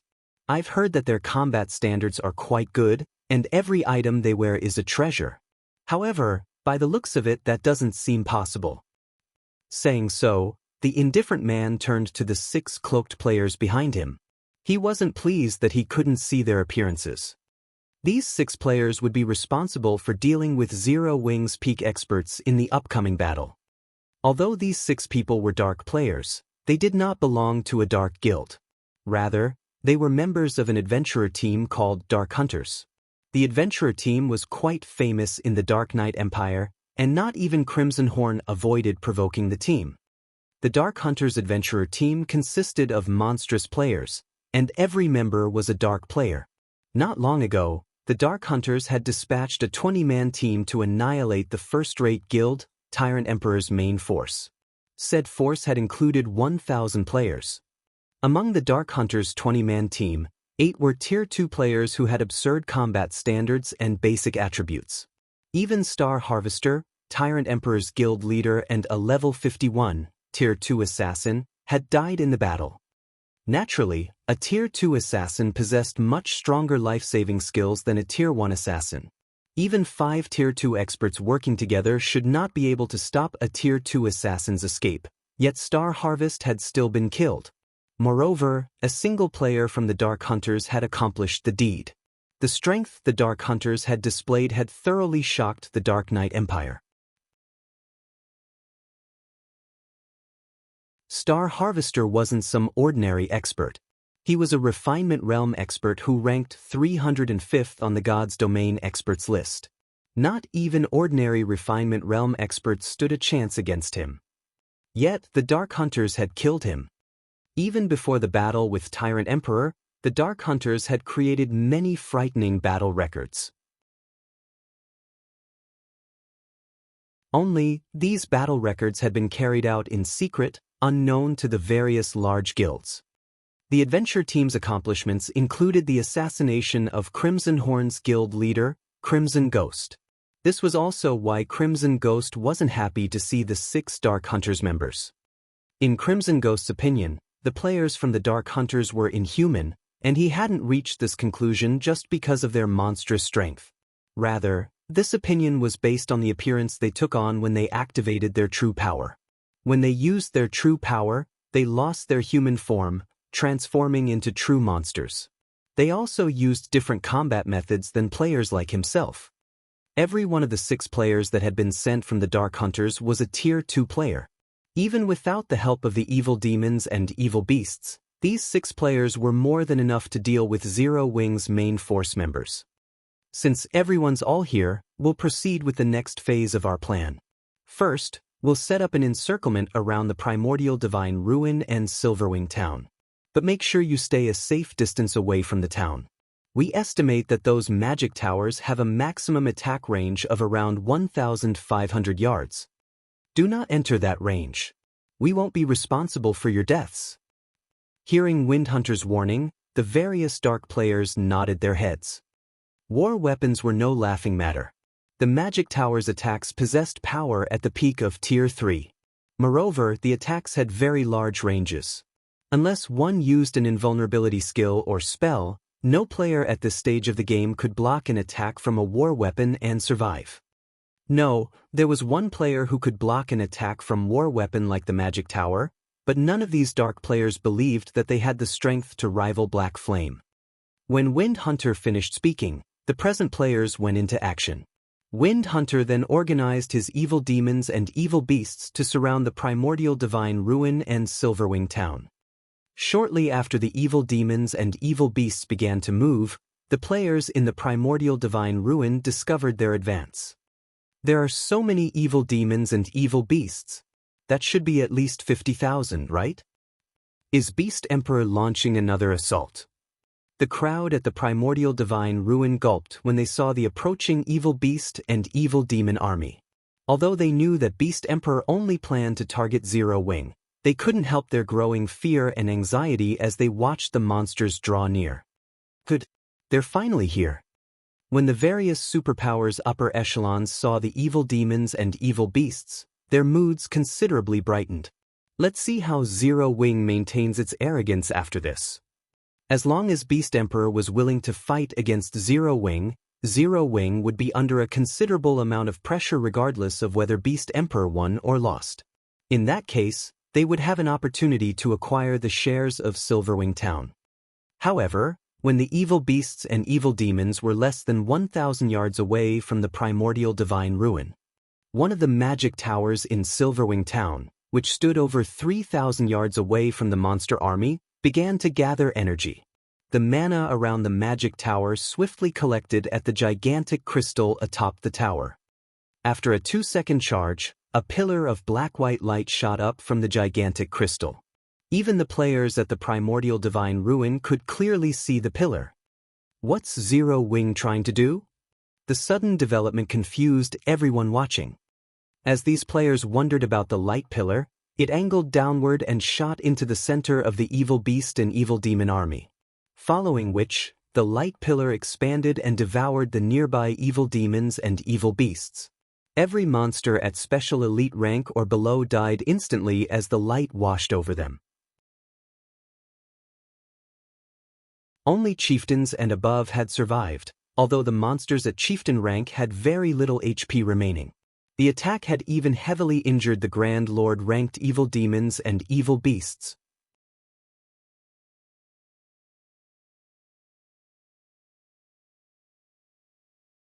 Chapter 1734, Silverwing's Might. The light pillar that had blasted into the evil demon and evil beast army had only stopped expanding after it had covered a 100-yard radius. It then gradually disappeared. As the beam attack's horrific energy scattered, the fading light revealed a massive crater in the field the monster army occupied. Only the chieftain rank and above evil demons and evil beasts remained alive, while all else had been burned to ash. A single attack had killed hundreds of evil demons and evil beasts, and every surviving monster was heavily injured, drastically decreasing their combat powers. Not even the Grand Lords that had received the attack had been spared. Seeing this, the players at the distant Primordial Divine Ruin gaped in shock. That had been too powerful. The power of that attack could practically rival that of a Tier 4 spell. What's going on? Didn't they say that Silverwing Town's magic towers should only have an attack range of roughly 1,500 yards? The expressions of Crimson Horn's members darkened as they stared at the crater only a short distance away. Had the beam attacks been shifted slightly, it would have killed more than just evil demons and evil beasts. The death count would have included players like them as well. Crimson Horn's members weren't the only ones horrified by this sudden attack. The various superpowers members fell into heated discussions, finding Silverwing Town's attack inconceivable. How does that magic tower have such a long attack range? Cuttlefish wore an ugly look as he stared at the fading light pillar. He had thought that Beast Emperor would force Zero Wing into a corner, preventing the guild's members from setting foot in the primordial divine ruin. However, with such an increased attack range on the town's magic towers, even reaching the ruin itself, Beast Emperor was powerless to stop Zero Wing's members from competing for entry slots. After all, the magic tower's attacks were extraordinarily powerful.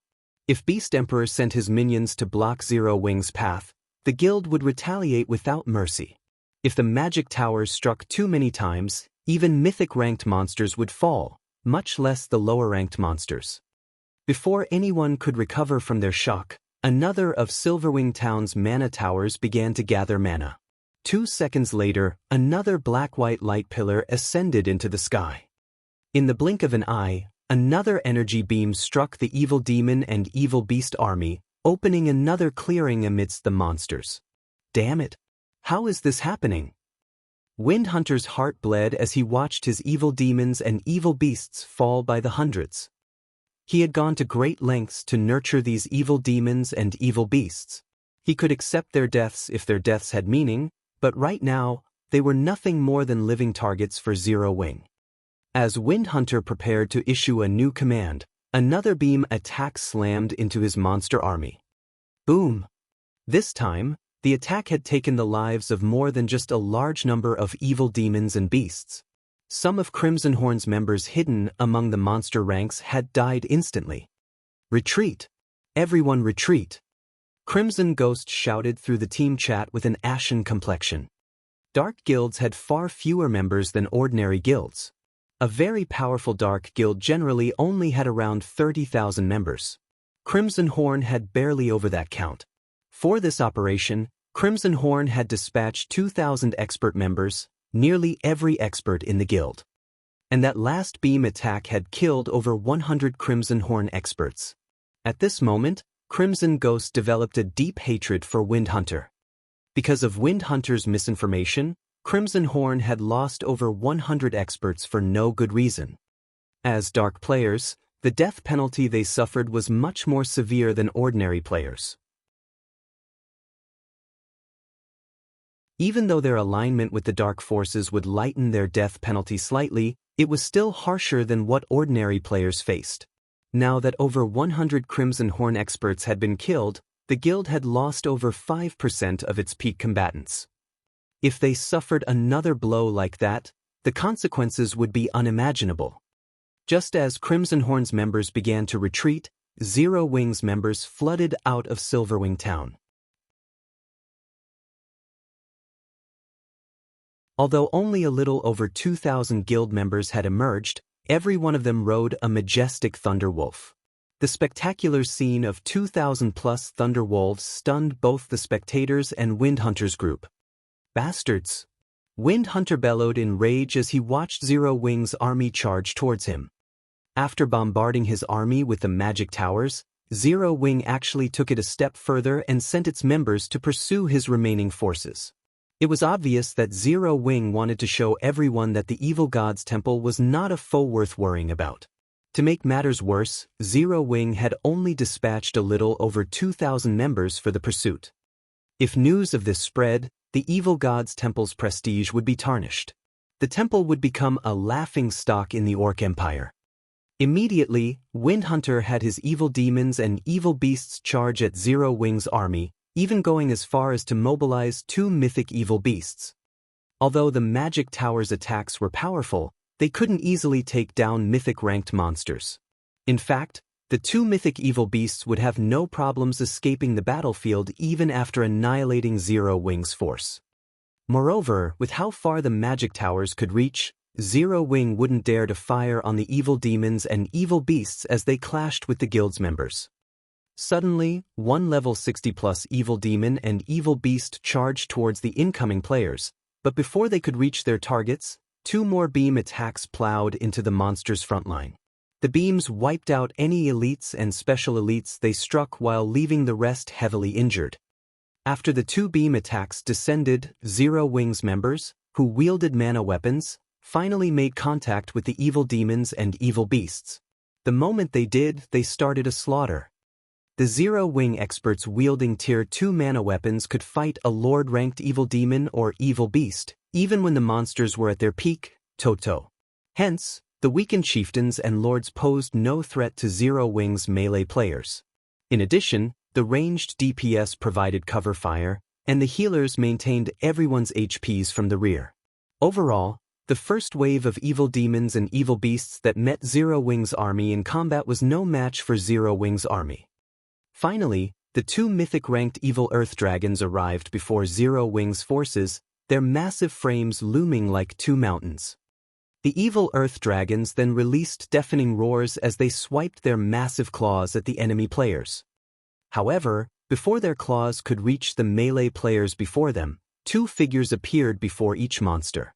One of these figures was Kola, while the other was Turtledove, and the 2 MTs had already activated the power of darkness, increasing their attributes significantly.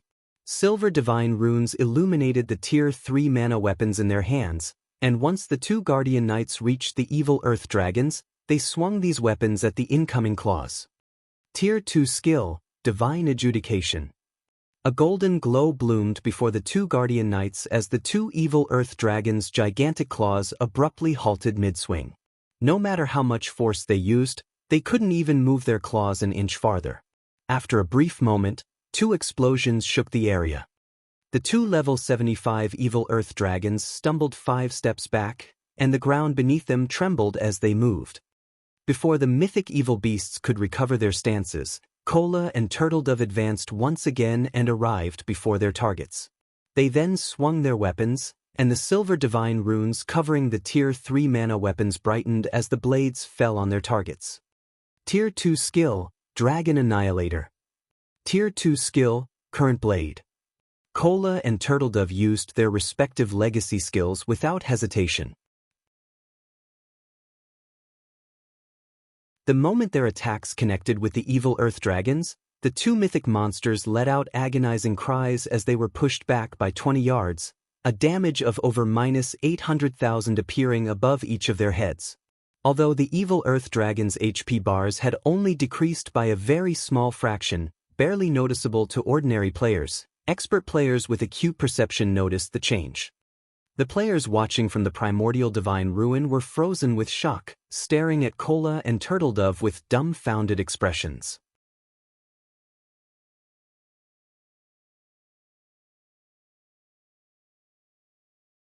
Chapter 1735. A Nest of Monsters. Chapter 1735. A Nest of Monsters. The nearby Crimson Horn members couldn't help but gasp when they players pushed the evil earth dragon's titanic frames backward by over 20 yards. They were as shocked as if they had witnessed 2 ants push back a tiger and a lion. How is this even possible? Is Zero Wing just a nest of monsters? Both Crimson Horn's members and the various spectating players at the primordial divine ruin were at a loss for words. Aside from how massive the evil earth dragons were, just the fact that they possessed the strength of mythic monsters should make them impossible for players to go up against. Watching Black Flame kill a mythic evil demon had been scary enough, yet 2 more monstrous players had risen in Zero Wing. No, this can't be possible. They must have used some kind of special potion to boost their strength. They can't keep this up for long. Wind Hunter's eyes nearly fell from their sockets when he saw the evil earth dragon slide back. He was sure that Kola and Turtledove must have used some special method to grant them the strength to face mythic monsters for a short time. There were certain tools in God's domain that could grant players extraordinary power for a short time. Even Wind Hunter had such a tool in his possession, but it wasn't strong enough to allow him to go toe-to-toe with a mythic monster. As for the possibility that Zero Wing actually had 2 more players on Black Flame's level, that was simply absurd. He absolutely refused to believe that Zero Wing could produce 3 experts that could contend with mythic monsters on their own. Thinking up to this point, he commanded the evil Earth Dragons to continue their assault against the 2 Guardian Knights. Once the 2 mythic evil beasts had stabilized themselves, they whipped their tails at the 2 MTs. The massive tails swept up a powerful storm as they moved, forming a pitch-black rift wherever they passed. Faced with such an attack, even a Tier 2 metric tons with their life-saving skill activated would risk an instant death if they took the strike head-on. However, Cola and Turtledove remained unfazed as they swung their Tier 3 mana weapons again. 2 silver lights then clashed with the evil Earth Dragon's colossal tails as 2 loud explosions echoed across the battlefield. Even the crowd at the primordial divine ruin, which was over 1,000 yards away, could clearly hear the explosions. This time, neither side had gained an advantage over the other by the time the clash ended. However, the ground beneath them had cracked, the fractures extending out over 20 yards away. The frightening display of power made the watching players shudder. Boom. Despite the clash ending in a draw, neither side wanted to give up the fight. For a time, both sides exchanged one blow after another. Meanwhile, the surrounding Zero Wing members massacred evil demons and evil beasts in a frenzy. Any Zero Wing member could solo a Great Lord, dealing around minus 50,000 damage with their attacks. As for Aqua Rose, Alluring Summer, Blackie, and Violet Cloud, who wielded Tier 3 mana weapons, their spells easily dealt over minus 100,000 damage to their targets, with some dealing over minus 200,000 damage. From time to time, they would also use large-scale destruction spells, causing hundreds of thousands of damage to a clump of monsters. Although the evil demons and evil beasts greatly outnumbered Zero Wing's army, the army of 2,000-plus players had them completely outmatched. Before even 30 seconds had passed since the battle began, over 100 weakened chieftains and lords were killed already. None of the spectating powers had expected this battle to take this turn. They had assumed that Zero Wing would rely on its magic towers to protect itself. They had never thought that Zero Wing's members actually possessed such extraordinary strength. If the rest of Zero Wing's force weren't busy with the other evil demons and evil beasts, the small army would definitely slay the 2 evil Earth Dragons. With such power, it's no wonder why they had no interest in our partnership offers. Quiet Melody, who sat in an open-air restaurant in the primordial divine ruin, could not help but reveal a bitter smile as she watched Cola and Turtledove fight the evil Earth Dragons.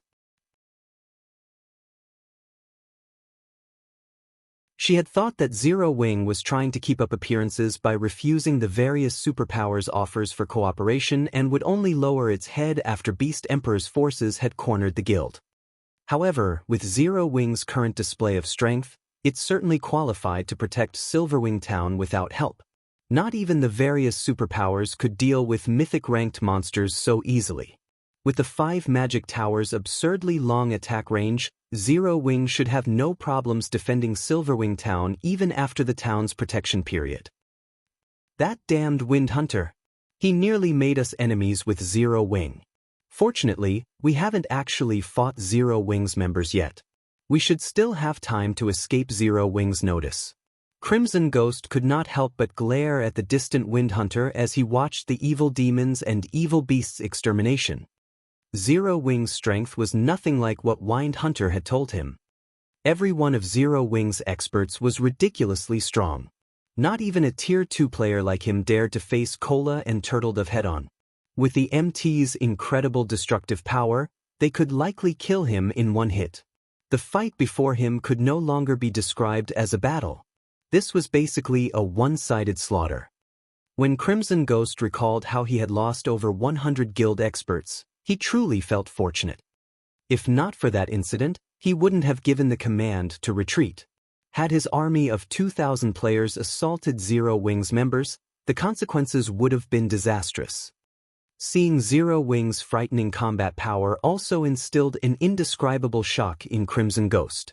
Not even the super first-rate guilds that ruled over the Dark Knight Empire were capable of fielding such a powerful player army. Yet, an up-and-coming guild from Star Moon Kingdom had accomplished just that. Moreover, based on his investigations, Zero Wing didn't have the support of any backers. Meanwhile, the 6 cloaked players from the Dark Hunters rested in a corner of the battlefield. After observing the battle for some time, the ranger carrying a crystalline longbow shook his head. "This won't do. Zero Wing's members are much stronger than we anticipated. We're canceling our plans to plunder their weapons temporarily. Leader, although Zero Wing is clearly stronger than we had assumed, it isn't entirely impossible to kill the guild's ordinary experts. Those experts haven't even reached Tier 2 yet. We can simply kill them and flee. The commander definitely won't let us off the hook if we fail this mission." Although the ranger leading this party wanted to cancel the operation, the other 5 members shook their heads, objecting to the idea. When they thought about how frightening their commander was in particular, and the punishment awaiting them if they failed, they couldn't help but shudder. Their party leader might be able to bear the penalty, but they couldn't. Hearing his party members' objections, the ranger glanced at Zero Wing's ordinary experts. As his party members had said, although these Zero Wing players had higher basic attributes than theirs, their combat standards were lacking. They hadn't even reached the half-step refinement realm yet. Most importantly, these ordinary experts were all Tier 1 players. The differences between Tier 1 players and Tier 2 players weren't limited to basic attributes. There was also a massive gap between their skills and physiques. With the strength of their 6-man party, they should be able to pick off a few of these ordinary experts before departing safely. Based on his observations, there were fewer than 10 players on Zero Wing's side that could pose a threat to their party. The others weren't a problem. Fine. But finish things quickly. Flee as soon as you get your hands on their weapons, the ranger said, nodding after giving the matter some thought. Their mission required that they obtain the weapons Zero Wing's peak experts wielded, but trying to kill Cola and the others was too much of a challenge right now. On the off chance that Zero Wing's peak experts surrounded them, their deaths would be almost certain. If they targeted the weaker experts, though, they'd have higher chances of success. Although they wouldn't obtain the weapons Zero Wing's peak experts wielded, at least they wouldn't return empty-handed. Under the Ranger's lead, the Dark Hunter's 6-man party charged towards Zero Wing's members, who were embroiled in a battle with the evil demons and evil beasts.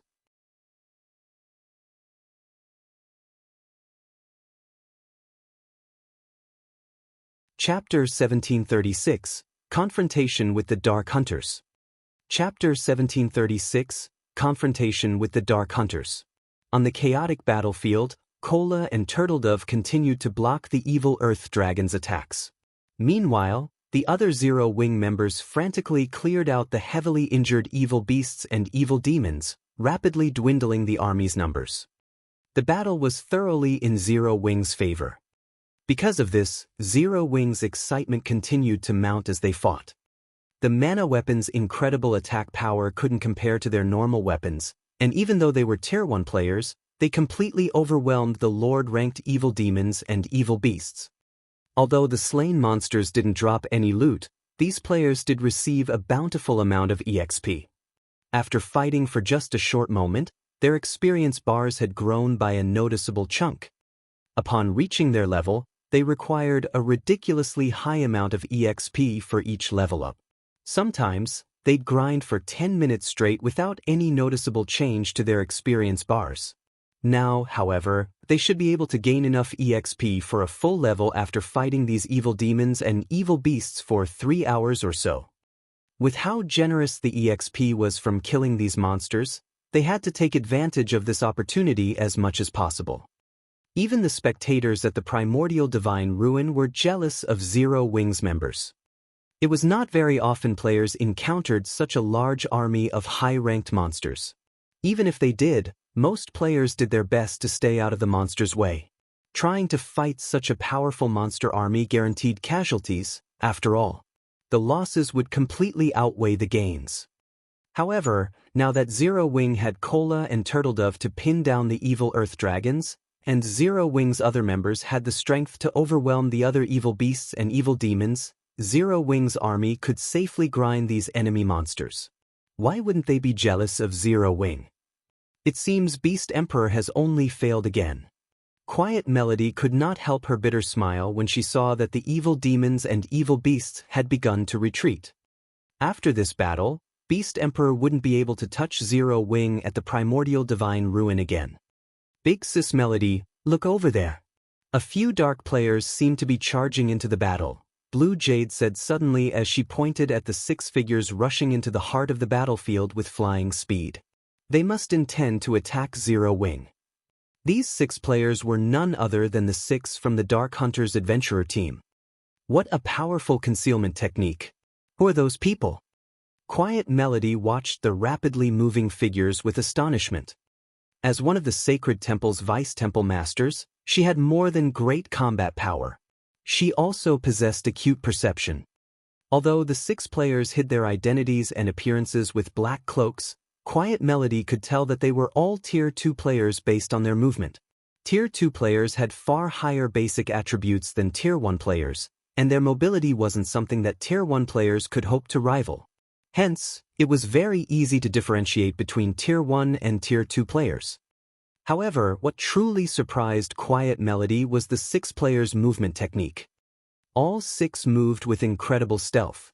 As they weaved their way through the army of monsters, they were able to utilize the surrounding monsters' bodies and auras to hide themselves. It was likely that even she wasn't as adept at concealing herself and her aura as these 6 players were.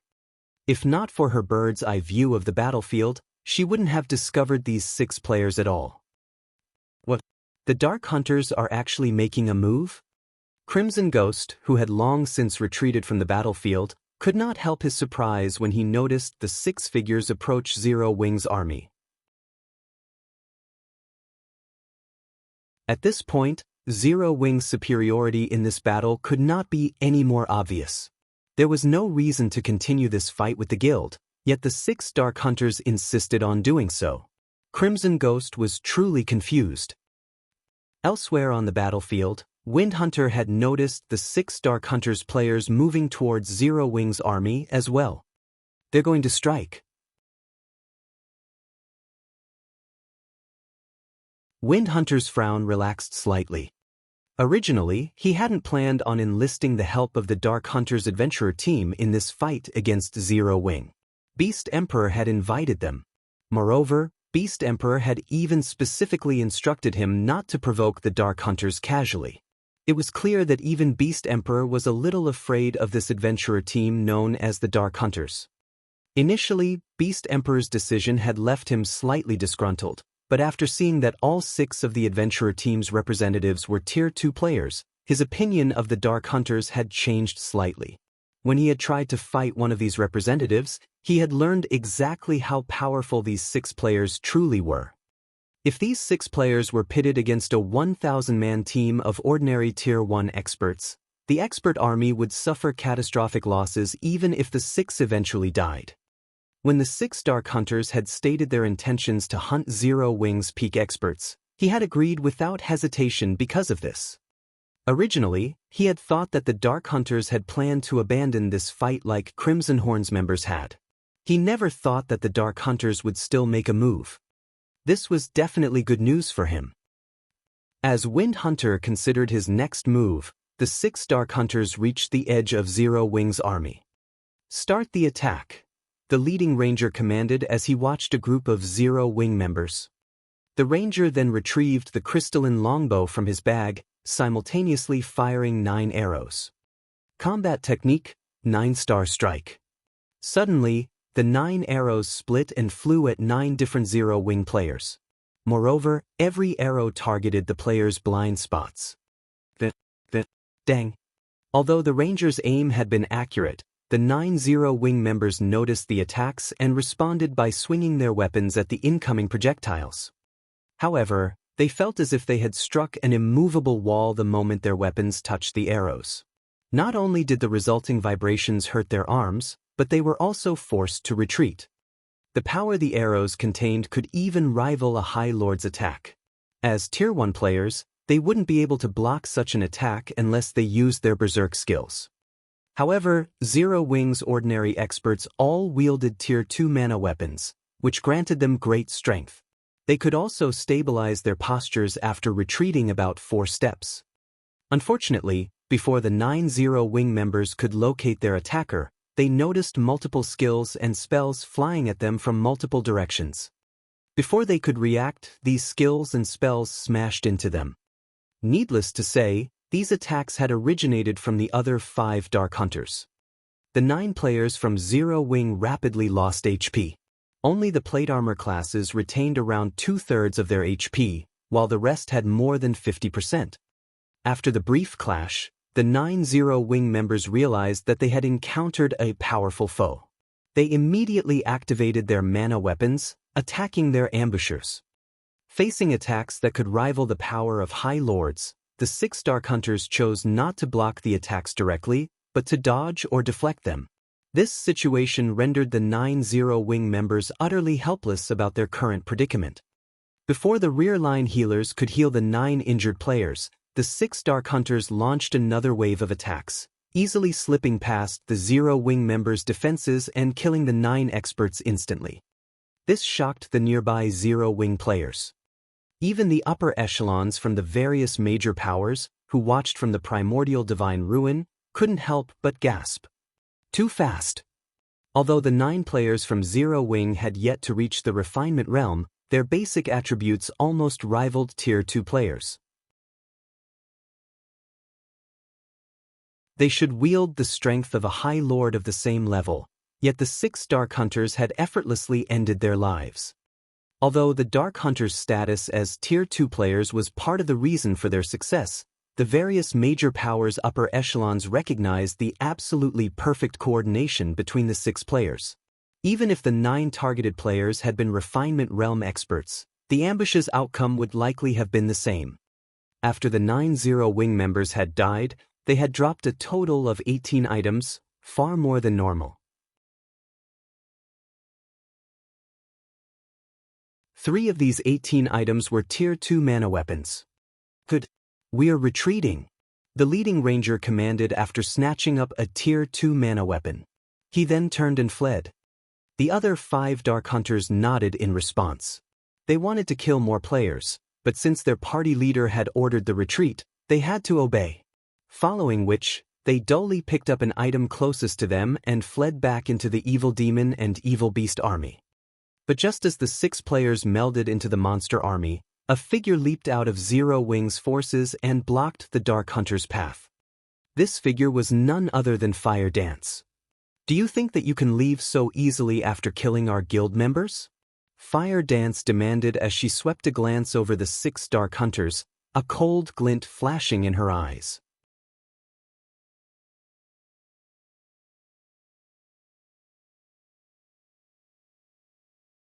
Chapter 1737, Soloing the Dark Hunters.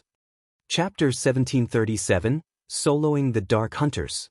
Fire Dance's sudden appearance abruptly halted the 6 Dark Hunters' retreat. Fire Dance didn't currently wear her black cloak, so both her appearance and level of 52 were available for everyone to see. Although her weapons and equipment didn't particularly stand out, Fire Dance radiated an unruly charm that felt like a daunting pressure weighing down on these Dark Hunters members. When the Dark Hunters looked at Fire Dance, she seemed like the absolute overlord of her surroundings. So fast. Fire Dance's appearance had surprised Lonely Lamp, the Ranger and the Dark Hunters' party leader. His party had specifically chosen to strike far away from any of Zero Wing's peak experts. The closest peak expert had been several hundred yards away. By the time the guild's peak experts could have ridden to the rescue, their party would have already completed their mission and fled the battlefield. Less than 20 seconds had passed since they had launched their assault against Zero Wing's 9 ordinary experts, yet Fire Dance had caught up with them. Her movement speed should be nearly double theirs. What bold words! "Do you believe that you can stop all 6 of us by yourself?" An emaciated assassin among the Dark Hunters asked, sneering. "That's right. We are surrounded by evil demons and evil beasts. Do you really think your allies can come to your aid in time? A beautiful female elementalist said with a faint smile. Our original mission was to kill Zero Wing's peak experts like you. Now that you dare to block our path, we'll just use this opportunity to kill you. That way, we'll complete our mission perfectly. The other Dark Hunters nodded in agreement, killing intent radiating from their eyes. They currently stood in the midst of the evil demon and evil beast army. They were also roughly 200 yards away from the nearest Zero Wing member. It would take quite some time for Zero Wing's members to reach their location. They might not be confident in taking on Fire Dance one-on-one, but they outnumbered the female assassin by 6-1. By charging at them alone, Fire Dance had simply jumped into the jaws of death. Yet, Fire Dance had still been so foolish. Her actions rendered them utterly speechless. Was she a fool? Or had the woman lost her mind? Even the various superpowers, who were relatively familiar with Fire Dance's strength, were confused about the female assassin's actions, let alone the Dark Hunters party. Is she tired of living? Does she not recognize those 6 players' strength? When the various superpowers upper echelons saw Fire Dance charge into the army of evil beasts and evil demons, blocking the 6 Dark Hunters' path, they felt as if Zero Wing's members were a bunch of lunatics. It wasn't unusual to see Black Flame make such bold and arrogant moves. He qualified to do so, after all, but Fire Dance. Zero Wing is finally going to suffer a little. Wind Hunter could not help but laugh at the situation. When he noticed Zero Wing's members trying to reach Fire Dance to offer their help, he commanded some of his evil demons to stop them. While the 6 Dark Hunters had spoken, they had subtly surrounded Fire Dance, preventing her escape. Watch her speed. Ranged players, maintain your distance from her. Sharp, you'll be the distraction. Make sure she doesn't escape. We have to finish this fight as quickly as possible.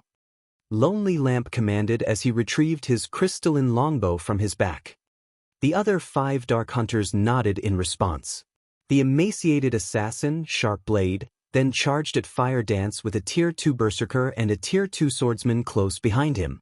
At the same time, the Tier 2 Cleric at the rear cast the Tier 2 instantaneous spell, Holy Mark on Fire Dance. Now, even if Fire Dance used Vanish and entered a forced stealth state, their party could keep track of her. As for Lonely Lamp and the Tier 2 Elementalist, they coordinated their attacks, firing from the female assassin's sides. In the blink of an eye, multiple attacks flew towards Fire Dance from different locations. Pay for your arrogance. Sharp Blade shouted as he used Shadow Steps, appearing behind Fire Dance instantly. He then thrust his aqua blue short sword at Fire Dance's back.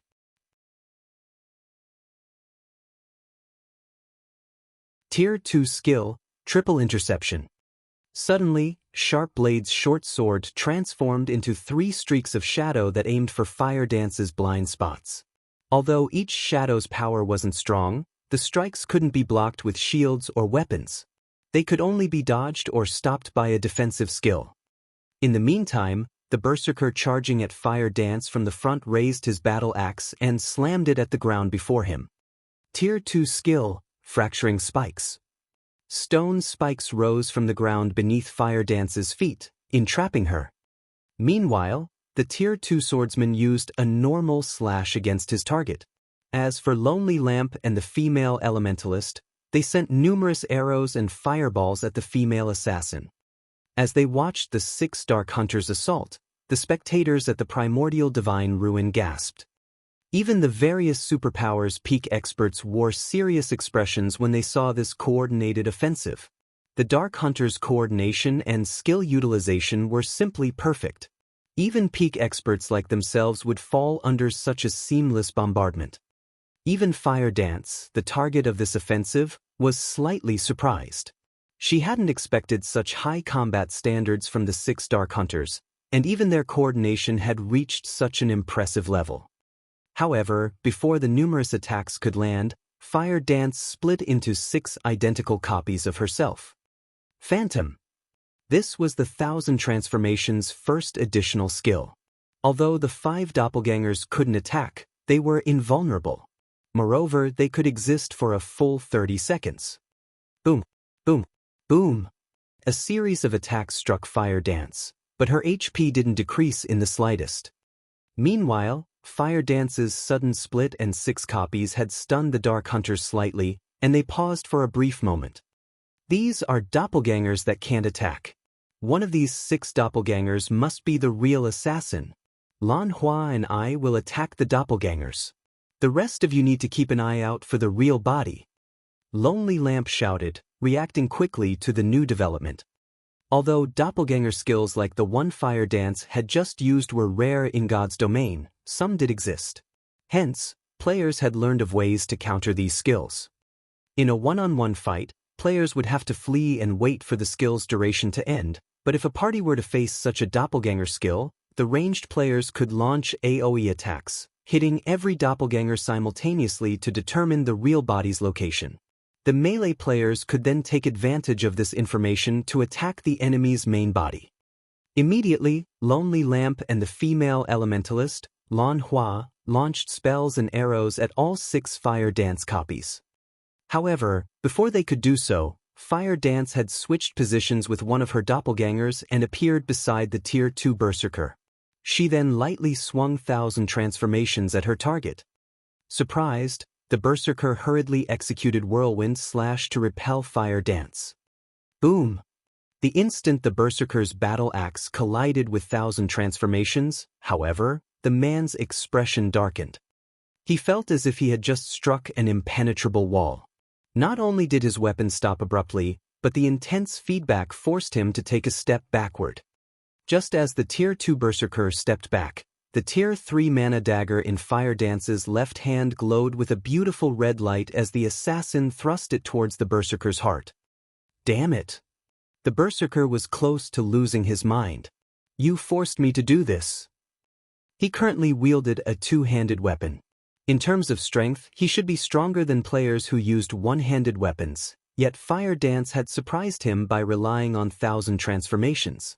Her first attack didn't leave him any energy to deal with the weapon in her left hand. As the Berserker finished his statement, his skin began to turn a dark shade of red. His body then seemed to grow a little larger, and just as the Tier 3 mana dagger was about to reach the Berserker, 2 long swords appeared, blocking its path. Boom! Following the sound of an explosion, Fire Dance involuntarily took 3 steps backward, and she gave the Tier 2 Berserker before her a surprised look. The Berserker no longer resembled a human. Instead, he had taken the form of a 4-armed, humanoid lizard.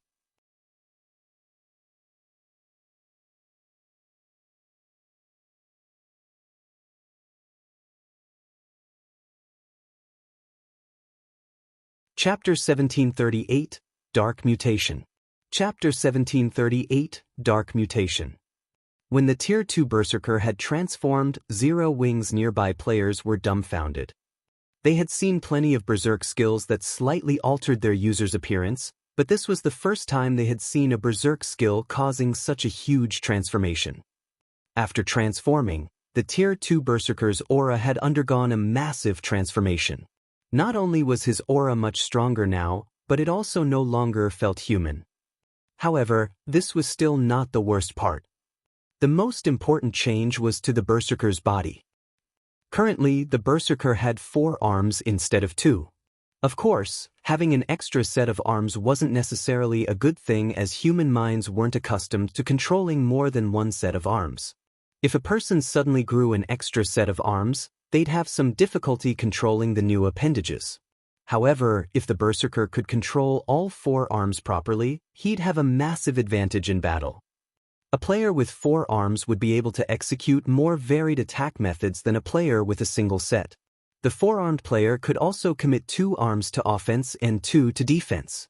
If the Tier 2 Berserker could coordinate all 4 of his arms properly, his combat power would double at the very minimum. Meanwhile, the various power spectating members were dumbfounded by the Berserker's transformation. What did he do? Did he really use a Berserk skill? There's such a transformation skill in God's domain as well? Curiosity filled the spectating crowd as they watched the transformed Tier 2 Berserker. Even the various superpowers upper echelons had no idea of what the Berserker had just done. In fact, the Berserker's transformation had surprised them even more than watching Cola and Turtledove tank two mythic evil beasts. The Tier 2 Berserker's transformation had shattered their understanding of God's domain. Sure enough, he still had to use it? Lonely Lamp could not help but sigh when he saw Dark Bear, the Tier 2 Berserker, transform. This was the Dark Hunters Adventurer team's greatest secret. Not many people knew about this transformation ability. However, now that they had revealed this secret to the public, their adventurer team would definitely face trouble in the future. However, the Berserker's decision to transform didn't particularly surprise him. After all, Fire Dance had displayed extraordinary combat power. Had Dark Bear refused to transform, she would have likely killed him already. Aside from Lonely Lamp and the other Dark Hunters members, only Feng had a clear idea of what was happening as he watched the battle from Silverwing Town's walls. The Tier 2 Berserker's transformation ability was known as Mutation in God's domain. Mutation was a method of increasing one's combat power by abandoning one's human body. It was somewhat similar to Demon Player's demonification. The transformation process had no time limit, and it could be activated and deactivated at any time. To become a mutated player, one had to perform a particular ritual which required the sacrifice of many players, even dark players. In addition, despite being dark players themselves, mutated players hunted other dark players. They did so because it was the only way a mutated player could mutate further and grow stronger. This was akin to how demon players improved their ranks. Only, mutated players had more of a restriction than demon players. Moreover, mutated players gained more combat power when they transformed than demon players. This was because, in their mutated form, mutated players would gain a body that was far more suitable for battle. Their attributes and life ratings also increased. In return, physical control became more difficult. Mutated players had a harder time remaining calm in their mutated form as well. But one had to admit that mutation allowed players to become extremely powerful. Feng had never expected to find a mutated player at this stage of the game. By becoming a mutated player, players took a similar stance as the Evil God's Temple, becoming antagonistic to both dark and normal players. Furthermore, gaining a mutation was incredibly difficult as the process couldn't be conducted on the God's Domain continent. Normally, mutated players would only appear after pathways between the continent and other worlds opened. Back on the battlefield, after a short moment of silence, the transformed Berserker charged at Fire Dance. Not only had the Berserker gained an extra set of arms after his transformation, but his movement speed and reaction speed had also undergone a qualitative transformation. In the blink of an eye, the Berserker appeared before Fire Dance.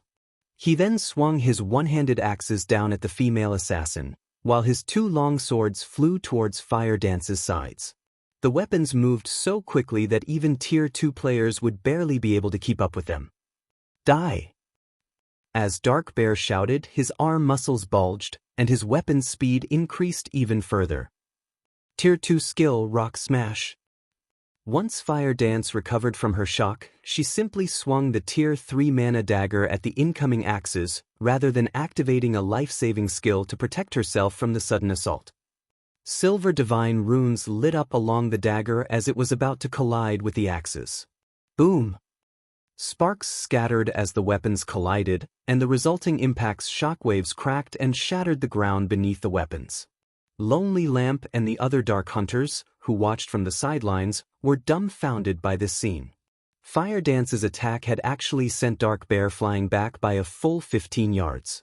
When Dark Bear landed, his arms, which wielded the two axes, trembled violently, whereas the axes themselves released a low hum. Meanwhile, a damage of more than -2,000 had appeared above Dark Bear's head. Although receiving -2,000 damage was nothing considerable since Dark Bear had over 100,000 HP after transforming, if this scene repeated, It'd only be a matter of time before Dark Bear died. However, the most unbelievable aspect of the clash had to be the fact that Fire Dance had accomplished the feat without activating a Berserk skill. After entering his mutated form, Dark Bear's strength rose by 80%, yet he had still lost against Fire Dance's strength. Is she a monster? Dark Bear wondered to himself as he stared at Fire Dance in shock. Dark Bear could tell that Fire Dance had simply used the previous exchange to probe his strength. She hadn't used her full power. During that exchange, the Zero-Wing assassin hadn't even used a skill. Had Fire Dance applied a skill to her previous attack, the power of her strike would have definitely been much stronger. Had that attack struck his body, rather than his weapons, he would have likely lost at least 50% of his HP. In other words, Fire Dance only needed 2 attacks to finish him off. Even Lonely Lamp and the other party members now feared Fire Dance, watching her with somber expressions, not to mention Dark Bear. Similarly, the outcome of the exchange between Dark Bear and Fire Dance had stupefied the crowd at the Primordial Divine Ruin. Based on the change in Dark Bear's aura, they knew that the Berserker's basic attributes had increased by a significant margin, yet his transformation was meaningless before Fire Dance. However, what these players didn't know was that the strength Fire Dance could exert after sacrificing 1 point of durability from her Tier 3 mana dagger was far beyond what any Berserk skill could achieve. We can't hold back against her. Everyone transform. We need to finish her off quickly. If the other peak experts get here, we'll be in trouble. Lonely Lamp hurriedly commanded, losing his previous composure. Fire Dance alone was already troublesome for them. If another of Zero-Wing's peak experts arrived, they would have no choice but to turn tail and flee. After saying so, Lonely Lamp and the other 4 Dark Hunters took on their mutated forms, but not all of them had grown an extra pair of arms like the Tier 2 Berserker. Lonely Lamp grew an extra pair of eyes, and his arms merged with the crystalline longbow he wielded. Overall, these players' transformations suited their classes. You are the first player to single-handedly force our entire party to transform since we joined God's domain. But at the end of the day, you're still just one person. As long as we ignore the risks, we will secure victory, Lonely Lamp said, smirking at Fire Dance. He then retrieved 12 black arrows that radiated a horrific aura from his bag. At this point, Lonely Lamp had no intention of holding anything back. He had found these 12 black arrows from an ancient ruin, and each of them had the power of a peak Tier 3 attack. They even posed a threat to Tier 4 existences. Is that so? What if you have to face 2 people? Suddenly, a dull voice reached the Dark Hunters from their surroundings, echoing powerfully in Lonely Lamp's mind. In the next moment, a massive spatial tear appeared beside Fire Dance. Shurfeng's figure then slowly stepped out of the spatial tear.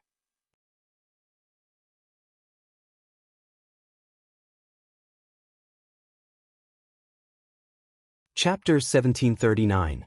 Annihilating the Dark Hunters. Chapter 1739. Annihilating the Dark Hunters. Black Flame? Lonely Lamp's expression darkened when he saw Shurfeng. The other 5 Dark Hunters also halted their assault as they stared at the swordsman, fear surfacing in their gazes.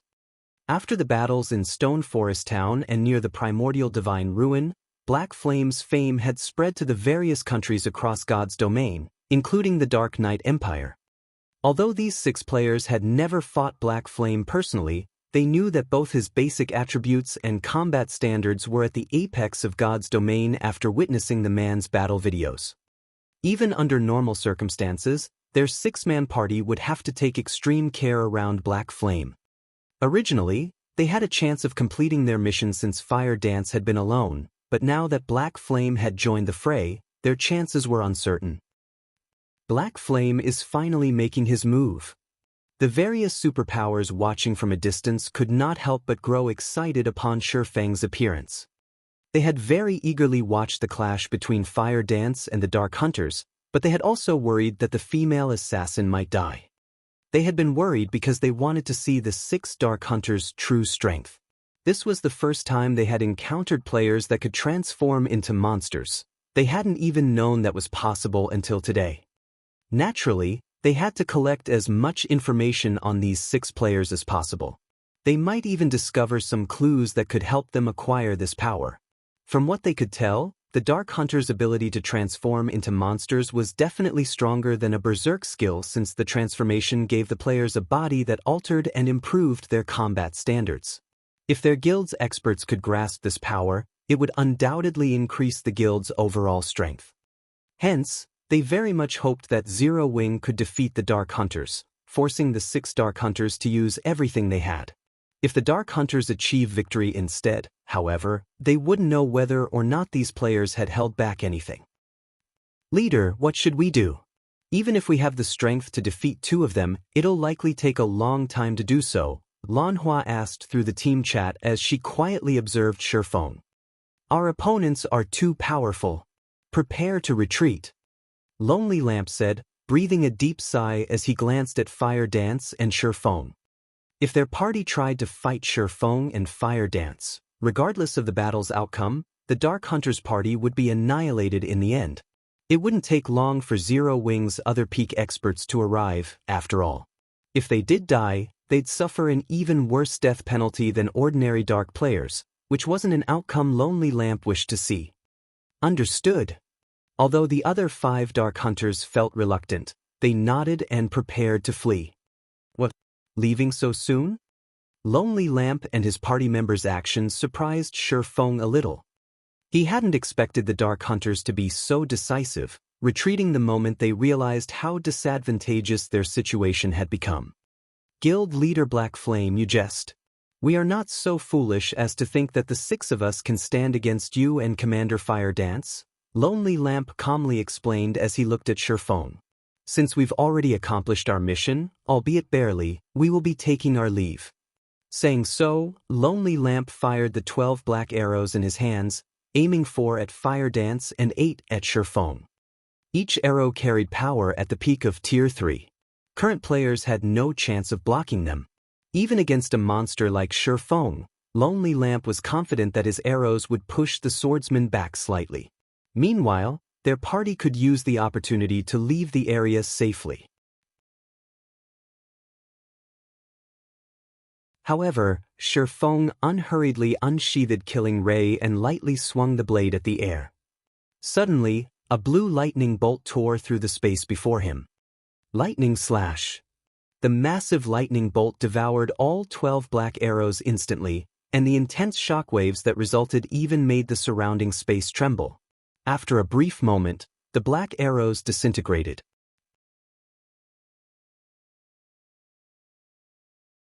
Lonely Lamp and his companions, who prepared to run, were thoroughly dumbfounded. They forgot about their retreat as they stared at the vanishing black arrows. How is that possible? Lonely Lamp could not believe what he had just seen. Those were 12 black arrows they were talking about. Even a mythic monster would have trouble dealing with such an attack, yet Silverwing had crushed it with a single move. For a moment, he even wondered if heaven were playing some joke on him. He truly hadn't thought that Silverwing would actually block all 12 black arrows successfully. He had watched Silverwing's battle against the mythic evil demon. The man shouldn't be capable of blocking the black arrows so easily. At the very least, blocking the attack should have pushed the swordsman back by over a dozen yards. Naturally, the spectating crowd was similarly dumbfounded. Strong. Too strong. The various superpowers were no strangers to black arrows.